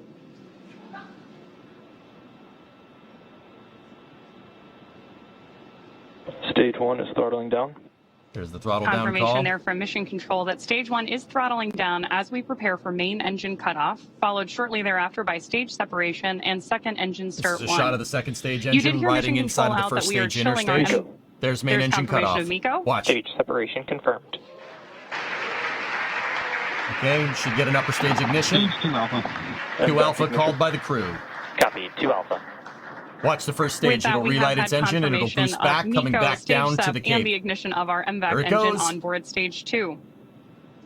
Our next major milestone is going to be the beginning of Stage 1 boost back burn, which is expected That's the second in stage right there. just a couple of seconds here. That's so good, man. Oh, that's so cool. That never gets old. Of course, if you are First just joining stage us, just you've got turned views around of and our it's gonna first come stage on back the to the left-hand cape side of and your it's gonna screen land. and of MVAC burning with our Crew-9 astronauts aboard up in space on the right-hand side of your screen. That was a Now great we are coming up separation. on 3 Everything minutes looked and real 20 good there. seconds since liftoff today, traveling over 4,000 miles per hour and 76 miles downrange.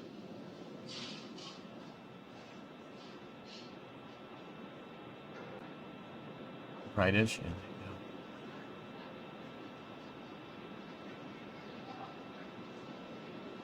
As our Everything first looks stage makes good. its way back to Earth, we are tracking a landing attempt today at Landing Zone 1, not too far from where we lifted off in Cape Canaveral, Florida. So what you SpaceX nominal trajectory. Okay, guidance and control is calling for a nominal trajectory. That's a nice way of saying the rocket's flying in the right direction. Everything looking good. Everything is looking good. Because everything's looking good. And we're getting good performance on that single Merlin vacuum engine on the second stage. The crew's G What a view. load dips right now. We are going to prepare to hit the separation event. Right now they're about 1 G, which is That's right, about what we're Andrew. used to experiencing on Earth.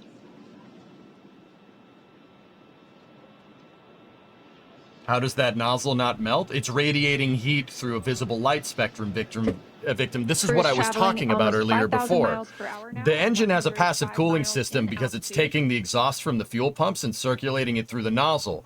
But also, the metal alloy that this nozzle is made out of allows it to radiate black body, well, it radiates light through black body radiation. Basically, the nozzle glowing is what's keeping it cool. Yeah. That's the cooling system. It's a passive cooling system. It just happens. But yeah, if you introduce too much heat, it'll go. But this is right in the sweet spot. Got a good trajectory there. Now, as I mentioned, those grid fins are the primary mechanical structures that we use to steer the booster back toward its landing zone, which today is LZ1 at Cape Canaveral. Just as kind of a quick point of What you're seeing, Skeleton, coming off the first stage over there is the nitrogen thrusters. If you take nitrogen gas, cold gas thrusters, and you outgas it into the vacuum, it'll go through a very quick phase change before it hits the vacuum. And what's going to happen is the nitrogen will solidify, and you get those snowflakes thing. It's actually solid nitrogen that you're seeing come off the booster. And then over here on this side, oxygen is going to do the same thing. There's a good shot of the thrusters firing on the first stage as it comes back down. The next step that we're going to get here is the entry burn here, or my personal favorite part, supersonic retropropulsion. It's when the first stage is basically going to slow itself down by firing its engines. But also, the firing its engines just doesn't slow the booster down. the outgassing from the engines actually acts as a heat shield and is what allows the first stage to come back down in one piece. That's why it's called supersonic retropropulsion. What that actually does is envelops the rocket in a cool thermal medium from the rocket engines. You'll see it happen here in a moment. And that actually is something that was pioneered by NASA for landing on Mars. But you see how the gases are propagating out of the bottom of the vehicle there. That was a really short burn. But see how they were propagating out of the vehicle? It kind of made it look like a heat shield. It's essentially doing the exact same thing as an ablative heat shield, because that's what an ablator heat shield does. A regular heat shield just burns off, and that cooler column of gas is what shields the capsule from coming back down. The rocket engine does, the first stage does the same exact thing, but it does it with its engines instead. It fights plasma with fire, which is pretty cool. Now the grid fins are really going to start to take over as the thing gets further down into the atmosphere. Dude, look, she's flying. There from mission control. Oh! Freedom copies, nominal trajectory. Nominal trajectory call out. That is a great shot of the booster. Landing burn. Come During on, which time we'll light three of the Merlin engines on board the first stage. And we expect to see that landing burn just about a minute before we expect Dragon to be inserted into orbit. Landing burn has begun there. Phases of flight, both for our first stage and our Crew-9 astronauts happening landing here at legs the same should time. be deploying right about now. Good landing leg deploy. Sonic booms. Back of the Cape. And we got a good touchdown on the first stage. Stage 2, FTS has faced. It's so cool. It's still cool, man. I've watched so many of these. It's still cool. I don't care what anybody says. And now, of course, we are continuing That's to follow amazing. our Crew-9 astronauts on their way to space. Okay, we should hear the call here from Nick Hague for Shannon, indicating the last abort contingency procedure before they make it into space. 600 miles per hour and 611 miles downrange. Just over 8 minutes since liftoff today, so we are expecting to see this continue to fire until just about the 9-minute mark, at which point this engine will cut off. And of course, Dragon will coast for a few minutes, still attached to the second stage. Stage 2 is in terminal guidance, indicating it's basically flying on its own. It's using its own inertial navigation for flying.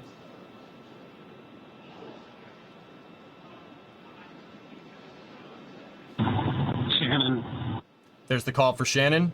Last abort contingency procedure. That call is for Shannon, Ireland. That would be the abort zone if we were to abort at this point in the flight. However, we are continuing to hear good calls about Dragon's performance. I'll get back to you on that, Axel.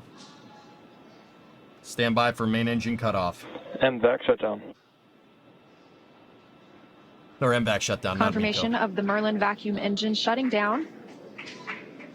So there you go. You should get a call. SpaceX, nominal orbit insertion. There you go. Good call. Good parking orbit insertion. Copies, nominal orbital insertion. We got a good From reply mission from the control crew. and our crew that we have had nominal orbit insertion. Launch escape system disarmed. LES has been disabled. This right here is a shot looking up the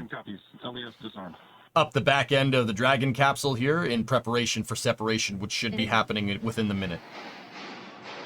In 9 quick minutes, we now have 2 new crew members on their way to the International Space Station, having taken off from Space Launch Complex 40. There ain't no junk in the trunk, Chad. The crew now being in a good or expected orbit. We'll continue to coast for these few minutes, and there's a live shot inside of the capsule, baby. And then we get our first views inside the capsule of our 2 crew members, Nick Hague and Alexander Gorbanov. Great. They are just continuing to stay in their suits and in their seats during this dynamic portion of the flight. We're going to continue to coast for a few minutes after this second stage engine cutoff. This allows the rates and motion from that long burn to settle out.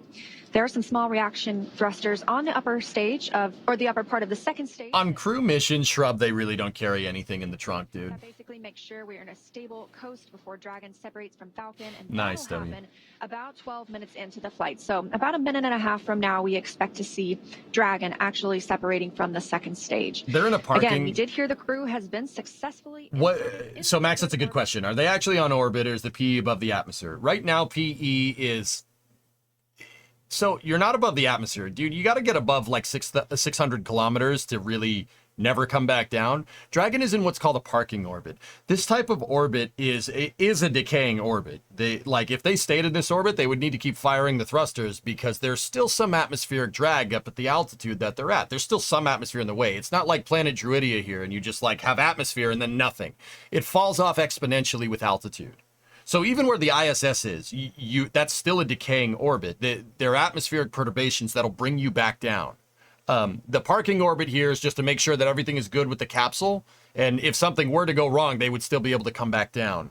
Now, don't get me wrong. They can come back down at any time. But the parking orbit is just right now in the interim. They'll change it here in a second after separation. They'll fire the thrusters and they'll really get the circularization good. Currently standing by for that separation, which could happen anytime in the next couple of minutes. Hey, WD-40, thank you for the raid, buddy. Currently, you can see the crew is just relaxing in their seats. They are definitely vigilant, though. They are able to monitor those crew displays in front of them, keep up with what's going on in the mission.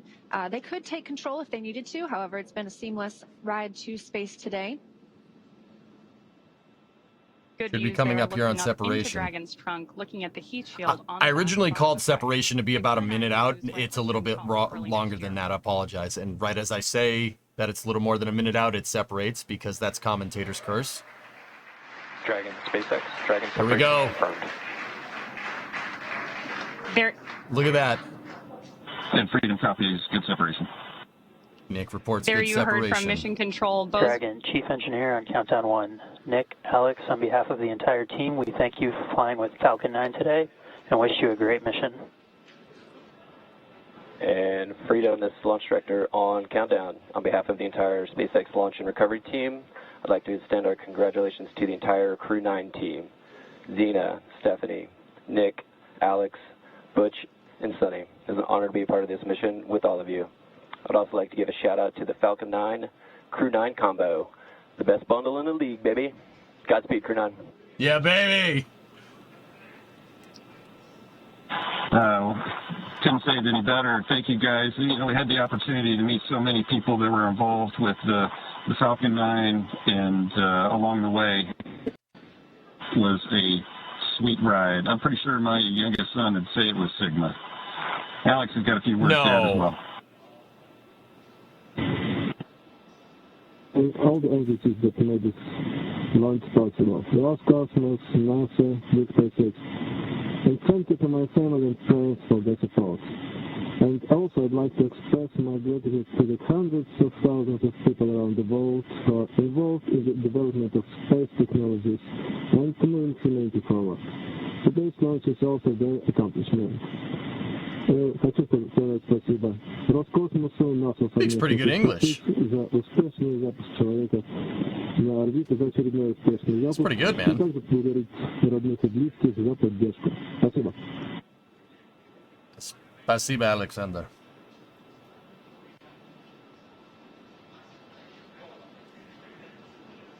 Nick Hague said, as his sons would say, it was a Sigma ascent. Incredible words from our commander and great views of Dragon up in orbit on your screen right now. No! No! Don't do that again! It's been about 14 minutes and 30 seconds since.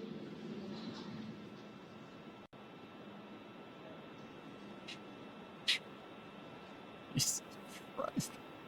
It's so bad. Coming up on 15 minutes now since liftoff today. You got a quick look inside the capsule. Dragon SpaceX, we had a nominal dehumidifier activation and service section Draco checkouts. Nose cone deploy is in progress. And Freedom copies all. Thank you. There are recovery ships in position all along the ascent corridor, John. Confirmation there that our nose cone deploy is underway. Bob, that I'm means not that the 6 hooks that hold the nose cone in place during launch and the ascent portions of flight. Let's just say what he said is the new generation's way of saying it was awesome, okay? And call it that. Number of critical systems for the flight up to the space station, including the forward bulkhead thrusters and the docking hatch. Oh, there you go, Inko. We have nominal skibbity orbit. Incredible views from our crew up in space on your screen right now, but I'm sure it's nothing compared to the view out of Dragon's window as they make their way to the space station. Come on. I can only imagine. And that journey to the space station will take about 28 hours, so they won't arrive until tomorrow afternoon. In the meantime, they will have the opportunity to get out of their suits, to get out of their seats as well, and kind of just enjoy the ride. They're going to shift into some off-duty time. That allows them to prepare any food that they would want to. That allows them to maybe even call down to the ground. They will also obviously get some sleep before a really big day tomorrow, monitoring the arrival and docking to the International Space Station. Of course, we're going to cover all of that live. I'm really looking forward to seeing 2 more crew members float into the orbiting laboratory. And if you're just joining us, we did lift off now at 16 minutes and 29 seconds ago. That was right on time at 1:17 p.m. Eastern Time from Space Launch Complex 40 down at the Cape Canaveral Space Force Station in Florida. We have 2 members on board Dragon today. That's NASA astronaut Nick Hague, who's serving as the commander, and Roscosmos cosmonaut Alexander Gorbanov, who's making his very first flight to space. Once they arrive at the International Space Station tomorrow afternoon, they will be joining 9 other crew members on orbit. They'll be up there for about a week. A week is probably the best guess until the Crew 8 team. It is time for that crew to come home. Of course, they launched about 7 months ago at this point, and they will undock after they have completed a handover period with the Crew-9 crew, bringing them up to speed on everything that they've been working on for the last 7 months in orbit. So once they depart, we'll be back down to our typical approximately 7 people living and working aboard the International Space Station. Oh my God. That's a live shot on the second stage. Views from up in space today. Thank you, Dr. Gnome. Oh, look at that, man. I just want to point out this is a second Shot stage there of our broadcasting engine. We did get confirmation live several to your minutes ago television, of like right now. Like we're all just enjoying this like it's no big deal. We know that nose cone opening is underway as well. Those are a series of hooks and latches that allow the nose cone to open. And that nose cone is closed during launch to protect the docking hatch, to protect 4 bulkhead thrusters that we will use for some of the larger burns that help us get to the International Space Station. Right, 3-0, it's pretty rad, isn't it? One of the other things we're doing right now is going ahead and opening the ECLIS system, which stands for the Environmental Control and Life Support System, which will be activated inside of Dragon. Oh, God, Sarah, why'd you clip that, man? Now I gotta do... As Leah mentioned earlier, soon our crew will be able to get their visors open and get out of their spacesuits and settle in for that 28-hour ride to the International Space Station. Why are you doing this to me? Do they take turns sleeping in the 28-hour ride to space? Tally, good question. News there of the opening of Dragon's nose cone on the left-hand side of your screen. Do they take turns? No, the astronauts sleep. They sleep at the same time while mission control monitors the capsule. If you're wondering what their sleep schedule is synced to, it's synced to UTC. So for them, it is 6:37 in the afternoon. So they'll be sleeping soon. Well, not soon, but you get what I'm trying to say. Space Station. So a total of 14 humans are now not off the planet, but rather orbiting around it. Yeah, baby.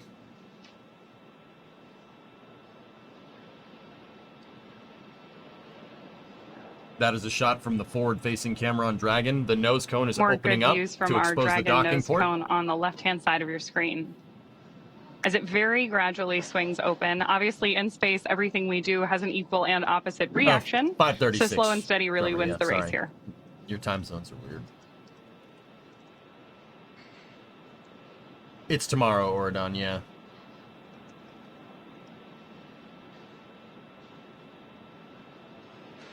No space, Stardust on the exclamation point Discord. Again, now 20 minutes since liftoff today. Dragon is flying free from the second stage, and it looks like they're about to enter an orbital nighttime. So now that they're at orbital velocity, that's 17,500 miles per hour, they are going to see 16 sunrises and sunsets a day.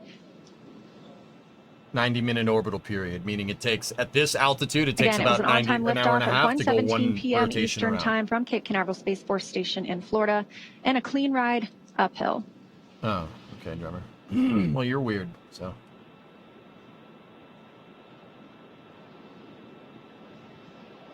Mission control does entropy, yeah, but the astronaut's sleep schedule is coordinated to UTC.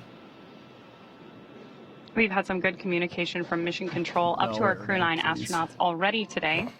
One of the things you may hear every time we communicate with the crew is a slight beep beforehand. That's called a Quindar tone, and actually dates all the way back to the early days of human spaceflight, and is effectively a radio signal indicating that we're communicating between the crew in orbit and our mission control team on the ground. You got spaceflight brain rot before GTA 6.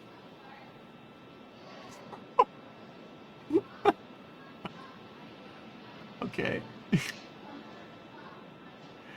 We now have views back inside the capsule. Dragon SpaceX, we had a nominal nose cone opening. We do have just about 3 minutes here left in the ground station pass if you've got any fluffy stowaways you'd like to introduce. Fluffy? And Freedom copies, good Draco checkout, good nose cone opening. And I just so happen to have a furry friend with me. Oh, yeah?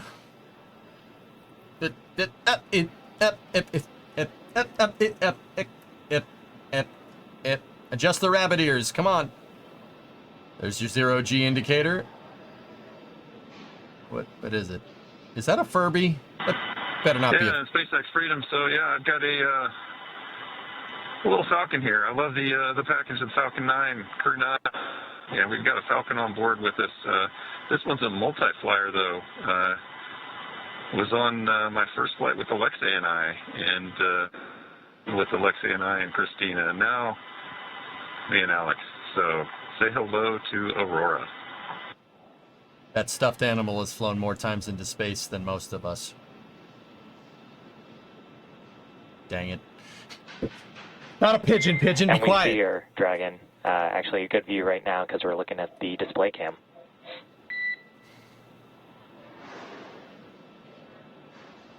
Okay, let me take a look here. And Dragon delayed call, but nominal TCS reconfiguration as well as forward bulkhead Draco checkouts. Thermal control system. And Freedom copies, good TCS, good Draco checkouts. Me too, Bob, yeah. It's true, Stride. That stuffed animal has flown to space more than some astronauts. Spectacular views of our Crew-9 astronauts and 0G indicator up in orbit. Human spaceflight has come so far in the last 5 years with Dragon. Since Demo 2 in May of 2020, SpaceX's Dragon fleet has launched a total of 54 crew members to space. 34 on behalf of NASA and their partners, and 20 commercial astronauts, including the first 2 all-civilian missions to space and the first 3 all-private passenger missions to the International Space Station. In addition to flying people, excuse me, SpaceX's Dragon spacecraft also enables researchers the opportunity to fly critical science to orbit. And that's just like what we saw with the 3 investigations that NASA's Human Research Program flew on Polaris Dawn. So far, SpaceX and Dragon have carried over 1,000 research experiments to and from low Earth orbit, both to the International Space Station and on our free flyer missions as well. From DNA sequencing to 3D printing, studies enabled by Dragon and the International Space Station test a variety of technologies, systems, and materials that will... I just got a little bit of deja vu. A cat walked through, and then another cat walked through again. What was it? The same cat? I don't know. They changed something. We're trapped. For our future among the stars, and continue our mission to make life multiplanetary. But for now, we'll be signing off from SpaceX, and we're going to send you back over to NASA. Okay, real quick. I want to show you guys this. I can read some of what's going on here. So right there, that's their orbital information. So you got velocity, current altitude, apogee, which is your high point in your orbit, and perigee, which is your low point in your orbit. That one right there, that reads 51.62. That's your inclination of your orbit. The inclination is basically how much your orbit is tilted relative to Earth's equator. So if you had an orbit that was directly over the equator, that would be zero degrees inclined. Dragon, because it's trying to get to the ISS, the ISS's orbit is 51.6 degrees inclined off of the equator, right? The reason why the ISS is in such a wonky tilted orbit is so the Russians can reach it, the Japanese can reach it, the Europeans can reach it, and us and the Americans can reach it. That's why it's in an orbit where everybody can get at it from their space center.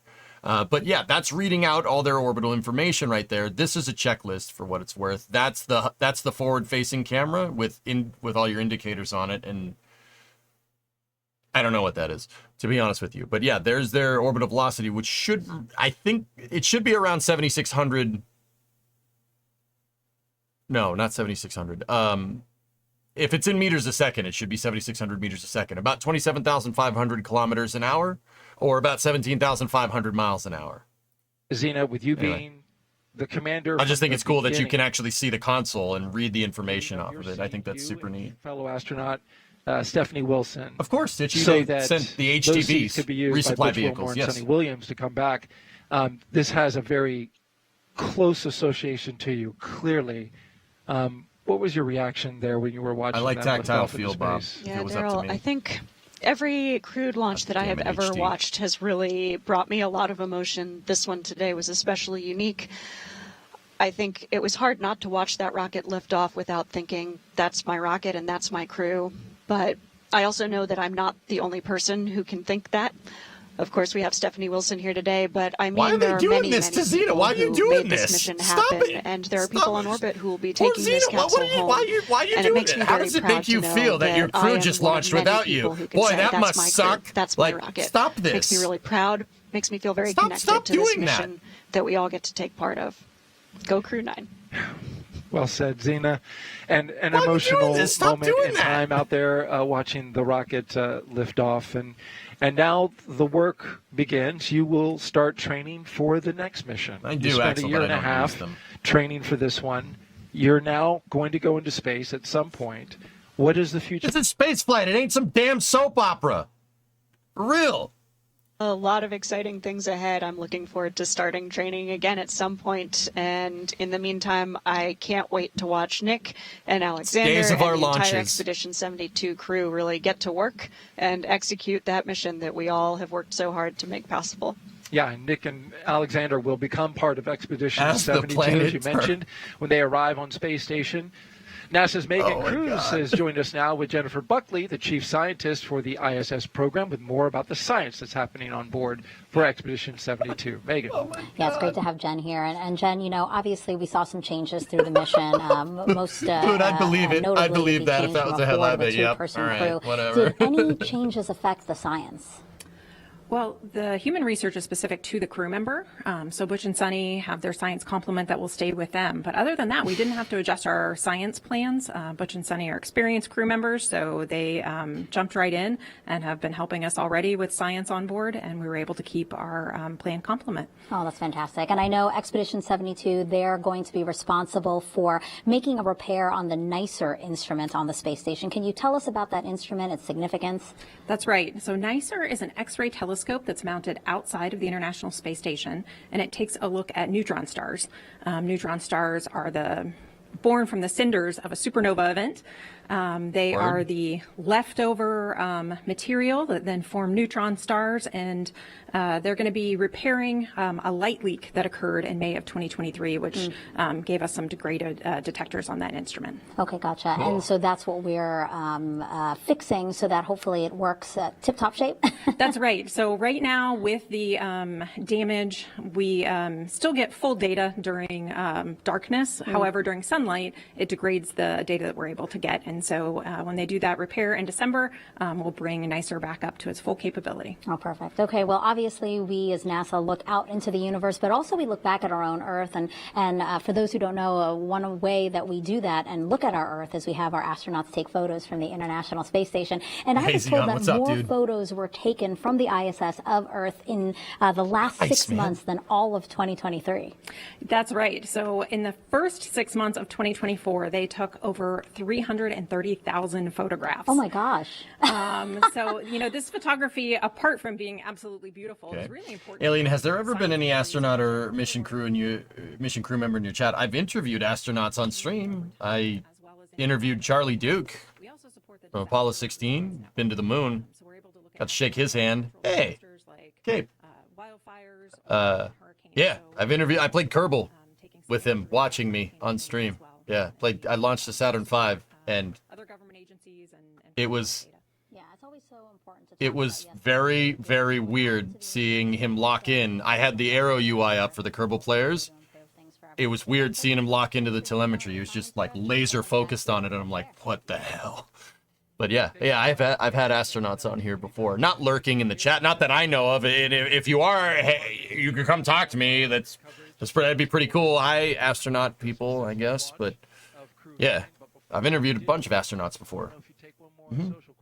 Yeah, I got to shook his hand. That was one of the greatest points in my streaming career, in my opinion. Maya, age 10, asks, I want to know, because I want to work there. Yeah, he actually called out that my Saturn V wasn't all the way into orbit. Yeah, he was, dude, that VOD is out there somewhere. The dude locks in, and I'm like, ah, oh God, I'm short. I screwed it up. You know? It was, yeah, awesome. From such different backgrounds. So all you've got to do is apply, and we'll see you soon. As a young girl yourself, you probably never imagined that you would be here. Oh, yeah, I sure did not. And you made it happen as well. That's right. Myself, but most especially all of the mentors and family and friends who made me who I am. Takes a team.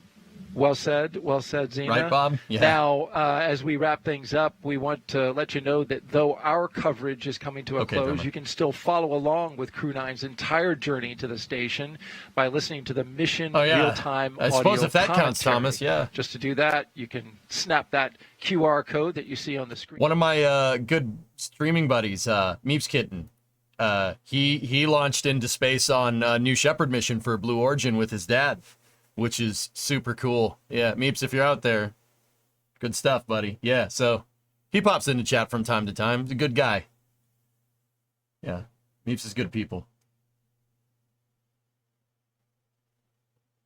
Some other guy was here with no hat. Oh, sorry, Chiresta. That's my bad. Yeah, Shrub. Yeah, Meeps is in here from time to time. Yeah, he's been to space. He's been above the carbon line. He hasn't been to orbit, but that's still cool. Like that's still pretty neat. Like, oh my gosh, you've been up there. You've been higher than like 99.9% of the population, and you've been a place where only thousands of people have gone.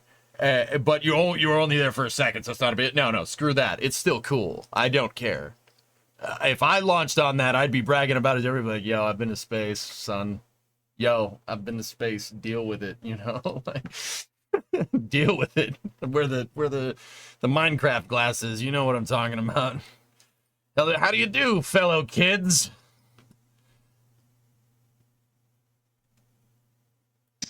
Your experiences, your knowledge, but most of all, your heart.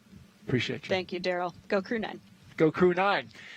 All right, with that, we're going to wrap it up and wish you a great day. An important reminder, though, about an upcoming launch in a few weeks here at the Kennedy Space Center in Florida on October 10th at 12:31 p.m. Europa Clipper is scheduled to lift off aboard a SpaceX Falcon Heavy rocket on its 5.5-year journey to Jupiter's moon, Europa. You can watch it live right here on NASA Plus starting at 11:30 a.m. Again, huge thanks to all of our guests, for everyone who joined us today. But most importantly, we appreciate you for being here and watching. You can keep up with any Crew-9 updates. Oh my gosh, he's talking about me. The online resources you see on your screen now. Right. For everyone here at NASA and SpaceX, have a great rest of the day. We'll look forward to seeing you again soon. But we leave you now with a moment looking back at the highlights. How about you tell us when it's going to dock? Yeah, don't worry, guys. I got you covered. So, Crew-9 is going to dock at 5:30 p.m. Eastern tomorrow. And yeah, we'll probably be here for it. Mm-hmm. And by probably, I'll be here for it. We're going to pick up as much coverage of this mission as possible anyway. Get back to what they were doing. Nick Hague and Alexander Gorbanov here in suits that are looking good.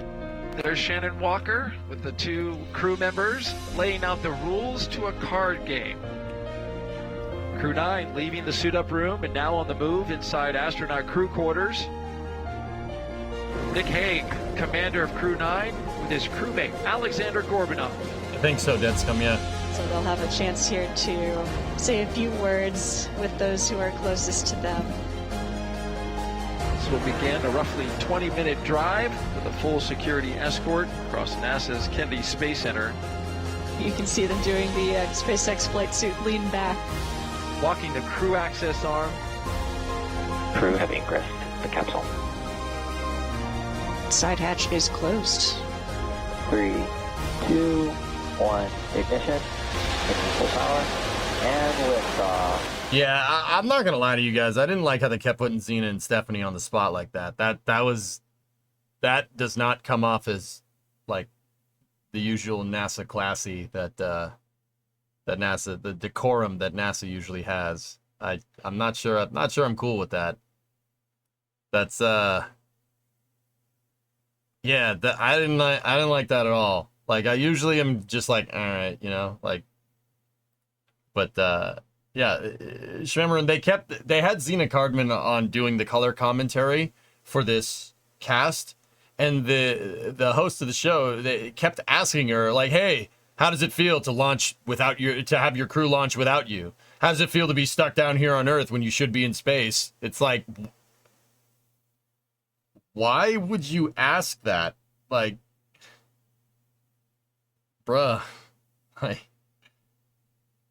they asked her after it launched. Like, right after we heard Nick and Alexei say, yeah, we're happy to be in space. They're like, hey, Xena, how do you feel about this? It's like, what?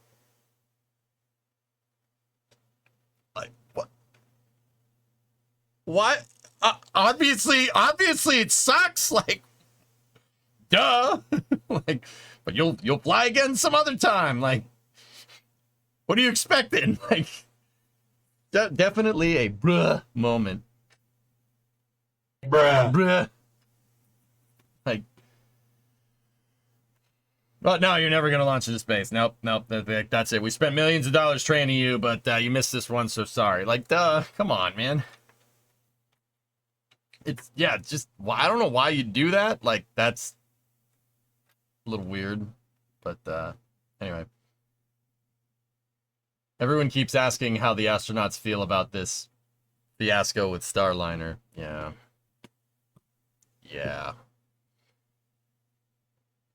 Yeah, exactly, Clockwork. Like, you're asking that question expecting, like her to be like, no, this sucks. Like, that's like a press question. You're like, what are you doing? Come on. Yeah, Far Night, right? Like, kept going back to it and back to it and back to it. I'm like, what the heck are you doing? Anyway. All right, guys. So, we're coming up on 2 o'clock here. We've been going for about 5 hours, but I will probably be back here for the docking tomorrow. Let's figure out that docking. It's gonna be a good time. Figure out a coverage for it. The docking targeted docking time is 5:30, so I'm gonna probably be here a little bit before that. I'm thinking 4. 4 would probably be a good time to start. Oh, nice, Linfront. Cool. Dig of the 1984 shirt. Top Jimmy Cooks. Top Jimmy. He's the king, Bob. Yep. It's a great song. Very underrated. So, guys, yeah, I'll see you guys back here tomorrow. We're just, yep, no break, no rest for the wicked here. But, yeah, Andrew, exactly, right? Like, it's crazy. So, 5:30 p.m. Eastern. I'm probably going to be here about an hour and a half before that because I want to watch the capsule dock and obviously answer all the questions. But yeah, thanks for all the questions that you guys did ask today. I do appreciate it. So yeah, I'll see you guys all tomorrow, and I hope you guys have a good rest of your Saturday. I'm going to go do normie things because that's usually what I do on the weekend. Enjoy what weekend you have left to yourself. Yep, there you go. All right, guys. Thank you very much for watching. I hope you did appreciate the launch coverage. We'll keep going with the docking, and then next week we got Crew 8 undocking in return. We cover all that. That's what I do here. I do play games because it's Switch. It's a game streaming website at heart, right? Who plays games on Twitch nowadays? No, I do play a lot of educational video games, but covering spaceflight is really my favorite thing to do. I really, really enjoy it, and I appreciate you guys sitting here and supporting me. That sub train today was nuts. Oiskog, I do appreciate the hundo. Thank you very much. Thank you very much for all the support. It really helps. Yeah, if you keep watching, I'll be here. We'll be here covering most rocket launches. They launch too much for me to cover every single one nowadays, which is a weird problem to have. But all the high-profile stuff, crew missions, I'm here for it. So if you enjoy the coverage, yeah, hit the follow. Come on back, and I'll see you all tomorrow. Thank you very much for watching, everybody. Have a good rest of your weekend.